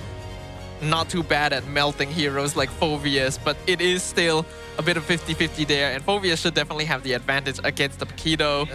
So it would feel very weird if BTR doesn't pick the Purple Man. I think they are going to pick the Purple Man. The question is whether they pick Collins. Okay. That's exactly what Team Rey wanted to see. This is why they did their opening. We want to know what your gold laner you're going to have straight away and then start adjusting for it. So what is going to be the pick here? Do you want to select Chiku's hero early on, or do you want to keep it? Looks like they are going to keep it. They pair up the Hylos with the E for the big team fight setup. I don't know, this is starting to feel like a blunder right now. This is really starting to feel like a blunder, and it's making me uncomfortable because they're starting to take away the important characters. The only thing that really bugs me is this Paquito. That should have been carry, I think. If not, at least take away the Phoveus. Either way, Team Rey just didn't want BTRM to have access to this true damage-dealing marksman. So dealing with the Claude is a lot more manageable. And now they're getting rid of the bigger tanks on their side, knowing that this could still be the issue. Well, Glue also going to be one of Rassi's signatures, so Team Rey starting to show a little bit of respect in the bans. What does BTR want to get rid of at this point? It should logically be the carry, since they have quite a lot of frontline now to work with. Probably junglers, right? Junglers that can either completely outscale the Fredrin and get around him. Ooh. They get rid of the Akai. Okay. So they want... Okay, so they want Team Rey to go on a damage-heavy style jungler. They've already taken away the two best, sorry, all the best tank junglers in the meta so far. What does that leave him with? Maybe a Suyo? That's not great. They will ban the Atlas as well. So putting a lot of priority onto that mid duo, but not necessarily even for the laning phase, specifically for team fighting. Which really... I don't know, because the team fights probably won't go the way that Team Rey wanted to, right? Because Team Rey at this point have no real means of dealing with any of this other than Eve just trying to poke him out and getting like a Wishing Lantern and then playing right? It's almost guaranteed that Paquito's going to lose his lane. Hylos and Eve could control the mid lane to kind of alleviate the side pressure, but there's no guarantee the side pressure is going to get much done anyways, right? And now that Carry's gone, they basically lost the major answers and they need a Trinity build that doesn't dash. A Trinity build that doesn't dash. Obsidia, I guess. And that's probably the closest one that they could get to. If they're willing to be risky, they could also go Clint for early game. But no, it is Obsidia. It's basically the only thing they got left. Real easy to predict what the next couple of things in this draft are going to be, especially with the ideas so clear in their minds with very obvious problems. I don't know.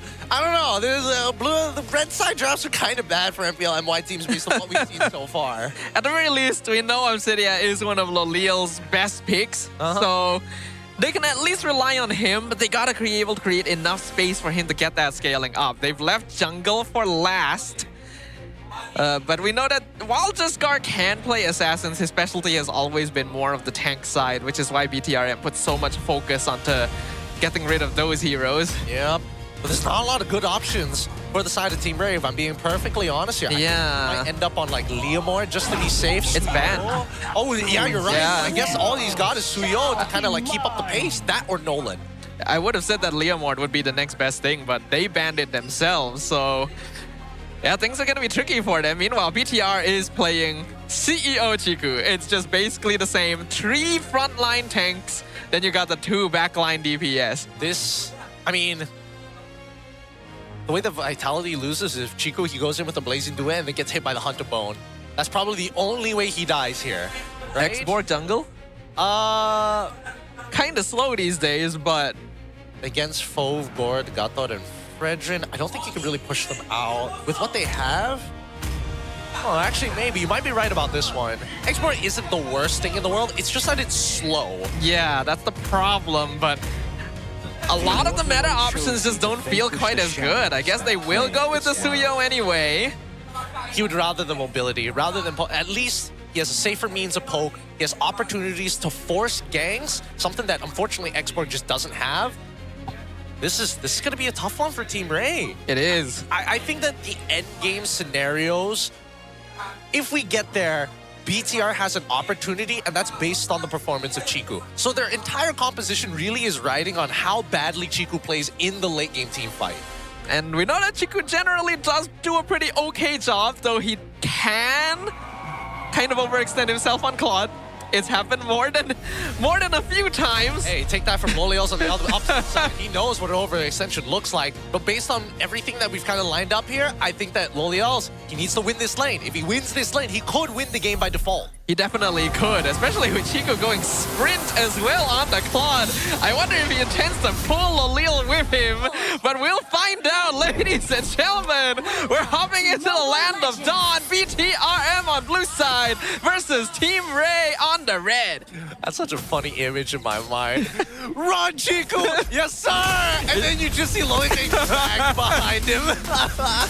Oh, boy. All right, the early levels are going to be pretty rough for a majority of these laners. We currently have one winning lane on the EXP, a winning lane in Chiku, guys, a winning lane in Zay and Rasi. For the most part of it, well, actually more of a sandbag lane, if I'm being completely honest, but Team Rey, on the opposite end, is making things work because of that early pressure through their mid. This is exactly what I'm talking about. Walk out, harass people, don't make them feel safe.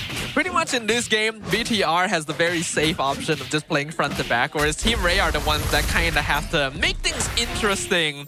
They've got heroes that can gank the backline and take out the DPSs, and then work on the tank slower afterwards.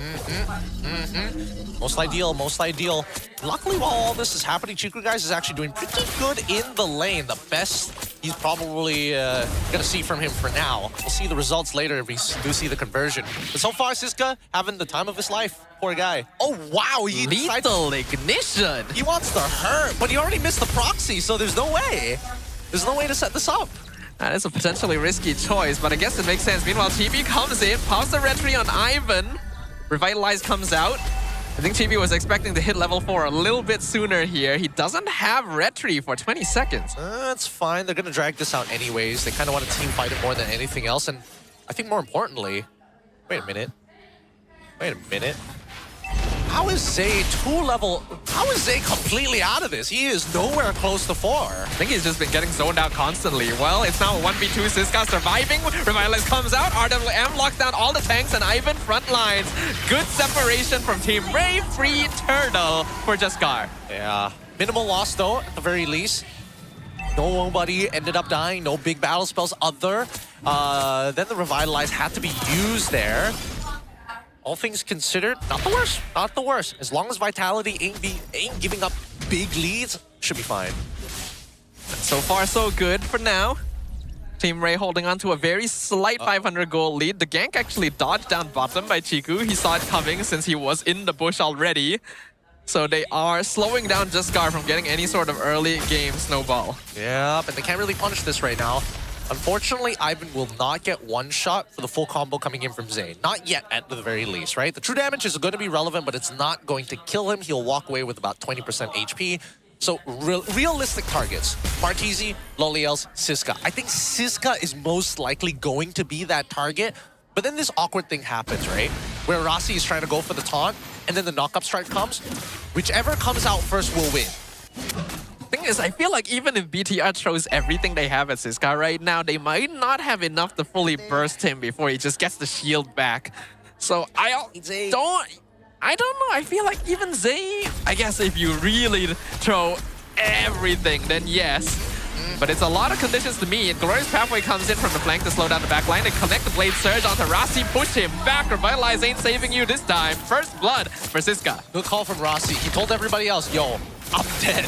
Like, we're all gonna die or only me just die. And he's told the captain of the ship, no, it's just me today. Going down with the ship. Going down with the ship, man. Make sure the rest of you just crew it well, because look at this pressure that BTRM is doing right now, right? Chiku, guys, yes, he nearly died there. Hold on. Careful, Chiku. You don't want to... Wait, does he have BMI? Okay. If that connected, he'd be dead. Meanwhile, up top, RWM, Lynch goes down. A 4-man gank from Team Rey, and this is the proactiveness I want to see. Yep, BTRM fortunately making the mistake of losing their lives early on. They really needed Lynch for this fight. And now, with it being obsolete, they're backing away into their own jungle. Not even a contestation here as Team Rey gonna happily take a free turtle. Are they gonna re-gank him?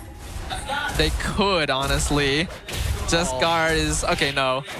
Looks like they're gonna take it easy on him for now, but Siska gets a lot of gold off this tower. Yeah, he's so far ahead now. Oh, it's gonna be tough. It's gonna be tough. I want to see what Lynch is going to build at the end of the day. Hunter Strike already completed by Siska. It looks like it's full tank coming in from Lynch. We should expect Siska to go at least half damage build here if he's going lethal ignition. So, and his goal is going to be just the same as everyone else, basically. Hunt Z and Chiku guys and then deal with the tanks later, which can work so far. Team Rey hasn't been going too far for kills because they know the goal is just to outfarm. Yeah, but also it's going to be a bigger issue later on because Siska is going to lose relevancy, right? With Rossi, Chibi, and Lynch being so huge as tanks, it's just not worth Siska's time to keep trading against them. Unless they have, like right now, where he's by far the strongest. And I think this is going to happen for the next 5 minutes or so. Pretty much.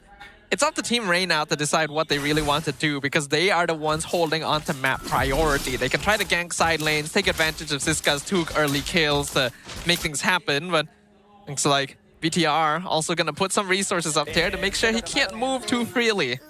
Shouldn't be able to move too freely. Gotta keep them locked in, locked down. More axe purchased by Just Gar. And now these invasions are becoming a freaking occurrence for Bigatron, right? This is starting... Oh, Just Gar, he got the buff. They're gonna taunt Ivan in place, but Hylos is pretty darn tanky. I don't even know what they're supposed to be doing at this point, right? They've only lost very few interactions, but they don't want to push it any of their agendas further. Kind of allowing Team Rey to kind of do whatever they please. Gonna be a 1v2 up top. Lynch is able to fight back, but he'll lose his minion wave. Mystic Gush gonna be used in the... feels... that... questionable. I don't know what they want to do now. I don't know what they want to do. They're getting a little closer here, but good luck. They're missing a lot of ultimates. Ivan gonna get taunted, but he just pops to revitalize. Arden comes out, a complete collapse. Meanwhile, Lynch trying to stop this guy, not really able to do so defensively. Blazing Duet comes through, but Chiku actually doing a lot of damage here. JB secures the turtle, and now Team Rey falls one by one. A single move from the CEO turns it around. Yeah, they just couldn't keep up with him. They had no way, and he could maintain that distance forever with the help of that sprint. Good stuff coming in from Chiku. Looking at his item build, VHS first item makes a lot of sense why he had the damage. So let's look at this one more time. Because don't get me wrong, Siska had an incredible angle, but unfortunately gets locked away by Lynch. By the time he keeps Chibi away, he's used all of his cooldowns before the turtle is actually low. So the timing got disrupted heavily by Bigatron. I think Team Rey may have initiated a little too early there, and now BTR are the ones in control. Chiku gets his tower down bottom, which means this Claude is officially unlocked and can start participating. Well, on the opposite side, we do see a tower trade at least, right? Siska gets one back in there. So now it's not just a free turret for Chiku guys to run to the top side and farm some more. They're going to work mid first, then eventually set up for that top wave. 500 gold lead for Team Rey still, but it's definitely smaller than what we saw prior. Siska gonna go for that War Axe, so seems like your more standard fighter Paquito style. Pretty sure he's gonna go for like Queen's Wings after that, right? Just to make sure that he can sustain a little bit longer. Or Oracle. I don't think he needs Oracle at this point. I feel like now that you all... Well, there is a Revitalize. There is a Revitalize on the opposite side. You're not entirely wrong. But I think that he needs to be able to tap his buttons more often. And the only thing that really gives him that is either cooldown reduction or in this particular case, just Queen's Wings. It's so free, right? You talk about sustain, that's the go-to. That is fair. For now, we can see that Team Rey no longer able to walk up on the map like they used to just a couple moments before. TB able to act as a much more notable presence in the front line after that previous fight, and the first Lord now going to be spawned with BTR in control of the river. Okay. They've got everything that they've wanted, and they're making sure that Rossi doesn't get spotted out early on. They want Rossi to come in late here. Gonna take their time with this very, very, very slowly. And they're even getting the Paquito to come on over. They're not gonna make him hover over one more wave. They're worried they're gonna rush this. Yeah, Lynch is gonna spot Jaskar. Ivan trying to walk forward, but it's difficult. And now Jaskar is gonna be zoned by Lynch. Glorious Pathway gonna be used, but awkward. Chibi misses the Appraiser's Wrath on the Lord somehow, but still secures it. Hunts a bone, hits Rossi. RWM comes out, Mystic Gush to zone. They pick off Rossi. I think that's all Team Rey is gonna get. Yep, that's as good as it gets. And honestly, doesn't matter whether Chibi missed it or not, as long as he gets the Lord, he just needs that extra bit of damage because he knows that Jaskar, with the Soul Sever, has a higher chance of stealing it away while he is a level up. Wait, they're chasing this. Oh no! Uh-oh, Lolil, why are you this far out, sir? Flicker's already used, is able to dash away just in time. That would have been disastrous for Rey. They need him to clear the Lord. Siska waiting in the lurch. Glorious Pathway zones them out. Siska comes from the flank. Jaskar as well. Connects with Z. Blazing Duet from Chiku. Sees the first one down, but the damage building up from BTR is actually quite high. They lose Jaskar on the Team Rey side. Siska's gonna be picked up. Chiku burns away to Martisi. And it ends up being a 2 for 2. What was that? It was going so well until it wasn't. I mean, I gotta give it to Chibi. He literally saved the situation single-handedly. Finds the intercept onto Siska. Let's look at the instant replay. That was gonna make more sense. Just watch, right? Siska comes. Oh no, what's gonna happen? Boom! Energy eruption onto 2 targets while still being able to cancel out the Suyo Soul Sever hold down. Really great stuff there. Yeah, if not for that taunt, that fight would have been even more disastrous for Bigatron. So Chibi definitely the savior in that position, but you end up losing multiple cores on Team Rey as well. So far they're not really doing a good job of keeping their gold. Well, I mean, as long as Triku Guys doesn't die or like decides to be disrespectful or literally try to live at 1 HP, because I feel like every season that's his goal. How low can he bring his HP bar to the point where you don't even see the sliver? It's one of those, like, how close can you stop the clock to 10 seconds? That's basically it. He's doing that on a constant, every 6 months. He's practicing so that he can get, like, a free meal at, like, some restaurant out there. I don't know. Another fairy watch, who knows? Oh, that's true. Yeah, that's the challenge. If you can get it exactly down to 1 HP, you get a free fairy watch or something like that. $1 million IDs, fairy. $1 million IDs. That's what CEOs do in their free time. That's what CEOs do. Oh, boy. Now they're going to slowly walk up on this. I don't know if Siska can find another scenario where he gets that deep into the backline. Because by all metrics, that should not happen. Like, Bigatron should be controlling more of the space. Yeah, you literally have 3 tanks. You are protecting your backline. Just have someone stand behind them to check for the Paquito as well. And then you won't have to risk those sorts of situations. But 12 minutes in, net worth difference is still basically 0. So it is anyone's game since both teams have good late game scaling. Yep, it's anyone's game though. I don't know. This Yves is becoming more and more relevant as the game takes on by. I am curious what Martisi currently is running. Does he have what I think he has? Oh, Divine Glaive as well as the Glowing Wand.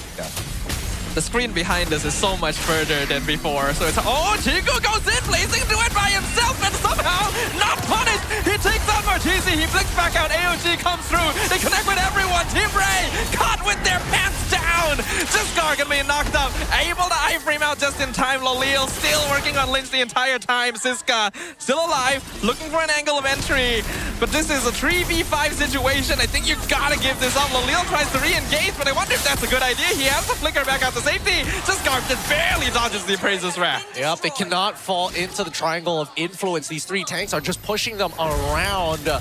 And now that we've come into the the late stages of this game, it's starting to become very, very clear that space is a currency for Team Rey. And right now they're having a hard time earning more of it. You can see in that instant replay, Chiku literally just says, yup, time to go. Doesn't matter, and actually succeeds with it. Takes out one, zones out everyone else, and then BTR follows up. I'm trying to figure out, did Ivan have the stun or not? Did he have the stun, or did he already use it before or after in that clip? That's a good question, actually. We're gonna have to consider that a little bit. At least they are able to clear Lord, but Chiku is just gonna slowly whittle down that top inhibitor. Very close to taking it out already. Yeah, I gotta make sure that he's clearing up these waves as soon as possible, as Justgar is trying to keep up with Chibi. He was leading a majority of the game when it came down to the EXP, but now it's come down to that even state and coming even harder. He can't get through anybody, and he hasn't been able to find a clean angle other than that last flank we saw from Siska. Chibi literally dashes into the base. He knows he can sustain just fine. Allows his carries to take that tower, and they'll just back this up. This is now Bigatron's game. They're gonna play it standard and steady. All right, let me take a quick look what Loliels is currently running. Loliels is opting to go no Sky Piercer this game, by the way. The Sky Piercer is on Justgar instead. It's going to be 4 items already complete. I'm not sure whether he's going for the Winds of Nature, but it looks like it based on that dagger. I wouldn't be surprised. He needs some way of surviving Chiku since he knows the Claude can just jump him. And there's not much he can do about it. I mean, I'm surprised that he's able to jump into 4 people the last time with not a single person having the right tool to stop it. You really would think that there was some way of stopping it, but no. But then again, this is all speculation, right? We don't know whether the Law and Order was used. Like, was there a signal like the stun is used and therefore you should go in, or we just saw Suyo also uses tap first skill, right? I feel like they were paying attention because it doesn't feel like Chiku just goes in and is like, you know what? I'll roll the dice. Let's play some backgammon. I think it's a pretty funny concept to think that Law and Order is the only thing stopping Chiku from gunning you down in a dark alleyway. yeah, that's the only. Oh my goodness! Wait, who's Batman in this situation? Because if Chiku guys is Joe Chill, like this, we need Lolil to be Bruce Wayne. He needs to be Batman. Like, his goal is to farm anyway. He needs to be rich. That's true. That's true. All right. But then Chiku is the CEO. Well, let's see. This could be oh darn! I immediately forgot the name of the movie. Starring Tom Hanks and Somali pirates. I know it. I don't remember it. Right now, we're focused on the Lord. Gloria's power comes out of Gloria. Here comes the Blazing Duet. Once again, the gun in the dark alleyway. Chibi secures the Lord. They get the knock-up into the backline. Look at Lynch go. Ivan goes down. Lynch still chasing. Lolil literally cannot do anything right now. He doesn't have the riches of Batman to depend on. And BTR takes another. Yep. And again, tempo in favor of Bigatron MY by Vitality. The lead was just not big enough for the side of Team Rey to kind of push them over the edge. And right now, Bigatron, this is their ball game. They're having the time of their life. Their front lines can't walk up as confidently anymore as Lolios finally has enough. Oh, Lynch actually connected with just guard. That's actually insane. But decides not to chase because guess what? The Lord is pushing up top. Could be an endgame angle here. BTR pushing into the base. Only one wave of minions, but it's a pretty big wave. This guy gonna be collapsed on. Man, you should not be there. Blazing Word comes out. Chiku literally, oh, he does get blasted down though. The CEO is dead. Bigatron though, they have access to the crystal. And they're gonna make sure his sacrifice is not in vain. BTRM takes game number 1. Interesting game at number 1 here. And BTR showing that they have more control. And what they have learned is tempo control against Rey. It's a matter of time. The question is whether or not the opposing side break the doors open. And if they can't, oh boy, that door stays shut. And BTRM just sticking to their guns, right? Protect the president, and he will carry you through. 3-tank lineup is pretty easy to play. You know, you really get compensated for a lot of mistakes, and Team Rey, unfortunately, a much harder to execute lineup, not able to pull it off. I mean, I would say that at the very least, they needed to be brave. And I think that the times that Team Rey unfortunately felt brave, Bigatron shut that down. And they turned that feeling of being brave into hesitation. That's the whole idea of controlling the tempo. I need time. I'm going to create time. You need space. If I deny space, take away your confidence, then you play on my time. That's the BDRM stratagem. I guess that's how a CEO invests. Yep. You get your resources by denying them from your opponents.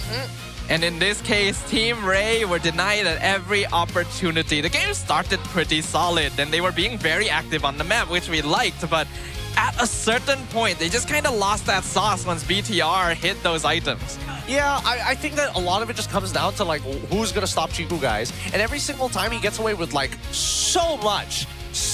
This one, luckily, Lynch was able to do something with the Dark Wave before Chiku guys was going to get into a lot of trouble. But on the opposite end, you can tell that Loliels, as this game continues to progress, is slowly getting stronger. Like the front lines, they can't hold on as long as they could before. They're constantly rotating upon each other, right? Switching the aggro between each other, redistributing the damage out. So again, if this is a business, Chiku guys is doing a very good job at managing the collateral damage while still putting himself at high-risk environments.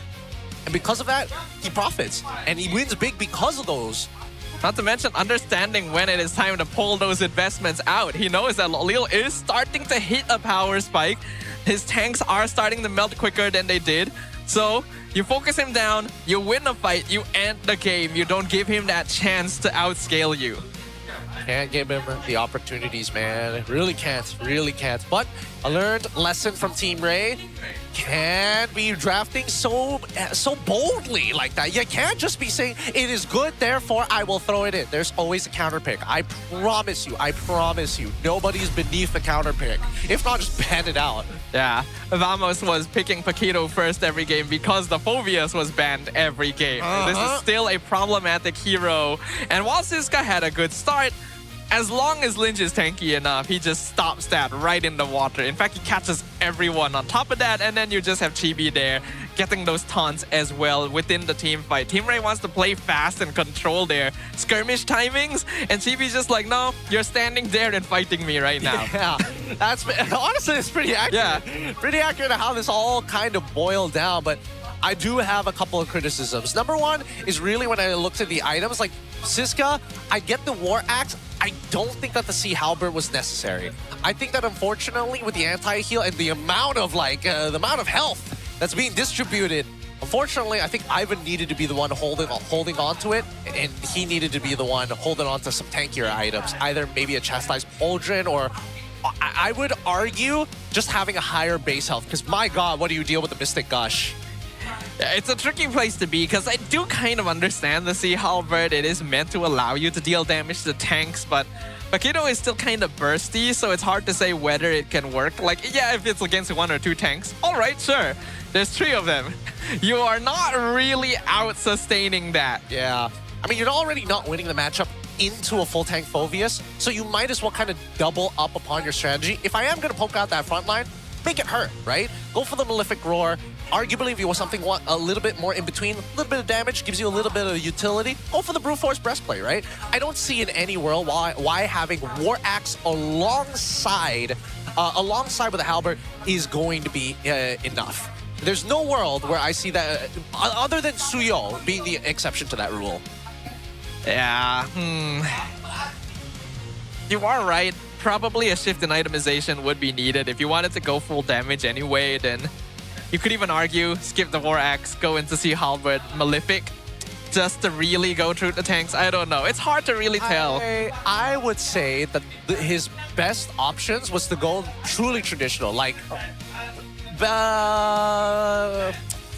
trying to think of a really good. The old Yuzong build of. Oh wait, no, that wasn't even that old. That too long ago. But basically, what you go for is Hunter Strike, War Axe straight into the Malefic Roar.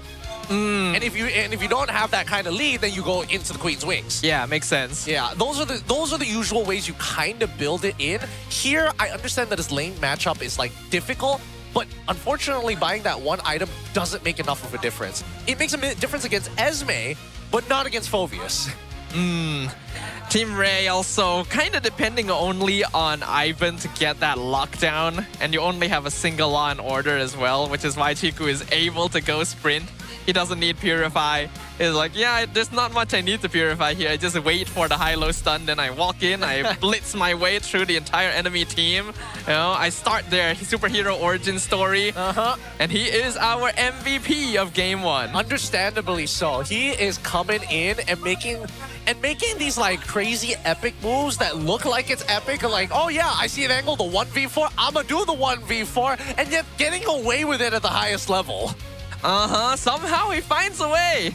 Honestly, the CEO title just feels more and more accurate every single time. It's so right. It's so right. The Chief Executive Officer, it makes so much sense. Considering his history with CG as well, even more so. Even more so. Either way, well done to Chiku, guys. Let's look at the MVP highlights here, because in this game itself, so many things could have gone wrong. And I would argue that Zay probably played the weakest amongst everybody.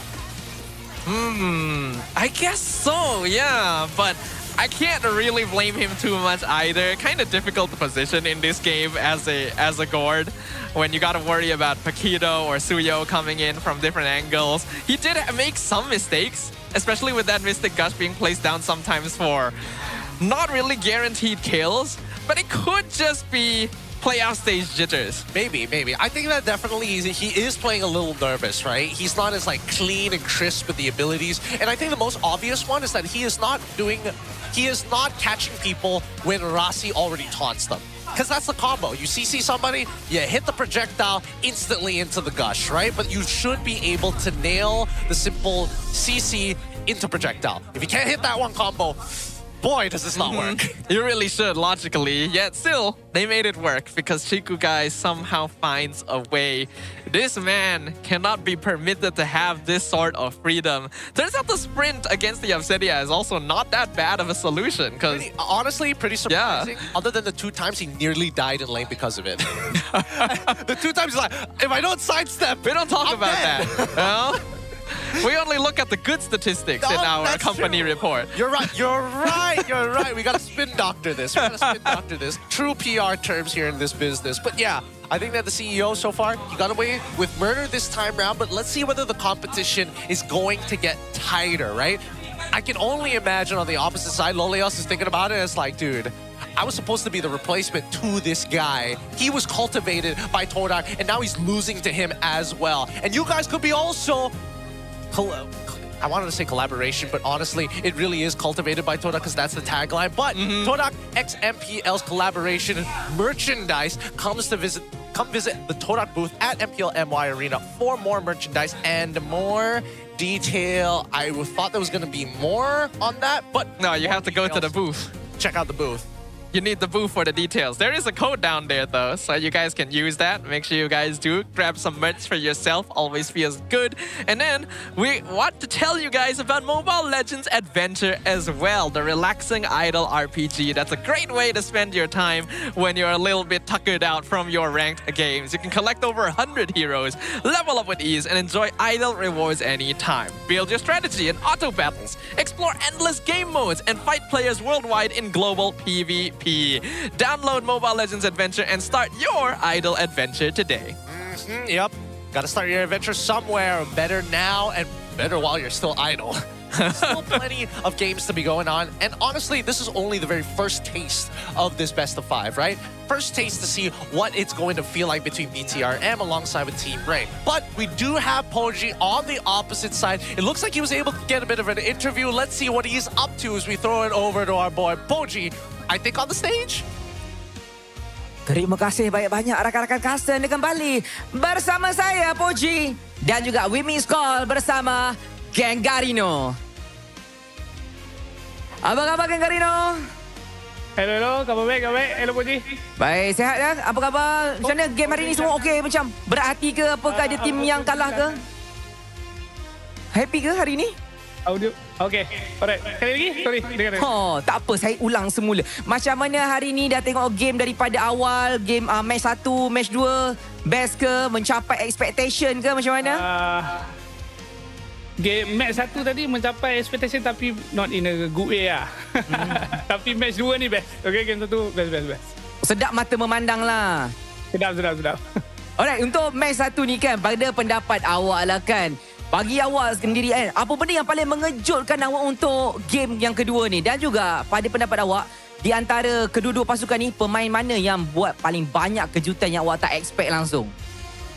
Kalau kejutan ada tapi tak expect tu tidaklah. Pada saya, konsisten performance daripada Chiku guys memang tak boleh nak dinafikan lah. Dia salah satunya goal lane-nya yang walaupun dia maksimum duduk goal lane tapi playstyle dia tu macam bersifat initiator. Initiator ni biasa roamer tank, ESP tank, EST fighter. Tapi kalau kita tengok balik game tadi, dia yang open perang, dia yang buka jalan untuk tim dia kan. Sebab dia faham power spike Claude ni bila dah ada winter.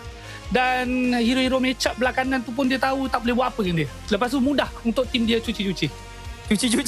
Tak, awak kena faham bila awak cakap macam tu kan Garino. Ciku pernah main roam masa dekat Todak juga. Mungkin itu pengalaman. Betul, mungkin. Dia dibawa pengalaman, dia pernah main roam, dia pernah main ASP Gold. Senang cerita apa lane yang ada, apa role dia dah tapau dah. Betul, dan lagi satu Team Rey pun sebenarnya kalau dia memang nak main Pakito tadi, dia kena buang apa obvious tu. Itu kesilapan besar Team Rey lah, lagi satu. Kacau sangat. Tapi Geng Garino, hari ni kan awak, kami perasan, kita orang check awak dah stream daripada awal opening match dan sebagainya tadilah kan. Pada pandangan awak, macam mana ke? Macam opening match tadi, best tak best? Kita kan ada opening ceremony kan, ada lagu-lagu semua walk in masuk. Happy tak? Seronok tak? Ada tak benda yang macam wow, MPL Malaysia gahnya? Especially season ni saya sebagai seorang restreamer, sebagai penonton MPL memang sangat happy dengan MPL sebab bukan saja stage, malah crowd. Saya sangat happy tengok crowd walhal dia baru peringkat play-in. Okay?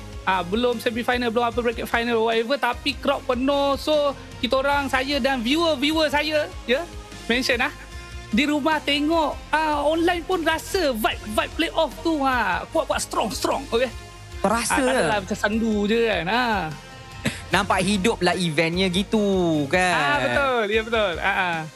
Alright, jadi bila awak cakap kan vibe-nya dah terasa, timnya semua pun main best kan. Pada pandangan awak juga Geng Garino sebagai seorang penganalisis online kan, untuk untuk tim yang bermain di playoff kali ni kan, siapakah tim yang boleh kita label sebagai dark horse sebenar? Kalau saya season ni saya akan pilih Vamos Tapi to be fair, tim-tim selain SRG, tim-tim yang masuk dalam playoff kali ni, to be fair, ceiling dorang semua sebenarnya lebih kurang je. Tapi bukanlah ceiling lebih kurang tu maknanya dorang ni macam tim biasa-biasa ke, tidak. Pada saya semuanya dah above average. Definitely kalau kita banding dengan season-season sebelum, kesemua tim selain SRG season ni semua memang memuaskan. Memberikan kita keyakinan yang mungkin dah ada tim baru boleh teman SRG dekat international dalam level-level top team kan. So saya akan pilih Vamos for now. Vamos mantap. Nanti register Forza Vamos. Alright, kalau macam awak cakap tadi kan, mungkin Vamos kan. Maksudnya sekarang, sebab soalan yang terakhir saya nak tanya awak adalah kan, pada pendapat awak, tim mana yang boleh pergi ke EWC? Kalau saya memang obviously SRG, okay. Jauh sebatu SRG. Dan kedua, kenapa saya pilih Vamos? Walaupun saya sangat peminat Ciku guys, saya minat Hazel, saya minat Chibi, okay. Tapi overall saya akan pilih Vamos sebab Vamos ada satu benda yang tim-tim lain dekat playoff ni masih tak ada, iaitu sinergi sebagai dalam satu pasukan. Kalau tim-tim lain tu mungkin dia punya trio mid kuat ke, duo mid kuat ke, ASP goal line dia kuat ke, tapi Vamos somehow dorang dengan kadar masa yang sama, training time yang sama, tapi boleh capai satu sinergi level yang setakat ni tak ada tim lain boleh capai lah. So saya suka dengan benda tu. Maksudnya tim lain tak jumpa jalan nak melembikkan dia orang macam tu. Belum lagi. Terlampau strong lah Vamos ni. Terima kasih juga sebab untuk vote Vamos dan sebagainya ni kan. Alright Geng Garino, kita dah pun sampai ke penghujung soalan kan. Terima kasih banyak-banyak Geng Garino. Anything awak nak ucapkan kepada penonton-penonton kita, penonton-penonton awak yang tengah tengok sini live? Okay, terima kasih semua. Terima kasih juga penonton-penonton MPL MY, terus support datang venue and everything. Okay, kalau korang tak datang venue, kita orang yang kat rumah tengok ni pun jadi macam boring-boring tak. So terima kasih Terima kasih juga kepada semua geng Bas Rino saya ya. Last time diorang marah saya sebab tak mention. Nanti saya dah mention ya. Ada rekod, ada receipt. Okay, terima kasih. Alright, terima kasih. Bye. Okay, terima kasih. Itulah dia panggilan istimewa lantas saya dan juga Geng Garino. Dan kita nak pergi berehat sebentar untuk maghrib prayer kan. Kita nak solat-solat lah kan. Ingat Tuhan sikit kan. Berdoa insyaAllah. Itu saja. Jom berehat.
ditelan air mata. Selamanya ku takkan di bawah. Perjalananku sampai ke puncak dalam perjuangan. Bila hati terang menyala, setiap luka jadi kekuatan. Pengorbanan yang jauh ujungnya. Sudah tiba masanya melangkah takdir jalan yang gendir ku tempuh. Bangkit bersama kita juara, membanggakan negara. Kita kawan pentas dunia, Wira Arena. Bangkit bersama kita juara, membanggakan negara. Kerana di hujung cerita pastinya kita Wira Arena. Kita Wira Arena. Kita Wira Arena. Sweat and grind, guess we never gon' fade. This that definition of a legend. Every single move that I make, fearless ain't no doubt. Dorang kena aku, I'm a winner. Cuba check gerak-geri aku semua tiptoe macam ballerina. Genggam bara api, biasa berjadi ada. Mimpiku mula menjadi, tiada siapa je yang halang. Kalau bikin hari-hari, benda susah jadi senang. Segala cabaran aku ready, masa depan aku terang. Tiba masanya.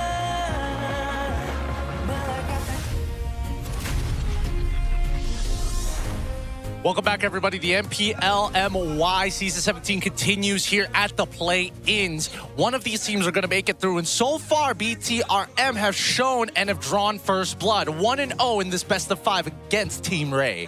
But they achieved it by sticking to their guns, just playing the same old style that they know and are familiar with. The triple tank front line, protecting our CEO Chiku on the Claude to achieve basically a mid-game comeback since Team Rey were actually leading initially. Now that we're going to be jumping into game 2, I hope that Team Rey will be able to switch things up in preparation of this kind of idea. Now, let me tell you, that 5-minute break already passing by their player booths, I'll tell you right now, BTRM are feeling the momentum. They're already cheering at that first victory. And coming into the second one, I think they're just as amped to take a 2-0 over Team Rey early on. Yeah, it is going to be quite the blow if Team Rey finds themselves that behind that quickly, since it is a best-of-5 after all. First, the 3 wins, and remember, it is their tournament lives on the line. The chance to represent us at MSC. BTR going to be on blue side this time around. Hopefully Team Rey has a plan for this. So far, based on what we've seen, it just feels a little odd, right? A big blunder in the draft already has put them so far behind, and that's how small the margins of mistakes are allowed to be. Oh, honestly, pretty good pull there. 4 of them with the regular like playing cards one, but that fourth one was nice. You always want to get those big and nice fancy art cards. So if you guys want some, make sure you guys grab some of those cards for yourself. But for this very next match, we really gotta keep an eye out on things. Let's talk a little bit about that goal lane, because a lot of things are being determined from there when we compare Lolil and Chiku. Oh yeah, when it comes down to the fine print in terms of game played, unfortunately Lolil's had to play just a little bit more, and he comes off the better KDA, meaning that the victories with Team Rey are very convincing. The numbers that we do see that Chiku guys does beat him in actually starts from DPM and not even GPM. He gets, again, you heard it from the interview himself, he plays like an initiator, which explains why he has a 2% higher, well, 2.5% higher kill participation and a higher average DPM. We literally saw it in game number 1. He's the one starting fights, the Claude, the marksman. All of a sudden, in the middle of your team, blasting you to bits with that blazing duet before you're even prepared to actually start things off. You anticipate a regular Lord dance. Chiku guy says, nope, we do things differently around here. So you can't really allow him to have these sort of heroes that have that carry potential. Yo, is that the full SRG? I've never seen that in my my life. I didn't know that was possible. Huh? I thought they only came in just like one-off cards. That exists? I didn't know you could get like a full team. Why didn't Prod tell us that? Wait a minute. This whole time, we've been looking for these individual cards. 5 cards for each of these teams where you could have just gotten one. We could have been getting a 5-for-1 deal. That's so funny. Oh my God, Pojiaski are going to be fuming. They're going to be fuming so hard. That's good stuff. All right, draft's about to begin in the next 15 seconds or so. Excited to see, first off, what map are you hoping for? Ooh, what map am I hoping for? Because I'm hoping as long as we don't get clouds, we're good. Generally, my favorite map is Rivers. I think it just accelerates the game state, makes it more fun. That's stall. I don't know. I hate the fact that all the seats look the same. I can't pick them out from the crowd anymore. It's just there's no landmarks. There's no way to tell. I don't know what exactly was behind him other than a gray floor, and everything is gray. Oh boy, let's jump right into it. The drafting phase begins right here, right now. Random map draw. Please, please don't be clouds. Yes. All right, wait, hold on. Wait. It is clouds. Dang That's it. not the picture it landed on. Yeah, that freaked me out. I was like, wait a minute, Saber, it's dangerous. Clouds? Dangerous clouds? Man. Desire sensor working at full power. Desire sensor. Even without gacha. Are you aware of that term? Yes. You do know, right? I'd be do. surprised if you didn't, yeah. Sorry, the FYP is, for 30-year-olds, it's all getting there. It's all getting there. Either way, it's still a 45% win rate on either side, blue or red, for Team Rey and BTRM on opposite sides of this matchup. Now, the bans have been quick, and I've yet to see the answers. They do ban the Claude to make sure that Chiku can't do the same thing, but BTR just gonna go ahead and snap up the Fredrin again. Now is the time to shift. All right, what now? What now? What are you gonna do? We need to see heroes Team Rey? like Carry. Zusin's already banned, so BTR definitely intended for this to happen. Because they've swapped it out. They got rid of the Claude instead of the Leomord. The Leomord. I'm trying to compare the draft to see if there's anything out of the ordinary. Other than order, it's basically all the same. Okay. All right, not bad. Can Z play Faramis? I wouldn't put it past him. I wouldn't, yeah, but perhaps this is something Team Rey is contemplating as well, because if they do pick Faramis, then RWM ends up working better. But that's the thing. Instead of going Yi, we go Vixana instead. We take Vixana, then we can say whatever our mid lane, whatever our support can kind of be whatever, because Vixana naturally clears the lane fast. I guess so, but she is also very immobile. Yeah, so is Gord. Yeah, I was just about to say, like, that didn't stop him before, I guess. I think it's probably going to be like kind of Gord set up here. Why? Now just pick Phoveus, you're good. It's got to be Phoveus. Okay, but then mid's already been picked. All right. So that kind of limits it. That limits it. That limits all the problematic possibilities. What? For real? Really? Is Jaskar that concerned about playing Assassins right now? Really? I mean, I get it. Like, I get it. It is tough to deal with 3 tanks without having a tank of your own. And I get that the composition kind of wants to make sure that he doesn't get locked down here. So Akai is actually really, really good, considering they've already got a bit of a setup in terms of a combo. Yeah, Akai can just pop the heavy spin to get out of taunts, get out of the Mystic Projectile stuns. So I can see the answer to that, but you are giving up the chance to counter with the Phoveus. Oh, surely BTR will ban that now. Then what do you play to deal with Lynch? Dude, this is so stressful. How did they get such like a skewed idea? Okay, they go into Kalia, so they want to set up for Harith, but they can just ban Harith out. They get rid of Bene? It's got to be Bene and then Phoveus, right? You gotta ban Phoveus. Do you really want to limit Siska like that? Because, like, at the end of the day, if you're worried about him beating you in the lane, that shouldn't be the problem. It's about control, right? So even if Siska decides to say, like, whatever, I'm gonna play Ruby for all intents and purposes, that still gets the job done. That's fair, actually. Maybe they want to limit the gold lane instead, then. That's what I'm thinking. Get rid of the Obsidians, get rid of the Harith, put him on something useless, and you've won. What would you want to ban ideally here? I think... Would you prefer to ban like carry since you have Fredrin? Personally, carry goes really well on either side. I think carry is most likely going to get... Gatot ban? Okay, okay. So now that Gatot is gone, less likelihood to get a secondary tank unless we see maybe Atlas. Atlas from BTR? Yeah. I don't think they should be afraid of the Atlas as well. Doesn't feel that good for me, Yeah, for BTR. Both Tigreal and Atlas get countered by the Sakai. So does that mean they have to play off a single target, like maybe Cho? It's time to play Diggy. It's the only answer. Yeah, definitely. How else are they going to walk out of the RWM without any crowd control whatsoever? I don't know. This is a particularly tough one. Mainly because it feels like Team Rey is responding with their own... What's the best way that I can phrase that? Because it's clearly not an answer. But at the same time, it's not just really their brand. Is it their brand? I don't know. Not really. I feel like now it is starting to become their brand because they're looking for all the purple characters and they're like, ah, man, I don't know what to put in the jungle anymore. We do have a lot of purple in MLVB. Yeah, a surprising amount. But Obsidian making an appearance again. They don't have a Claude to worry about anymore, but there's still a lot of heroes that would easily outscale Obsidian early. Or does this end up being Irithel again? It actually is not a terrible Irithel game. Yeah.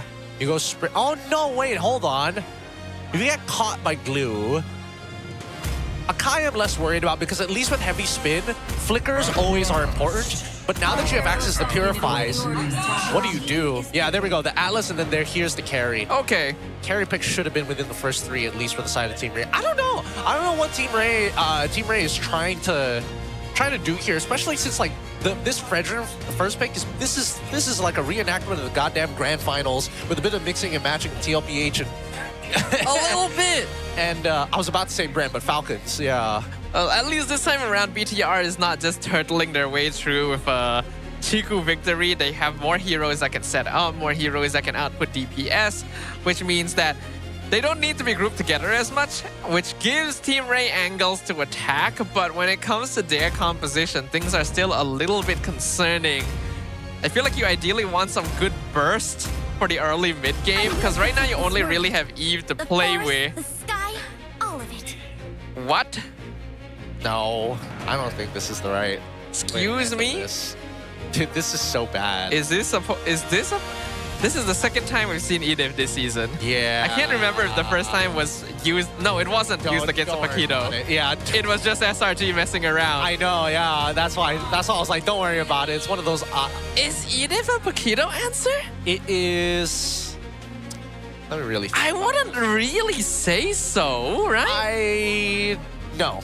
If he's expecting to win the lane, no. But I definitely think there's an opportunity coming level 4 where if Paquito messes up, you could get a potential solo kill. But that's the only way.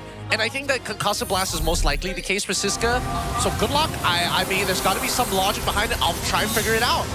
Team Rey is definitely cooking something. I just hope that it ends up being an actual edible meal at the end of all of this, because they need points on the table. We're looking at the play-ins. Game number 2, Bigatron Malaysia currently 1 victory up. Can Team Rey stop their advance? Oh, we'll find out here. And honestly, they've got all the tools to not only disengage from an advance, but completely stop an engagement. In a lot of situations, they won't be able to do too much here. Oh, okay, this level 1 is not going the way that Zay wants to, but, you know, good enough. Both Roamer is just gonna be smacking the enemy mid. I'm kind of surprised that Rassi's allowed to smack Martizi that much. Yeah. Especially when... Atlas level 1 is so... I know, right? That's why it's like, huh, he's taking a lot of damage here. Like, you gotta calm down trying to get those Void Blasts onto Zay. Like, you're taking a little bit too much. But to answer the question, which team has the better draft, and you can come and vote, I think I gotta give it a Bigatron here. I agree. I feel like they've got very simple answers. But at the end of the day, I think that Team Rey, they're banking on that late game. Siska has said, you know what? I'm done with the playmaking. but I want to be able to tank. I want to be able to peel more confidently, and I want a better lane matchup. I don't know if he got those things. The most that he has is peel. This guy's just like coming out of nowhere saying, you know, I've always wanted to be a marksman. They're gonna initiate on the Atlas. Rasi is able to dash away. I really don't know what the purpose of the Edith is for. There's definitely a reason. I just cannot brain it. I think maybe there's like a clearer target on somebody who's allowed to get caught. Like if Sissa gets caught now as an Edith, it's not that bad. And especially when you have, when Siska has his ult, there's a chance that he gets away from the combo if initiated in time. I don't know. I feel like if you just want to like catch and escape, even Cho EXP would. Look, I'm pulling at straws here. Yeah, I'm trying my I get you. You're trying. There's really.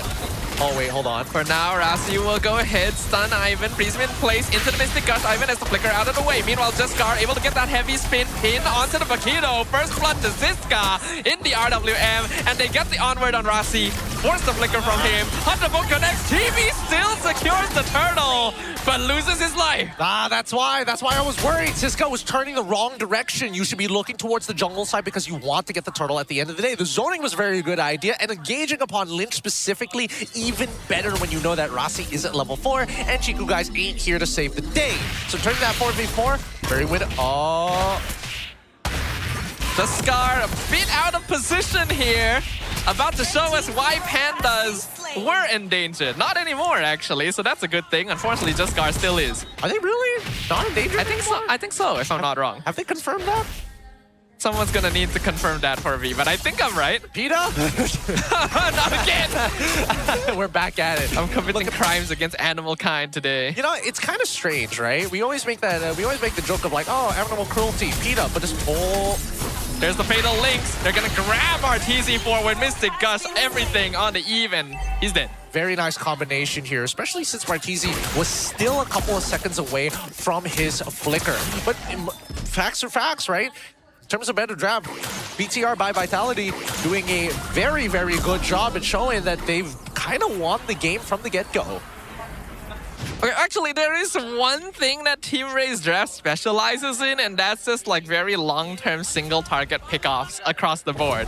Right? Because you Hana bone someone, you grab someone, you heavy spin someone, then you onward air chat someone. You can't just... Okay, let's get to this next fight first. Yeah, the CEO is being pinned against the wall and will actually go down. So far, the Kaya is working.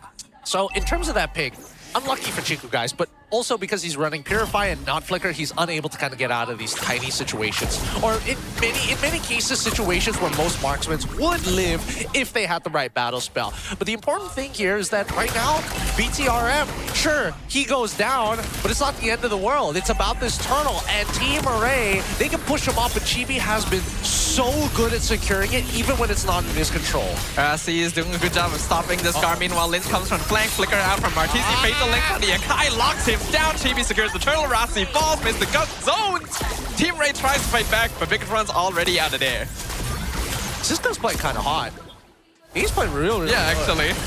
Like, he is making Jaskard's life like he's so much easier to play. Heavy spin's awkward, but Lynch's flicker also a little bit off. He is able to dash away since heavy spin runs out, but Siska with the flicker onward gets the catch. The Edith actually. Oh wait, Lynch 1 HP.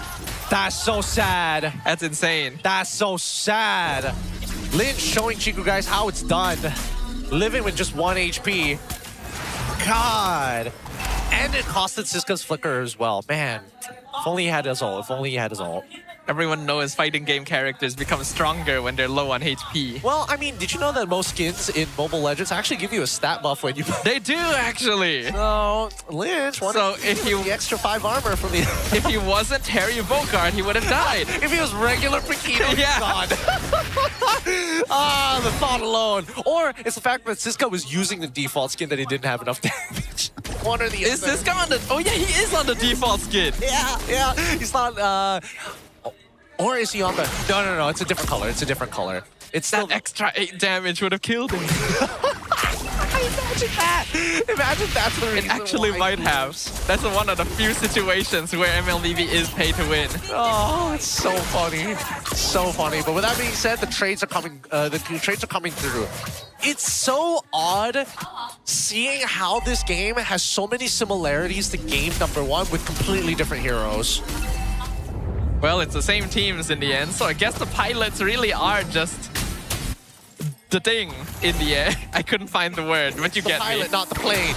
Yes. Yeah, that's the one. That's the Top Gun Maverick quote. Sorry, Top Gun quote. Is that an actual quote? Yeah, that's what Maverick says. He's like, it's not the plane, it's the pilot. Now I'm wondering if I've actually seen that movie before. I guarantee you probably have. There's a very high chance. Got to dig into the memory bank because I think this is about to fall into the hands of Team Rey if this continues. He's coming in from the side. Just Scar pops that heavy spin. Chibi once again, the king of retries himself. Gets the turtle. Ivan grabs him on top though. Pushes him forward. RRQ going to be used as well. Treatment. 4-man fatal. Links Rossi. But the first damage. Where's the damage? There's no damage. Glitch comes in, finally finishing off 2C, finds the shutdown double kill as well. That could have been a lot cooler though.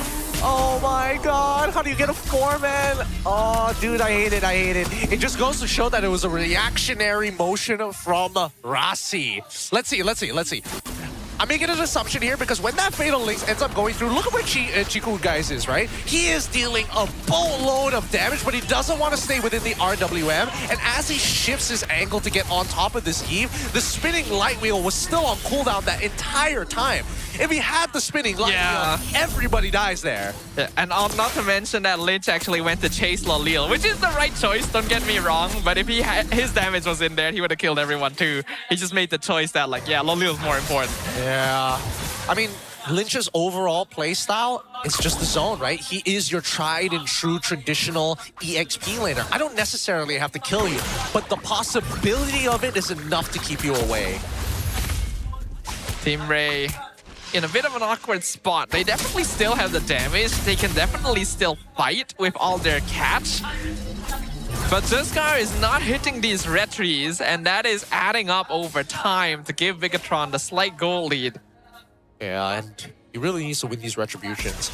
Especially since that Bigatron's the one walking away with the lead, despite Team Rey actually having advantages 2 out of the 3 turtles. And yet, 3 out of 3 of them fell into the hands of Bigatron. Now, looking at the item list, let's quickly analyze what we have here. I don't really like this, but then again, you don't have a dedicated Dom Ice user. So I think this is probably the best to go for Lynch. Considering that he's also 3-in-1 as well, he's got relevant damage, especially against the tanks. I think it's okay to go for that Sea Halberd on the Paquito, but it does mean he can't really frontline as much. He is definitely the cleanup guy. Right now, he is doing split push down bottom. Team Rey knows they have the numbers advantage. Bigatron trying to slow it down. Rossi flying forward. Does he want a Fatal Links? He does. He grabs 2. Heavy spin can be used as a defensive measure. Rossi flickers out of the way. He managed to force the Akai ult. I can't stand it. I can't stand it. Who's not talking to who? Is Zay not talking to Rossi or is Rossi not talking to Zay? Because this combo, one way or another, needs to come out, and I am getting real tired of not seeing it pulled off yet. I think it's possible that they decided not to full commit there. Use the Fatal Links to buy time so Lynch gets a free tower because he's now going to make his way back over. GB on half HP, Mystic Gun comes out on top of Ivan and he burns to death. Lolil with Hunter Boom connects and Juskar finally finds the Lord. They take out GB to take out Z, but Chico guys, the CEO, he's still doing it along with Lynch. The mega kill for the Paquito. Team Rey get the Lord, but they lose the battle. What a last-second save coming in from Zay. The Mystic Projectile to hand Chiku guys a delivery of Lolios on a platter. This now converting into a very, very large gold lead for the side of Bigatron and MY by Vitality. T2s are now going to start collapsing down. Luckily, the Lord is in the hands of the right people.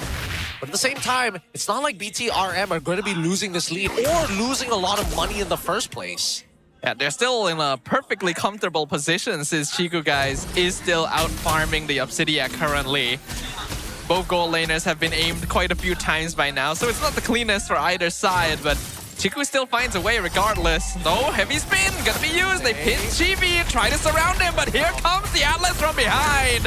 And Mystic Guts his own. Fatal Links catches two. Mystic Projectile goes wide. Bigatron in an unfortunate position. Lynch gonna trade for Siska, but loses his own life. And the shutdown gold goes into Lolil. Ah, Zay! He needed to land the Mystic Projectile there so badly to save his teammates' life. Now that it's all been said and done, they actually get a T2 down on that top side, and they are willing to use the Holy Shielding to make sure that they don't get much value. However, that second wave is already coming in. Siskar gonna be able to run away from Rasi for now. Holy defense up top is gone, so all of them will disappear pretty soon anyway. And Team Rey will be able to regain control over the map state. 1k gold lead for Bigatron.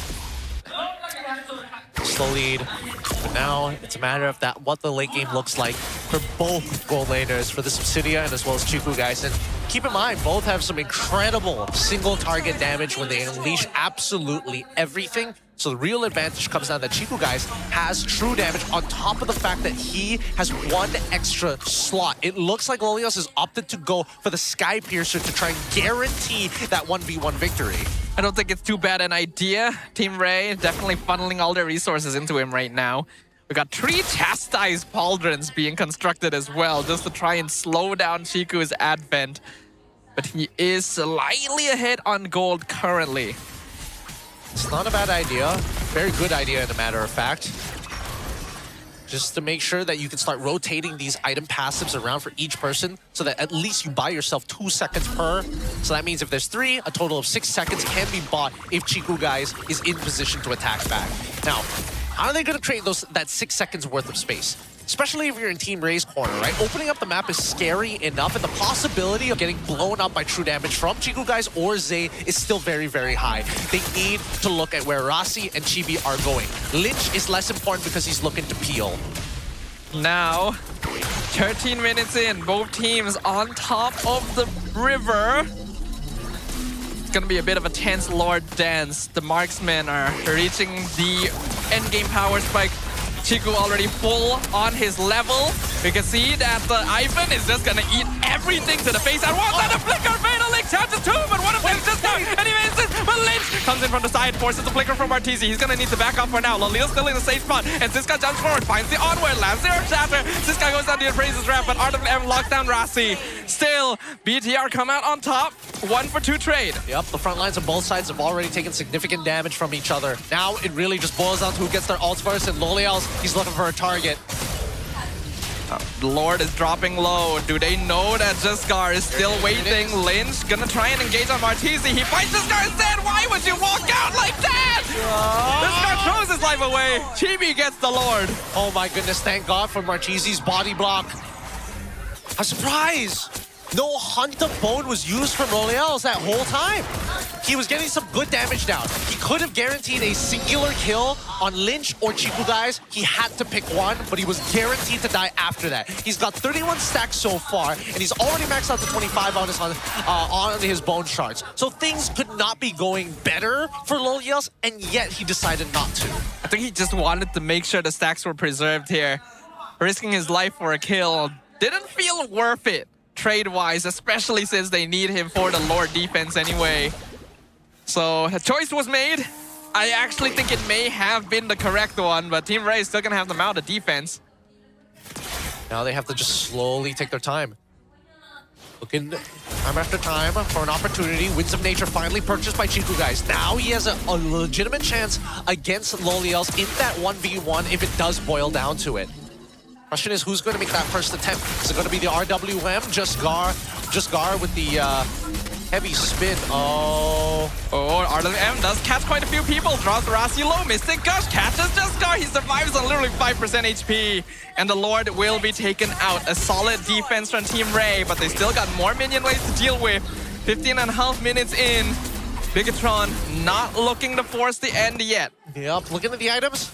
Reevaluating them, only one person has a Radiant Armor, and that is Rasi's Atlas. We don't see it from Chibi just yet. It looks like he's going to go for a Guardian Helm based on what he's building. It's rather surprising, but still, It's only good for it's only terrible against DHS users, which again both sides have anyways. The max HP, does he want to just to live a little bit longer, or is it purely because he wants to stay in the fight? It is a good question. I think it does just buy more time for him. It's the most universal item that he can grab at this point, since there's a good mix of damage coming from Team Rey and multiple factors. So having that sustain is going to be very useful, not to mention that it does translate into offensive pressure for Fredrin too. Rapid Boots finally completed by Rossi, and with 37 seconds left, let's see what the lane states. Top side already pushing in to enemy territory. And Concealed play used very far off. The flicker forces a Purify from Loleo. And that's about it. All right. The timing of it, though, literally roughly about 30 seconds away from that Lord. So Chibi knows his Retribution should be back up in time because Team Rey can't blow it up within 6 seconds. That is known as fact. But they also got the Purify out of Loliel's. The next engagement here is crucial. Bigatron definitely have an angle here for a really big team fight victory. Loliel has the position very, very safely without that battle spell. Meanwhile, Lynch literally waiting on the other side of the map. This is a really, really hard fight for BTRM. A lot of their winning conditions is based on whether they can catch Martese or deny value from the RWM. And so far, Martese has found good ones every single time. They're blitzing it. Heavy Spin gonna use the pin. Chibi and Jescar secures the Lord. Ivan doing a good job of zoning. Has to use the grab, but will sacrifice himself here to make sure that Team Rey gets that objective. Thing is, can they do much with it without him? I think it's fine because ult should be coming back up in a bit. Oh, Rossi, does he want to Fatal Links just the Handa? He might not even need to because Jescar gonna get taunted into Mystic Gush. RWM gonna be used to save him. Shiku dropping low. Z actually lands the final blow with the injunction. Team Rey just has to accept their losses. All right, and then they just back off. They just start backing up, and they make sure that the entire jungle is going to be cleared out before they do. Spring comes early for these boys, and the cleaning is already done.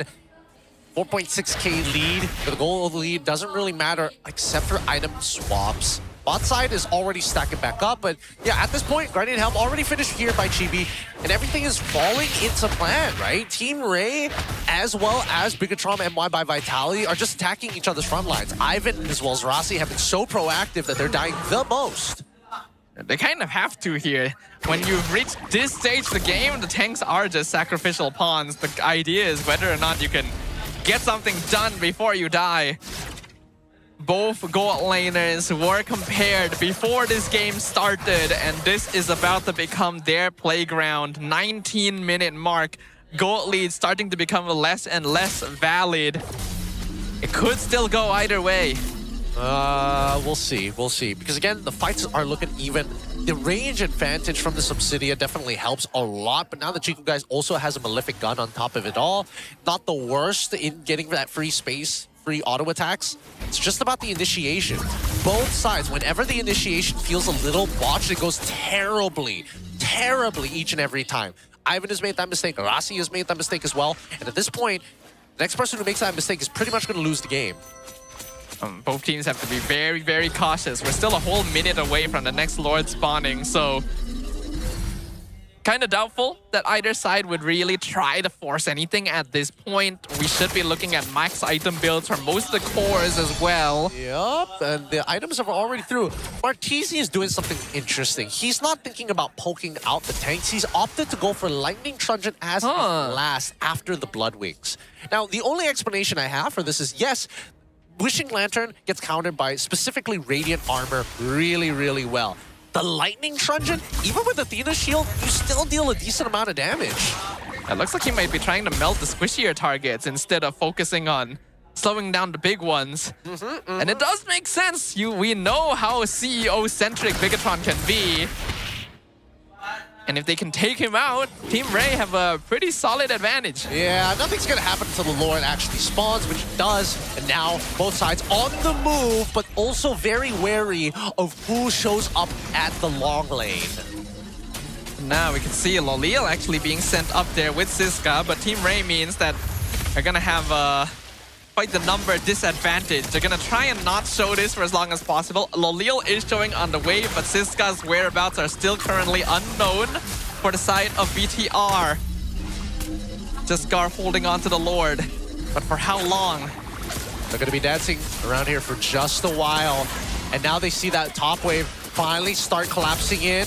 Team Rey slowly starts to show themselves. Yep, they're trying to reap their benefits with a macro. Heavy spin, gonna pin Chibi inside the burst. The Lord knockup, is it gonna be enough to get grab and Chiku guys picks up the mega kill. Lord is so low, RWL locks him in.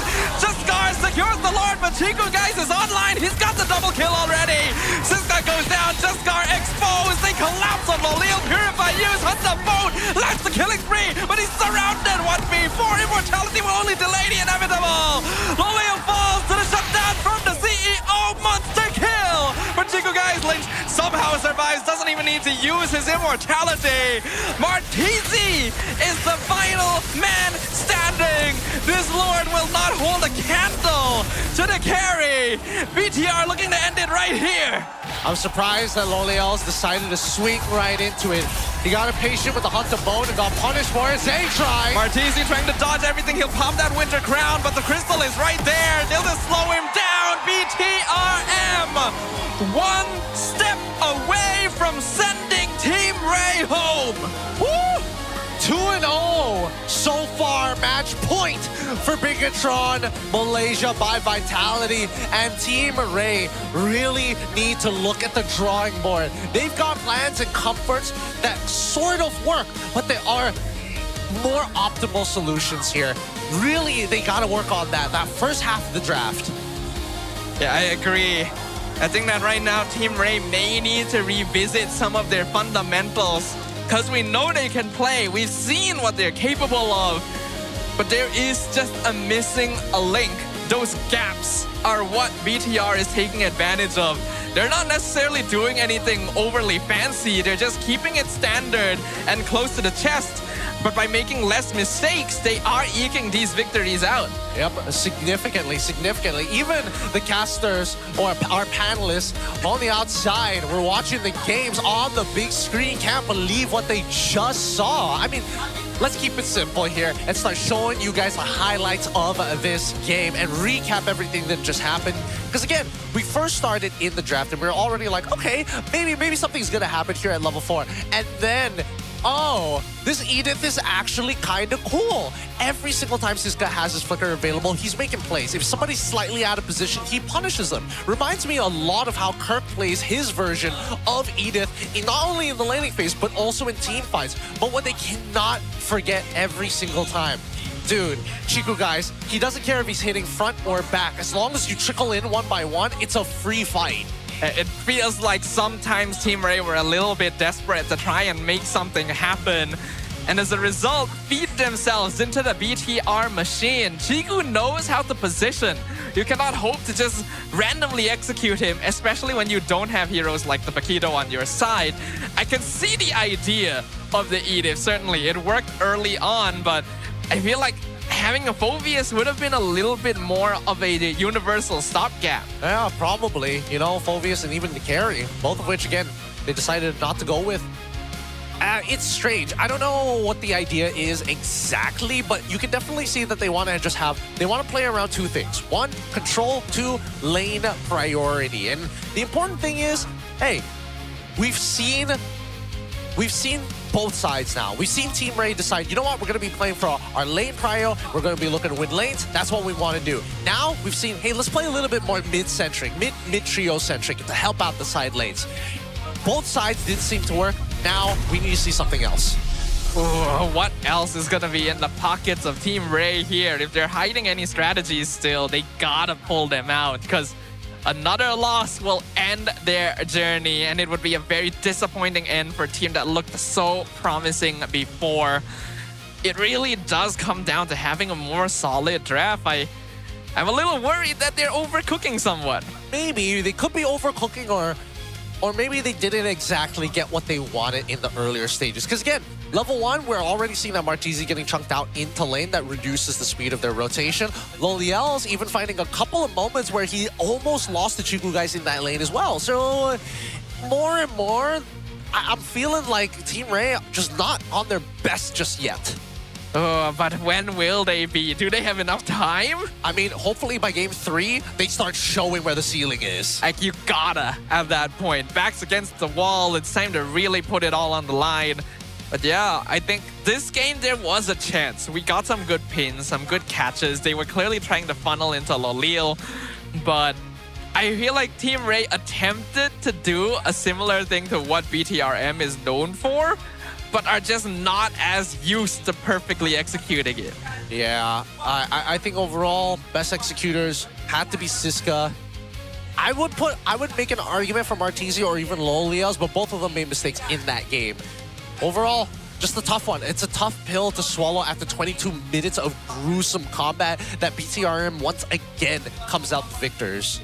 It could have ended differently, but Team Rey, unfortunately, still missing that connection, that singular secret ingredient that can get them to that finish line. And BTRM is just playing the same way they always have. I think having that identity, that confidence in that identity is becoming a pretty crucial measure in these playoffs, because it was a very similar case when it came down to Vamos versus RRQ. Vamos knows what they want to play, knows what they're good at playing, and knows how to draft for it. Well, it makes sense that right now that the clear self-identities is just giving better direction in terms of the mental load these players are carrying when they get into the game. Because you're thinking about, all right, level 1, what do I do? Level 3, where am I rotating to? Where does everybody need to stand during these team fights? And the possibilities of counterplay from the opposite sides. A lot of that kind of occupies a lot of the spaces in your mind. So having a clear direction of, oh, I know what our team wants to do. I know what the enemy team wants to do. I can start filtering out the useless information.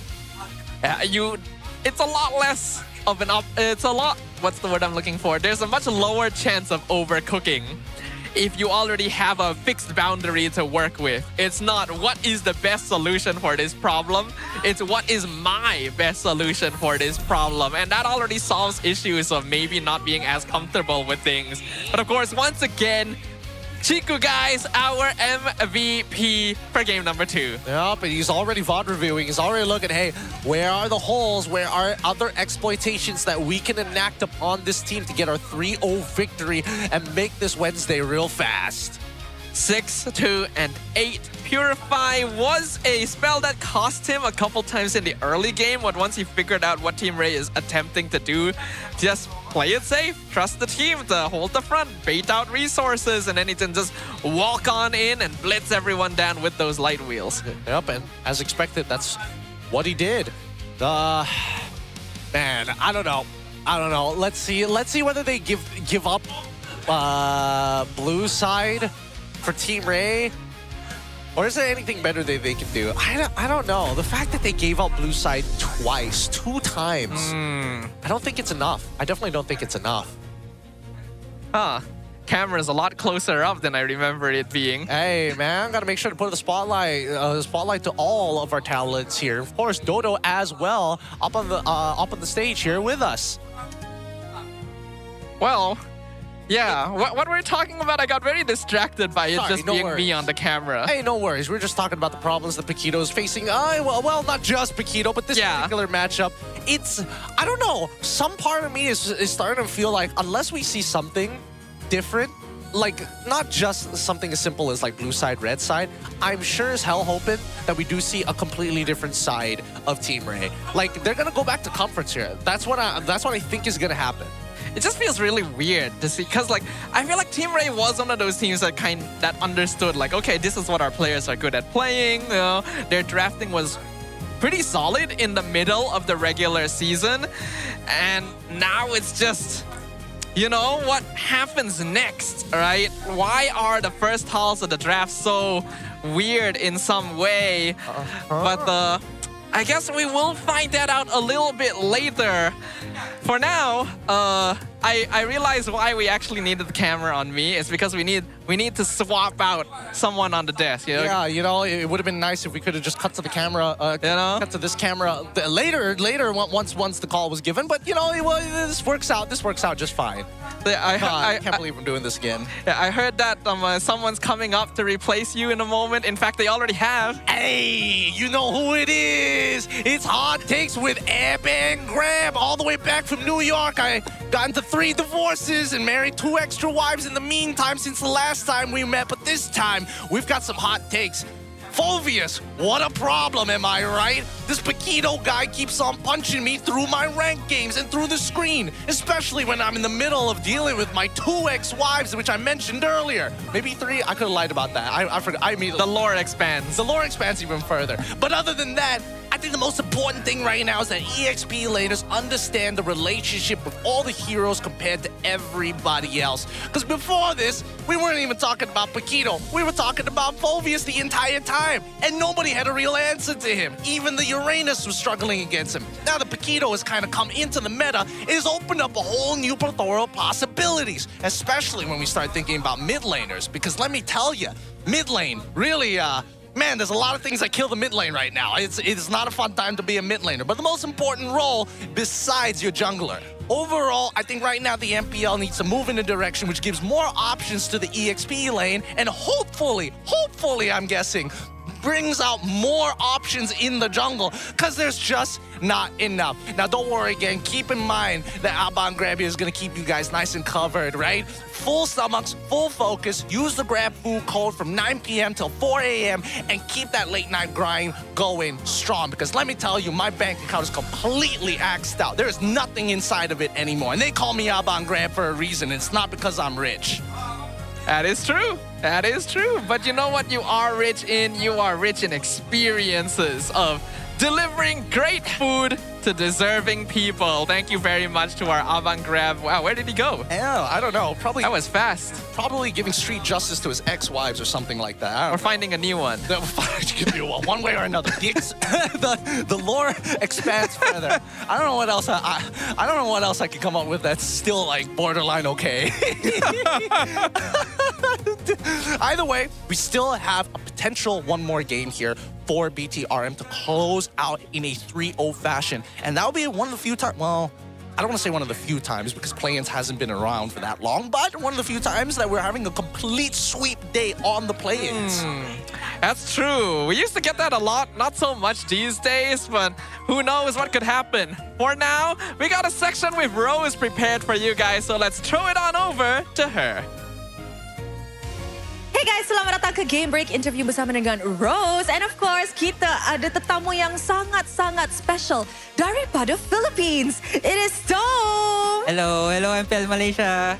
Hi Storm, welcome back to MPL Malaysia. Did you miss us? Rindu Malaysia. Rindu kan, the vibes dekat sini memang unmatched and unbeatable. Now, I saw on Facebook that you were posted in an inactive roster by TNC. So Storm, are you coming back to MPL MY? Right now, I'm having a vacation only, and maybe if Malaysian team want me, who knows? But yeah, I'm open to everything. You want to come back? Yes, I think I really want. What do you miss most about MPL MY? The vibes, I think, and the people, of course. Yes. So mostly that.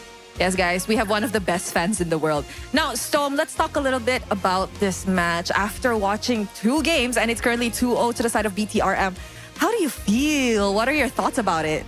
I think, because right now I'm supporting Team Rey. I want Team Rey because have my boy, Siska, and Lulil. Have Brasi, but 2 beats 1, of course. 2 beats 1, okay. So, I think Team Rey is still struggling because of basically what their problems are in regular season, they are still showing here. So I hope that they can change that at least in the next games. So are you saying that you feel like during the 1-week break, the problems of Team Rey has not been resolved? Yeah, I think that in the macro part, in the early game, mid game, they can do that. But in crucial parts of the game where they have to execute the lore dance, they really fall off. Really towards the execution. I honestly don't know what is happening, although right now it is looking very BTRM coded. So I'm going to ask you, do you think it's going to be a 3-0, a 3-1, a reverse sweep? Stone, be honest. Probably a 3-1. I think Team Rey will still put up a fight. Maybe they have a draft that they want to surprise BTR with. So, but overall, the gameplay, I am still leaning towards BTR, so 3-1. Oh, it's now 3-1. Ooh, that is very tough. And you know what? I see that, your ex-teammates are now on stage. Like you mentioned, there's Rasi, there's Siska, there's L or Loliel. Is there perhaps any message that you want to give to them before we continue this series? Siska, jangan kena aura dari Rasi. Rasi. Jangan kena aura dari Rasi. Yes. You think Rasi punya aura kuat ke? Strong? Yeah. Because in Untitled before, Rasi like the big brother. He just do this to Siska. So Siska may be aura against Rasi. So he needs to be braver lah, Siska. He needs to be braver, yes. Dorang actually sangat-sangat rapat, for your information. You guys are very, very close. Rasi treats Siska like his little brother back then. So you know what? Aside from a message to your ex-teammates, is there a message for the fans here in MPL MY, Storm? A lot of people actually do miss you. A few people have recognized me here, even though I am trying to hide with my hoodie. So to all fans of MPL Malaysia, thank you for still welcoming me and loving me. And I hope maybe I'll see you guys in next season or next few seasons. Harap-harap kita boleh jumpa dan ketemu Storm balik di MPL Malaysia. Terima kasih, Storm. Terima kasih. With that, Mari, let's show it back to the panel. Will it be a 3-0 or will Team Rey be able to put up a fight? Thank you so much, Rose. That was Storm from TNC Pro Team. Used to, playing MPL PH, came over to MY, went back to PH, and now it's like I'm on vacation, I'm having a good time, and maybe could be coming back to MY. That could be interesting. He does have several teammates, old teammates up on stage right now. Gotta choose who he is here to support.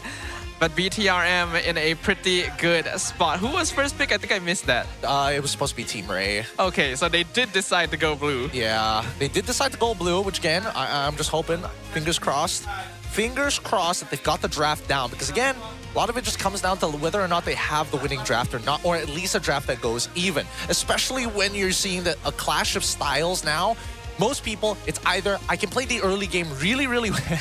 I can play the game. Is so good. It doesn't get old. It really doesn't. And I'm surprised that the bigger troopers didn't come up with this in Indonesia way earlier. Actually, thinking about it, it's always been hanging there, right, for people to grab. But we did reach out to Chiku guys and the MPL MY Insider about how his prep was over the break. And he said, it's always like this. On Mondays, we play like we don't even know MLBB. On Tuesdays, nothing goes right too. It's only on Wednesdays that we start warming up. But wait, today is Wednesday. And he's like, yeah, Wednesday, let's go. Woo! And then starts all over again. And then Thursday, they just start sucking. It's Wednesday, and but Friday. And it's Wednesday. It's the only time we're going to be doing great. I mean, if this is how they feel, and it's just purely on superstition, by all means, I'm all for it. I'm all for it. But they better have some real solutions to some very real problems coming up to this game. So perhaps the strategy for Team Rey is to wait for tomorrow. I think I have a better solution. Okay. I think that BTR, if I'm in Team Rey's position, I'm saying the Lucas right now. I'm looking at head coach. Okay. I'm looking at head. Oh, wait, hold on. We got a Chico fan here. Wait, I've seen this guy. He was on the outside. He came from Terengganu, supporting BTRM. And he's straight up blind. He came all this way despite his impediment. And he's got a caretaker who's sitting right next to him just to see Chiku guys. I literally met him on my way outside. Yeah, I think I saw him walking around as well. It's so nice to see that he's here to provide support. Even without the gift of sight, you can still be here to watch and enjoy the atmosphere. Because right now, Chiku, one step away from making it to that next stage thanks to the support of fans like him. Let's jump into the draft. All right, let's find out what is it going to be. Don't be flying clouds. Anything but flying clouds. Anything but flying clouds. Maybe Maybe you need to just not say anything. Maybe it's like solo queue. That as soon as I start complaining about the queue time, I get into a game. Exactly, yes.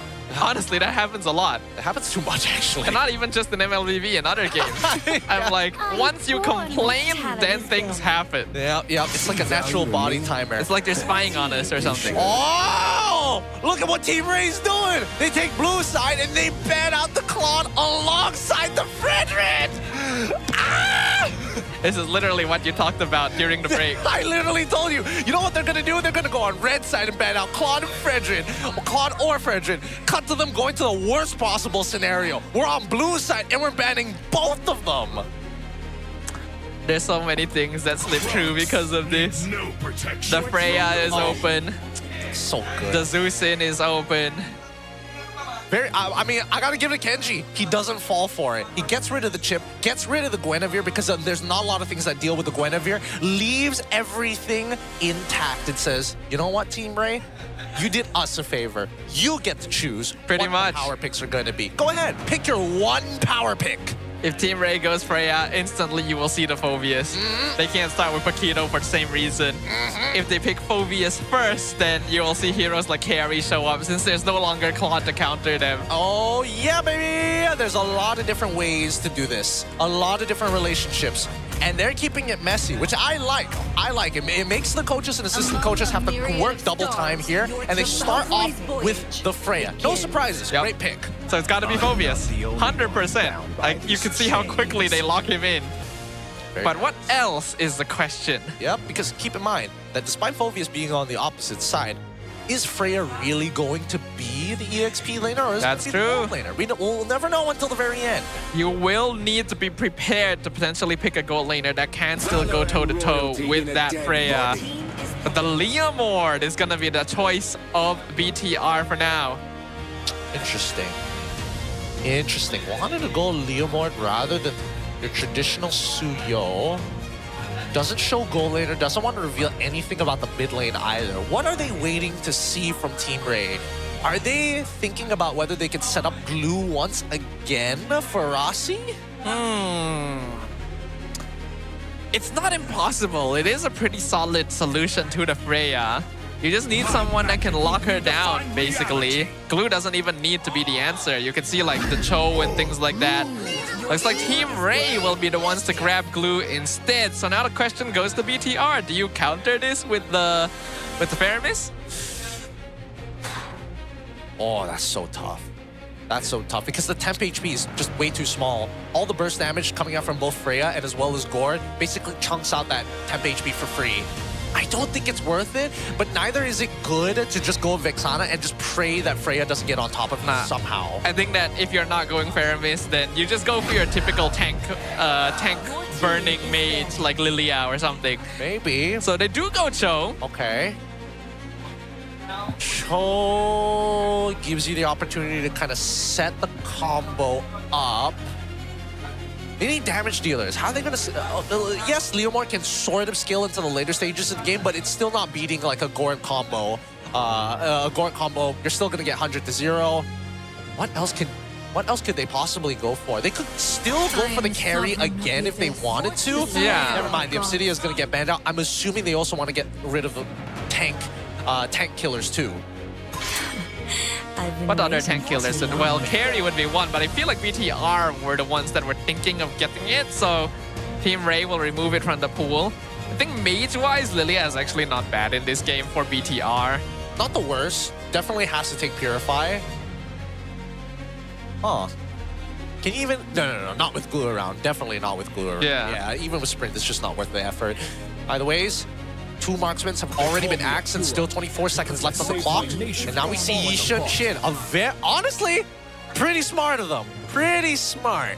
I would have liked to see whether Yisha Chin was going to be the pickup for Team Rey, and then they can start they can start doing some wild stuff with it. We know how quickly Yisha Chin is able to snowball. BTR wants to be the ones in control of the map. They have a Cho, they have a Leomord. Team Rey bans the Moskov. I feel like they're overcommitting bans in the wrong places. That's the thing. But then again, This is a much better scenario for Chiku, guys. Yeah. Well, you could argue this is not a bad situation for Team Rey, though. Chiku has thrown a lot of games on that Haru. He has thrown a lot of games.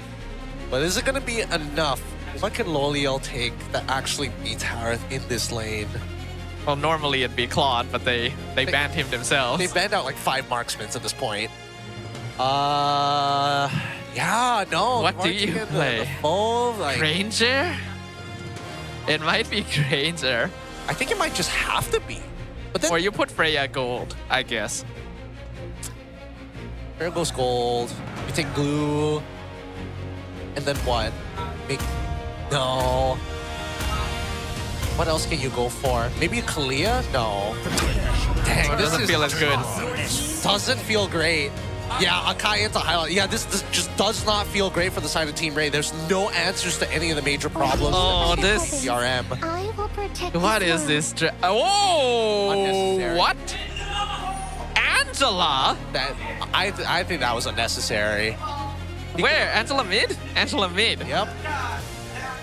They could have gone for the Lilia, and I think it would have been fun. Yeah. But I guess risking it, even going for like a Eve isn't the worst as well. I don't know. Either way, these teams have their comforts and they have their directions. It looks like BTRM, though, for the first time, really doubling down on that identity over potential flexibility.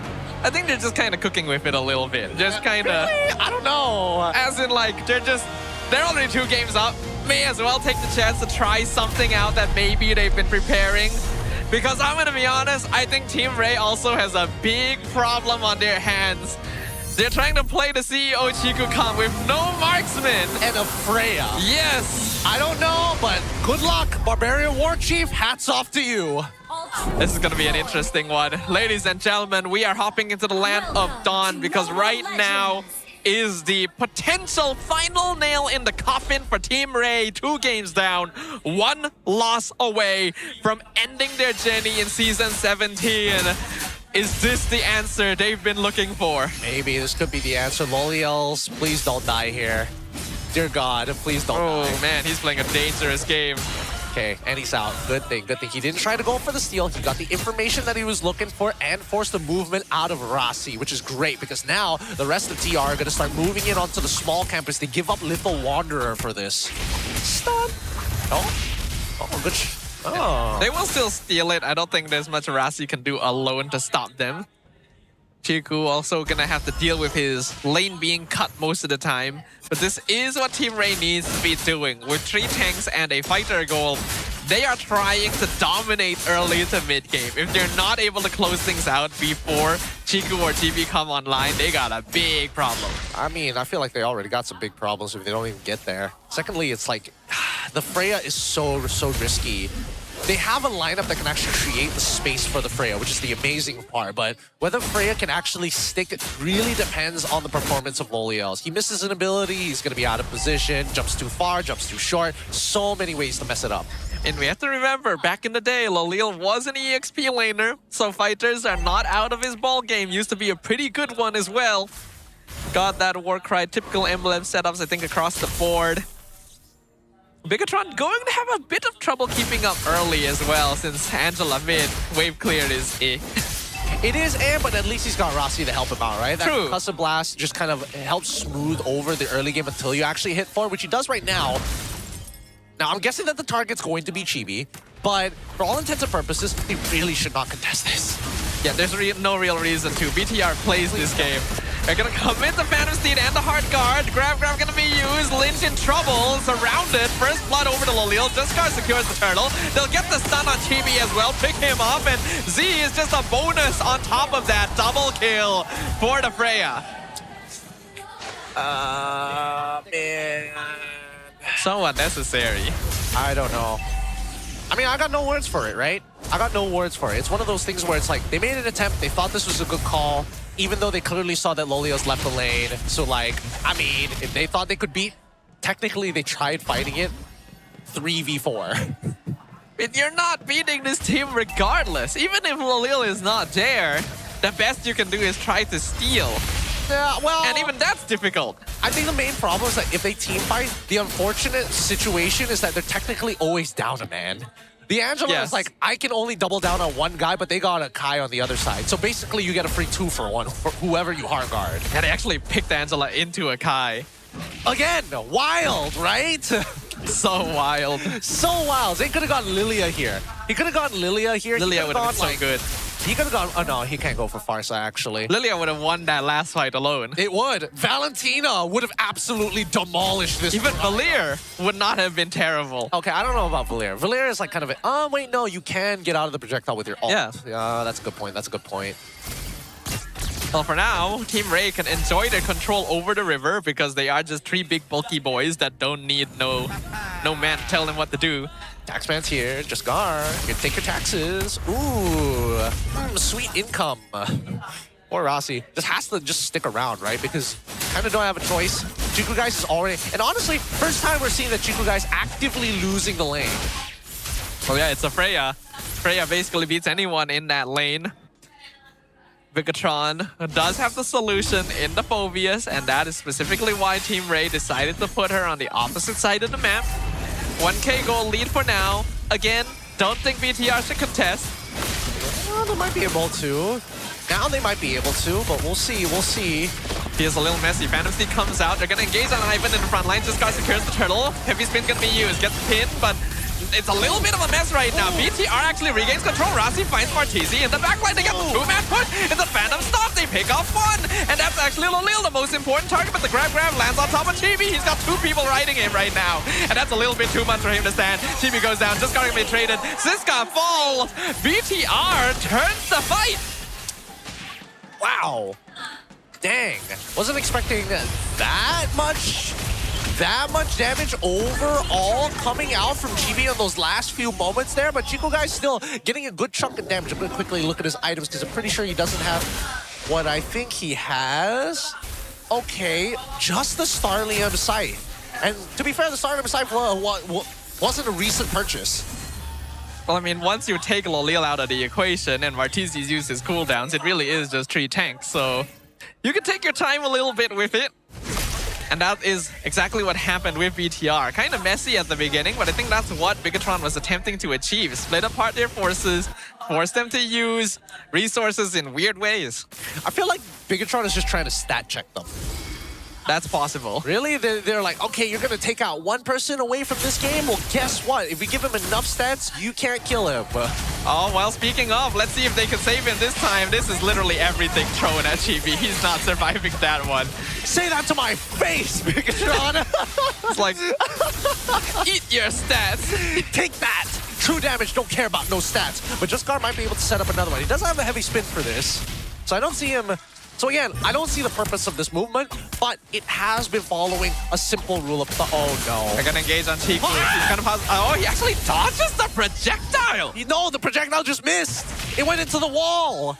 Did it? I think it went behind him. It bounced. He's standing here. It bounced into grass over here. Yeah, it would have hit him if Chiku just walked backwards. But he dashed the other way around. Oh. So I think that was a dodge. All right.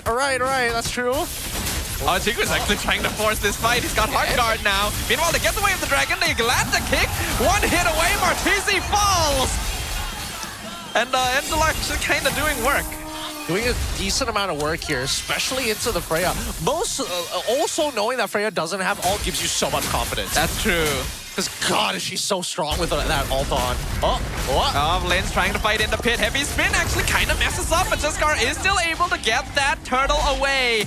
Do they want to fight this? They'll flicker forward. They land the knockup. They're surrounding the panda, and they're putting him back on the endangered species list. This guy's gonna try and re-engage. The glue gonna jump on top of Chibi. No heart guard. It's actually gonna be used on Chiku. Instead, they basically sacrificed Chibi for this one, and now Rossi has to use the kick to try and get away. But Lolil surely finishes this off, right? Yeah, Rossi's dead. Yup, they got him. They got him by the throat. Now they start opening the map back up. Even game from both sides. It's been a struggle to actually get this fight down. Lane's doing a good job of keeping them off the tower, while Chiku gets a free one down bottom. So Pretty good, actually. I don't get why they like try to contest knowing that there's people there, right? They know that the closest person to actually make this rotation is going to be Lynch as well as Zay, and the closest tower is going to be mid. So why not start splitting your resources, give Gord the minions anyways, and then send Freya back up to your target? Or if you're double waving, have both of them show up and then send Freya as soon as you're done. Don't even try to contest for the mid turret. I have a feeling that Team Rey just doesn't have enough brain cells left right now to actually think that far ahead. It's just do what needs to be done when the moment calls for it. Because I feel like that's what their actions are showing. It may be, but I also think that we're starting to see it get a little sloppy, right? Because all the movements are just like about a second and a half later before after it's done, right? Oh, I cleared the mid lane. Now I'm gonna wait like a minute, about a second and a half before I start moving to the top side. Luckily, he still is able to capture all of the minions, which is the most important part. His item build, going for the golden staff, very traditional. Alongside, decides to go for the war axe this time around, and it looks like he wants to go into the halberd. I could be. Well, it is an Angela, so it would make a lot of sense to get that anti-heal for now. Chiku has rushed that Holy Crystal. He actually has it done already quite early on. And Z also just finished that Flask and Fleeting Time. So the Angela Harif combo is pretty scary right now. Yeah. I love Chiku's optimization of this because he knows he's not that far behind. So therefore, at least he can build up enough attack speed to make the motion smooth of having essentially infinite chrono dashes when you do eventually unleash the Zombie Force. It's about how smooth you can get it to go, right? Oh no. This looks kind of dangerous. They see Rossi clearly. Yeah, feels a little awkward. Does Team Rey really want to force this? Lane's gonna engage to get the kick. I really can't see who they kick because it's such a mess of bodies in there right now. Lane's gonna engage. Hard guard gonna be used on top of Chiku, guys, but the Diamond Force. Lynch will go down first. Heavy spin used as well.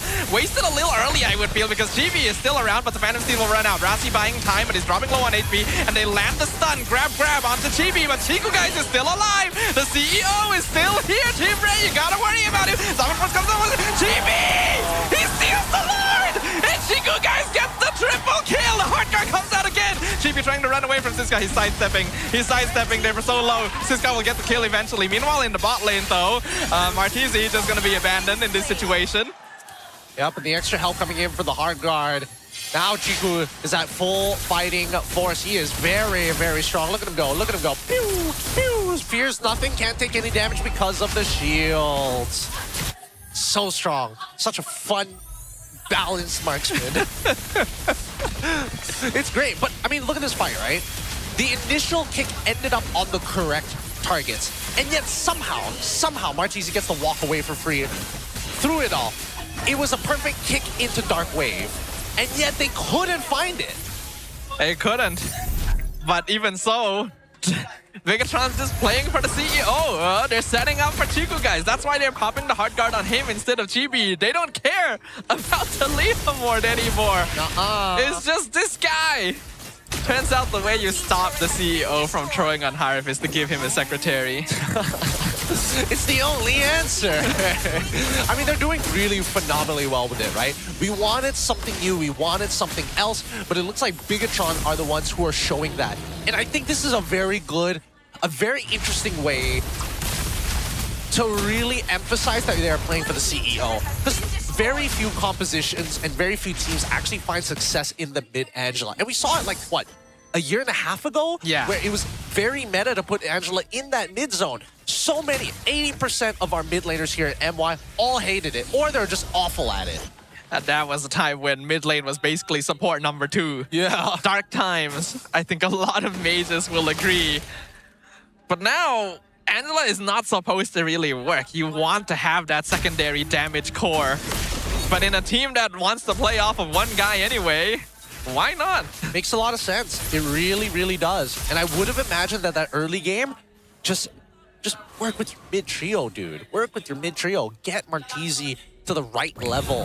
And then start looking for your optimal targets. Because again, I feel like Team Rey, if both sides were playing, both sides, open AI, they figured it out, right? best players in the world. There's a lot of tools on Team Rey's side to bait out a lot of resources from Bigatron MY. There really should be, but the problem still remains that they don't have a consistent enough damage source. It's just Lolil as your main carry, and he's gonna be in the tick of the action a lot of the time. That's why he can get picked off, and Chiku can dash around him, especially with Heart Guard. So Team Rey has ways to delay the fight, yes. But if Lolil isn't able to chunk people out, then it doesn't matter how long they delay. Chiku is just gonna take that time willingly. And get his ult again. And again. Times. Z too. See, He's got fleeting time. It just keeps on going. He used Heart Guard twice in that fight. Yeah, I mean, it's ridiculous on top of the fact that there's the Ice Queen's wand already purchased by Zay. So not only are you struggling to get away from this Harith who's already great at chasing you down, but you have the added peel coming in from these love taps. It feels bad. Team Rey is actually vulnerable to this since they... What is this movement from Chiku? Whoa! I am the assassin now. Whoa! He didn't expect this flank. And look, Jaskar, he's reacting to it. Oh my god. Oh, why are you giving up your positioning wave? The dragon lands on Jaskar. He drops the half HP. He's not going to be able to contest so easily. Heart Guard being... Look at Z. He's pushing so far for free because of how much time is being given here. This is ridiculous. And it's just Lich and Rossi. They're the only two ones just hovering around, right? They see the Leomord up on that top side, getting that free push. And now they've set up a free pushing wave down on the bot side with Harith potentially collapsing upon it. And they just don't have enough damage to rush down this Lord. Look at them, they're held hostage! Team Rey's trying the zone, they're trying to start things, but Lynch can just accept all that damage. Honestly, even if he dies, it's fine, because look at the waves they're pushing. He's still alive, he flickers away, they'll re-engage on TB instead. So TB will probably die, Lolil pick up the kill, but look at the base! The CEO! He's in the base! He's in your base! That's not his base! He's trying to take over your company right now! He gets 2 inhibitors for free with C! But now they might get caught on the way out. Chiku's gonna be surrounded, Heart Guard gonna be used. Not able to save him, so they get the shutdown at least, but what is happening? Dude, this is so embarrassing. What is happening, dude? How do you get away with 2 inhibitors? Still have Purify? They end up dying to the full combo anyways. Like, what? What? I mean, sure, okay. It actually isn't too bad. 2 inhibitors for Chiku's life is kind of worth it there. I don't know, they're going to lose the Lord for it. I think they can clear the Lord. No, okay, all right, that's fair. It's better that Team Rey takes the Lord than giving it over to Bigatron because they literally have no solution to the Lord when it starts walking in. Yeah, because they gave up 2 inhibitors for it. I don't know. I've never seen a trade of this caliber. This has been the worst trade deal in the history of trade deals. Forms 30 under 30 against Chiku guys right now. Put him on this. I give you Lord. I take 2 inhibitors. Deal? Oh, and not to mention, oh boy, I gained my riches by acquiring Team Rey's base. Oh boy. It's my shell company now. Chiku in 1v1 against Lolil. Heart Guard gonna be used. Now he has to dash away though. Team Rey going for the full collapse onto the Hari. Lolil gonna flicker forward, try to jump on him. Everyone's just ignoring Rashi because that is the correct thing to do. But Chiku honestly getting away really well thanks to that Heart Guard movement speed. Here comes Jaskar. He's trying to surround. Zaman Force comes out again. Heart Guard runs out. The rest of the team is here to back him up. Chiku's still alive. Heavy spin. Whiffs completely. And now the red team holding them back. They get the grab on top of Chiku, but look at the rest of the team. Martizi's already gone down. Chiku's perfectly fine with this grab. Lynch doing his job so well. Immortality burns. They're gonna try and re-engage, but he just flickers away, and now Siska's gonna be caught. Another Heart Guard, another Zaman Force, another CEO walking into the base like he owns the place. He is Jeff Bezos. That's what he's trying to say. He wants to go for BlackRock, and now for the end, as they're looking to close it out. Do they want to close it here? Can they close it here? Chiku's got the Heart Guard again. Actually, no, it just ran out. They've already lost Jaskar. Lolil doing a good job. He finds a killing spree. He takes out Rasi. He takes out Lynch, but Chiku is still there. TB is still there. The Chi-Chi duo are still here. And Z is there too. You just don't see him. But no minions, unfortunately, so they're going to have to end it there. And Zay's there. It's just, I love the thought of Chiku guys and GB have such a strong relationship that like, Z, stay out of this. Just heart guard. I need nothing else. We don't need you here. Puppet on a string. Just your shield. Don't even bother with the puppet on a string. Just love tap and heart guard. That's all I need. Z tries to say something. Your comms are too loud, Z. That reminds me of that, like this post I've seen on internet before where someone shared like this wedding invitation they got, and it said like, your presence is a gift. We don't need any gifts this year. And the person who receives is like, so do they want me to come or? That's exactly it. Oh, that was too good. Oh my goodness. That has to be one of the funniest 6-minute sequences I've ever seen. And I've watched a lot of Mobile Legends. Oh my god. Woo! That's one of the more bizarre ones, definitely. But now, come into the Ultra side, the Ultra late game. And for some reason, Just Gar has so little money. He is nowhere close to his final build. He is still 2 items off. Oh, they will actually find Rasi in the jungle, but that's not the target they want. They really need to find Chiku, guys, of all people. I will say, Lolil as the solo carry actually not doing too bad a job. Freya's damage output a little higher than I may have given it credit for, but it still is basically a one-man show. He's got the full build already down. It looks like for Lolil, it's just how can he work with the rest of his team to buy those micro stunts, to buy those little pockets of space so he can keep chaining his abilities. He's not susceptible. Oh, concealed play. Surely they see him. Yeah, they saw him. They get the kick on Martizi, and now Chiku goes in. He's trying to get the kill, but Ivan just walks in between, so he's not going to commit yet. Lynch, though, already in the thick of it. He has to flicker out of the way. Siska tries to chase, not able to do so. But Team Rey retains the river control. Okay. So now they go for the reset, right? They go for the early cancel, trying to make sure that the cooldown is as short as possible. Chiku guys already has his Ivan cores, big whoops. But there's no way in the Dragon, and the hard guard, I'm guessing, needs 20 more seconds to come back off of cooldown. Yeah, as long as they're not getting kills, the hard guard cooldown is still a little bit long. Rasi gonna show himself once again. He gets a free kick onto the Panda, but Heavy Spin will come out. He gets pinned on Lynch, so the Phobius will be the first one to die. Ivan's gonna be the main target for Chiku, but he's able to walk away to Gore's pathway. Meanwhile, Chibi gonna freeze things in the mid lane. Chiku kind of in an awkward spot. Lolil gonna try and jump on him, but he's still alive. Chibi doing a good job, still gonna be grab. It is complete chaos right now, by the way.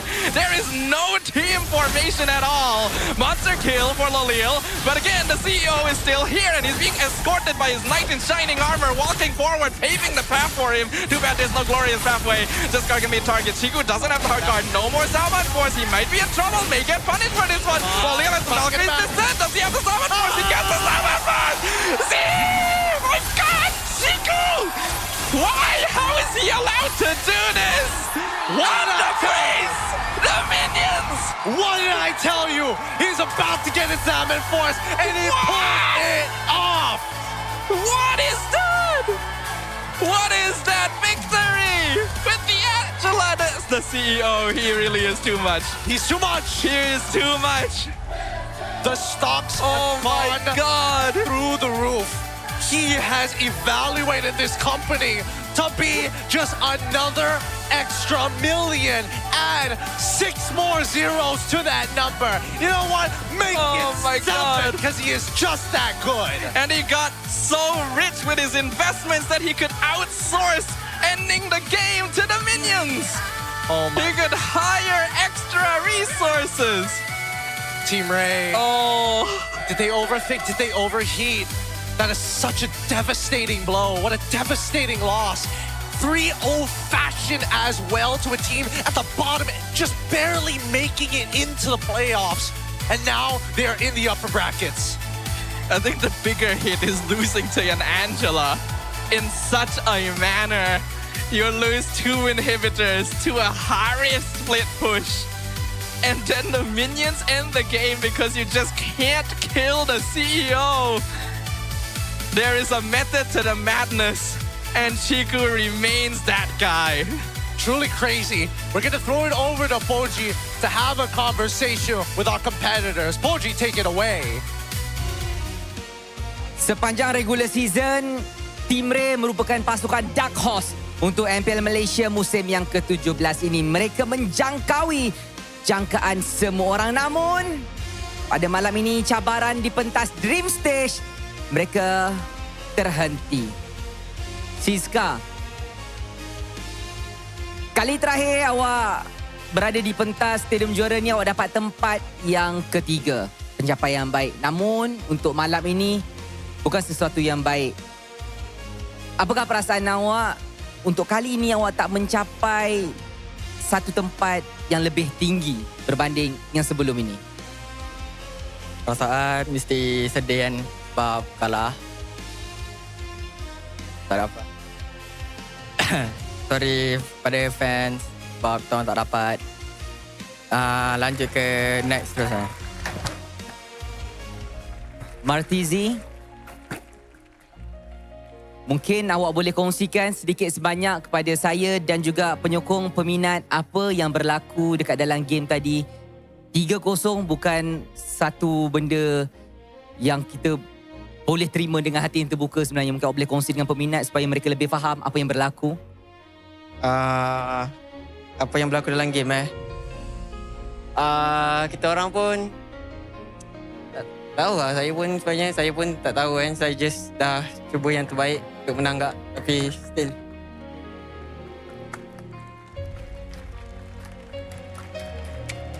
Mungkin Ivan boleh kongsi sedikit sebanyak dengan saya. Mungkin sepatah dua kata-kata untuk menaikkan semangat semula kepada pasukan dan juga kata-kata terakhir kepada peminat yang berada dekat sini. Paling dari gua, terima kasih untuk fans yang dukung kita. Yang pasti ini bukan akhir dari segalanya. Pasti ini pasti baru permulaan lah buat Team Rey juga kan, banyak player-player muda yang potensial kan. Udah pasti mereka bakal bisa panjang lah di MPL MY ini. Terima kasih banyak-banyak. Remontada Boys hadir dengan impian, namun harapan terkubur di sini. Saya berharap dan kami semua berharap pasukan Team Rey akan kembali semula dengan harapan semangat yang lebih membara untuk musim yang akan datang. Rey akan kekal menjadi Rey. Buktikan mereka adalah pencabar kejuaraan untuk musim yang akan datang. Maka dengan penuh duka cita, in 3, 2, 1 dipersilakan untuk final bow. Itu saja daripada saya dan juga Team Rey. Maka saya akan terus hantar ke mini stage untuk Rose dan BTRM. Dipersilakan. Stadium Juara, give it up for BTRM by Vitality! Wow! Satu lagi 3-0 bersih di play-ins hari ini. Ciku, I nak tanya you secara jujurnya lah, masa musim bermula, did you see yourself here today? Adakah you rasa you boleh pergi sejauh ini di playoffs ini and mungkin even further than this? Kalau saya, selagi saya main, saya rasa saya confident je saya boleh pergi ke playoff lah. Ya. Mentality yang sangat-sangat matang. Now, Ciku, kita tahu di mana di game pertama, Claude Chico ada 100% kill participation dan juga MVP sampai dia kena ban di game kedua. And of course, as we all know, Claude adalah salah satu hero signature Chico di gold lane dan ramai orang respect ban hero ni. Tapi bila your signature hero kena ban di pentas, adakah itu memberi satu impact di dalam BTRM or tak kisah pun nak respect ban sebab you banyak je hero yang boleh keluarkan? Kalau perspektif saya, sebenarnya diorang buang ban lah. Sebab kalau tengok pun hero-hero saya, mostly hero macam Iritel, Harit, Clean. Saya tak main sangat pun Cloud tu. Ya, so saya pun tak tahu kenapa diorang ban. You rasa it wasn't worth it lah? Tak worth it pun nak ban? Bagi saya, tak worth it lah. Okay. And of course, kita boleh nampak dari 3-3 game yang kita saksikan hari ini di mana BTRM punya playstyle hari ini actually sangat-sangat agresif. Adakah ini yang BTRM tengah cuba train selama seminggu break ni ataupun tak sengaja keluar aggressiveness hari ini? Sebenarnya selama seminggu ni kita orang training very hard and masa Raya Haji pun kita tak cuti. Kita orang, kalau macam contoh scrim tu 3, kalau kita orang tak cukup, kita orang sendiri minta kat coach. Coach, we want scrim more. So, coach sampai cakap, no need. sampai coach yang stop. Biasanya coach yang nak lebih. Wow guys, ini memang dedication dan juga kita boleh nampak banyak sangat sacrifice daripada BTRM untuk mendapatkan their dream of course to represent Malaysia di EWC yang akan datang. Honestly, good job. So, selain daripada scrim dan training, you guys tak buat apa-apa lah kalau hari Raya Haji pun tak ambil cuti? Kita orang fokus training and kalau macam training tu teruk sangat, malam tu kita orang akan cuba pergi GSC ke macam tengok sinema lah apa-apa. Oh, tengok movie adalah cara untuk relax and distress. Tu sahaja. Tak ada bowling season ni? Tak ada. Sebab mostly diorang lagi suka tengok cerita. Oh, okay. Of course, kita pun nak borak dengan Chibi. Hello. Wow. Chibi, Rose just nak tanya. Kita semua tahu di mana Fredrin adalah salah satu hero signature dan top pick Chibi untuk beberapa musim lepas ni. Tapi last time yang kita nampak Fredrin was musim 16 and tu pun sekali je pakai. Tapi musim ni kenapa playoffs baru pilih untuk keluarkan Fredrin? Sebab Rasi suruh pakai. Rasi suruh pakai. Kenapa Rasi suruh pakai? Tak tahu lah. Tapi Rasi yang paksa pakai. Oh, dia just Chibi, Fredrin macam tu? Betul. Kenapa? Nampak? Kenapa? Betul. Dia tengah berpeluh tu. Sebenarnya macam ni. Okay. Sebenarnya sebab kita orang tengok MPL punya team yang di mana pendidikan topik, so kita orang cuba bawa Freddy tu dekat MPL MY lah. That's all. Daripada tengok MPL lain lah, region lain. Now, Rasi, speaking of Rasi. Yes. You pernah cakap di mana BTRM ada advantage lebih besar berbanding dengan Team Rey sebab you guys ada lebih banyak experience. I nak tanya you, Rasi, how important is having experience di dalam MPL MY? How important? Ya, betapa pentingnya ada experience di playoff dan international scene dekat sini. Bukan di MPL MY aja sih, di region manapun ketika kalian ada player yang lebih banyak experience itu pasti bakal lebih bisa menguasai stage lah. So mungkin boleh handle pressure and of course the crowd lebih elok, lebih pandai kalau ada banyak experience lah. Ya, betul. And of course thinking outside of the box, all that kind of stuff. Betul ke? Ya. Okay. Kita tak nak kacau Rasi banyak. Kita tengok dia berpeluh-peluh dengan stres, I rasa, adrenaline of the game. So guys, kita pun sudah saksikan perlawanan 3-0 bersih. Tapi hanya seorang yang boleh menjadi MVP of the match. Bigger Troopers, apakah MVP anda? Mari kita tengok MVP perlawanan ini in a count of 3, 2, 1. MVP jatuh kepada...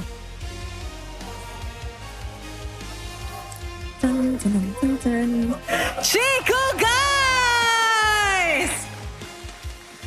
Chiku, tadi masa you guys menang kan, I nampak your wife tengah lompat-lompat. Mana dia? Dengan your baby. Is there anything yang nak cakap dekat dia first of all? Untuk wife saya, terima kasih kerana setiap match datang support and insyaAllah saya akan main sampai hari Ahad. Oh, kalau main sampai hari Ahad, maksud tu BTRM akan layak ke EWC. Now, sebelum kita nak layak ke EWC, kita kena jumpa beberapa lagi pasukan di MPL MY and your match for tomorrow. You guys akan jumpa SRG. Chiku, Rose nak tanya, selepas beberapa minggu training di regular season, di preparation untuk playoff, how ready are you guys untuk jumpa SRG esok? Once again, it's not an elimination match. Tapi kalau you boleh buat yang terbaik dan boleh bagi saingan yang terbaik, it means that you guys are practically almost ready for EWC. So untuk saya lawan SRG, saya tak nafikan ni ada orang memang the strongest team dalam MPL Malaysia, dalam sejarah Malaysia lah. So even orang the strongest, diorang still manusia. And bila diorang manusia, diorang boleh kalah dan menang lah. So apapun terjadi, kita kena cuba yang terbaik lah. Ya. Alright guys, I rasa perlawanan esok menentang dengan SRG akan jadi sangat-sangat sengit. And I hope Bigger Troopers pun boleh hadir ke arena and of course bagi sokongan dan support yang sangat-sangat bagus kepada BTRM by Vitality because they will need it. Lynch, mungkin to wrap up this interview, Lynch boleh bagi kata-kata dekat fans yang hadir dan support mereka hari ini. Buat Bigger Troopers sama fans Team Rey, thank you sudah datang support tim kita. Match ini nggak bakal se-hype itulah kalau kalian nggak datang. Thank you buat supportnya. Thank you very much, boys. And once again, congratulations. With that, mari, let's show it back to the panel untuk discuss pasal perlawanan bersih menentang dengan Team Rey. Thank you so much, Rose. Oh my goodness. What an ending. What an ending to say goodbye to Team Rey, our third place regular season finisher, somehow dropping over to Bigatron, who ended the regular season at 6th. What a story. It is insane. It feels like now it just feels like all the work in the regular season was kind of for nothing. Sometimes just be like that, right? The regular season is long. You have to play so hard. You have to do so much just to claim that spot in the playoffs. But when you are here, it is do or die. A single mistake can be your undoing. This game, the draft, a little risky. They hedged it all on a single Freya core. And honestly, it could have worked as well if Chiku wasn't on this Harry. Such a ridiculous hero, especially once you get that CDR. Popping Zaman forces left and right, having that Angela keeping you topped up. He really should have died in that last engagement. And somehow the CEO, he's just there. It's just short cooldowns. This is why everybody believes that Harith is OP, and they're not wrong. Yep. He's not a fair character. He was not designed to be fair. And now with the buffs, even more so why everybody has their eyes on this little Leonin. But at the same time, right, you can just see every single time these fights actually occur, I think if they were going to change Harith, I think they should give him a maximum cap of how much shields he can generate. Like, the damage can be discussing. Just don't let the shield be that big. I think so as well. It's just so difficult to get a handle on him here. Chiku did effectively solo this game. Lynch and Chibi were just sacrificial pawns to allow this Harith to survive and do his thing. Lolil, he got close. He really did. But not quite enough. And Team Rey bows out in a very interesting way. Yeah, it really... we still can't get over the fact that 2 inhibitor turrets was traded for Lord. Yep. Crazy. And not even by like a split push hero. Yeah. By Harith and Angela. I can't believe it myself that they got away with that. I really can't believe that Team Rey really got that distracted, but it just goes to show how high the stakes are, how easy it is to get lost in the lights when you're up on that stage, feeling that adrenaline, thinking that you're one step away from turning it into a game 4, and then realizing that your base is already gone before you're out of the battle trance. Yeah, it's such a rough way to end the journey of the season for players like Lolil, like Martizi, like Siska. We know their potential, their capabilities, their experience. And yet you are right. Team Rey clearly lost themselves a little bit at some point where the focus was just gone, where they were just reacting and autopiloting in some ways that allowed BTR to take advantage. Yeah, it happens. It happens to the best of the teams. It happens to the best of the players every single time. Look at the numbers. Wow! Oh my God! What is that? Damn it! Wow! That's crazy! Oh boy. Now I'm going to do some quick math here. 90, 120, 120. Yep. No, it doesn't even... It just barely, he barely just outdamages his whole team combined. The entire rest of the squad. That's why he's the executive officer, right? He lives up to the title. Double the damage dealt of anyone else on the board, including Lolil, who is basically his team's main carry as well. Hey, let's not forget about CFO Zay. He's important too. That's true. Without him, he can't get the operational cost down to 0. He got demoted to secretary this time. He got demoted to secretary. It's like after his Gord performance, they were like, no, you can't do that. Like, we just need you to help Chiku. That's it. Just give him a hand. Just give him a hand, man. Oh, I like to think that at some point, like, just look at this. Look at the way Chiku plays. Wait, that's not even the craziest one. I hope that they get the last one just so we can watch the cooldown. Uh-huh. He lives here. No surprises. Yep. The kick goes through. Oh, he tries to go for a stun. Stuns the wrong guy. Too bad. Dives him anyways. Doesn't care. Is this one? No, it's not. No. Look at him go. Oh yeah, actually, wait, I forget that the map is always flipped. Yep, yeah, this actually might be the one. I think this is the one. This is the second Salmon Force he used, by the way. Oh wait, no, this is the third one. It could be. That was the third one. We were watching the clip between the second and third Salmon Force. How ridiculous is that? Because there were so many of them. You know what I'd like to think? Earlier in the game, Z was using hard guard on like Chibi. At some point, someone was just like, no. It was Chibi. Only Chiku. Chibi, he took the CFO position. Don't care about me. Yeah. He is the lifeblood of this company. Madam Secretary, don't you dare put that hard guard on me. You put that on me one more time. By the way, here's the final bracket. The upper bracket quarterfinals is officially over. We now have our upper bracket semifinals set with IG facing off against the one and only Vamos, SRG facing off against BTRM. And don't worry, at least no eliminations will be done when that happens. They will have a second life, and they will have the losers will meet each other down below.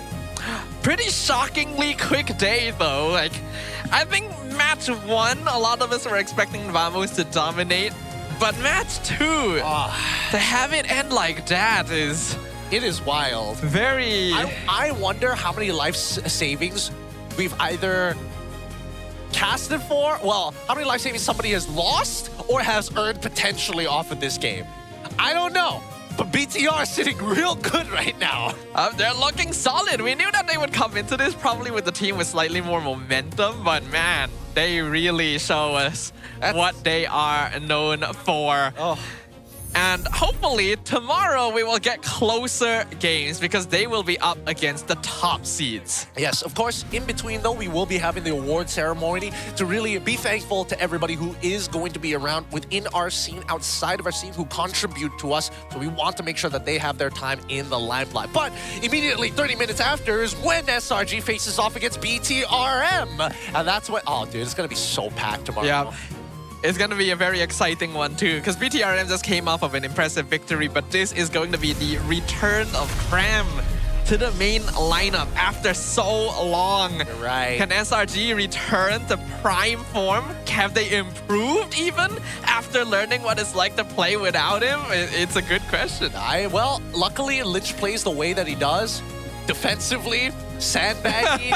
It's perfect for Crab, who's coming out with like literal brass knuckles, like I'm ready to throw down, like I'm so He's been ready. waiting a while. Yeah, he's waited for so long. Guys, if you like the show, please let us know. How can we improve? How we can make it better for you guys? Scan the QR code down below and answer the survey to give us those ideas or at least lead us into the right directions. Of course, we're not going to be taking terrible feedback from anybody who's just like, the colors are weird.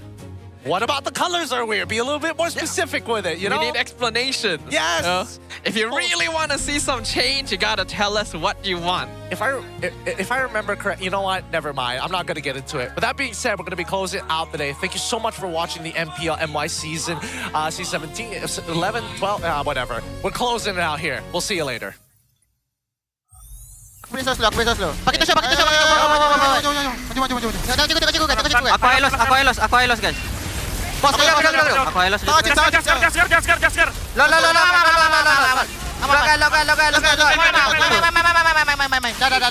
Pakai tu cik dekat mid. Lot belakang kita ramai lot. Aman. Jangan ambil. Tengok aku guys. Tengok ni apa? Ada Aku elos. Aku mati. Tolong. Fokus kat belah api guys saja guys. Dekat bisa kita orang. Ni aja. Gas aja. Ya fokus Atas ya. Aku tahu. Jaga bisa nanti, terus dia bisa. Mati dia. Aman gua. Lihat gua diangkat. Baku. Aman ini. Gua TP Tora. Nice one. Masih ada bawah mid aja yuk. Aku glue guys. Glue. Mati. Aku stun dulu. Kenapa? Aku stun kai. Aku slow. Aku opsi. Kelu guys. Opsi guys.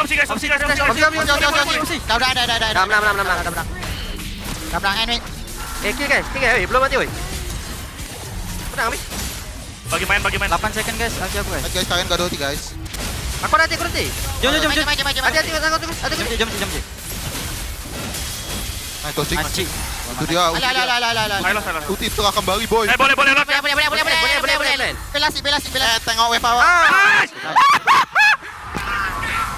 Har. Pokoknya harusnya. Ada bawah kita banyak. Ada wave. Ya, sakit tahu. Bisa beston. Alamak. Ente guys. Belum. Besok.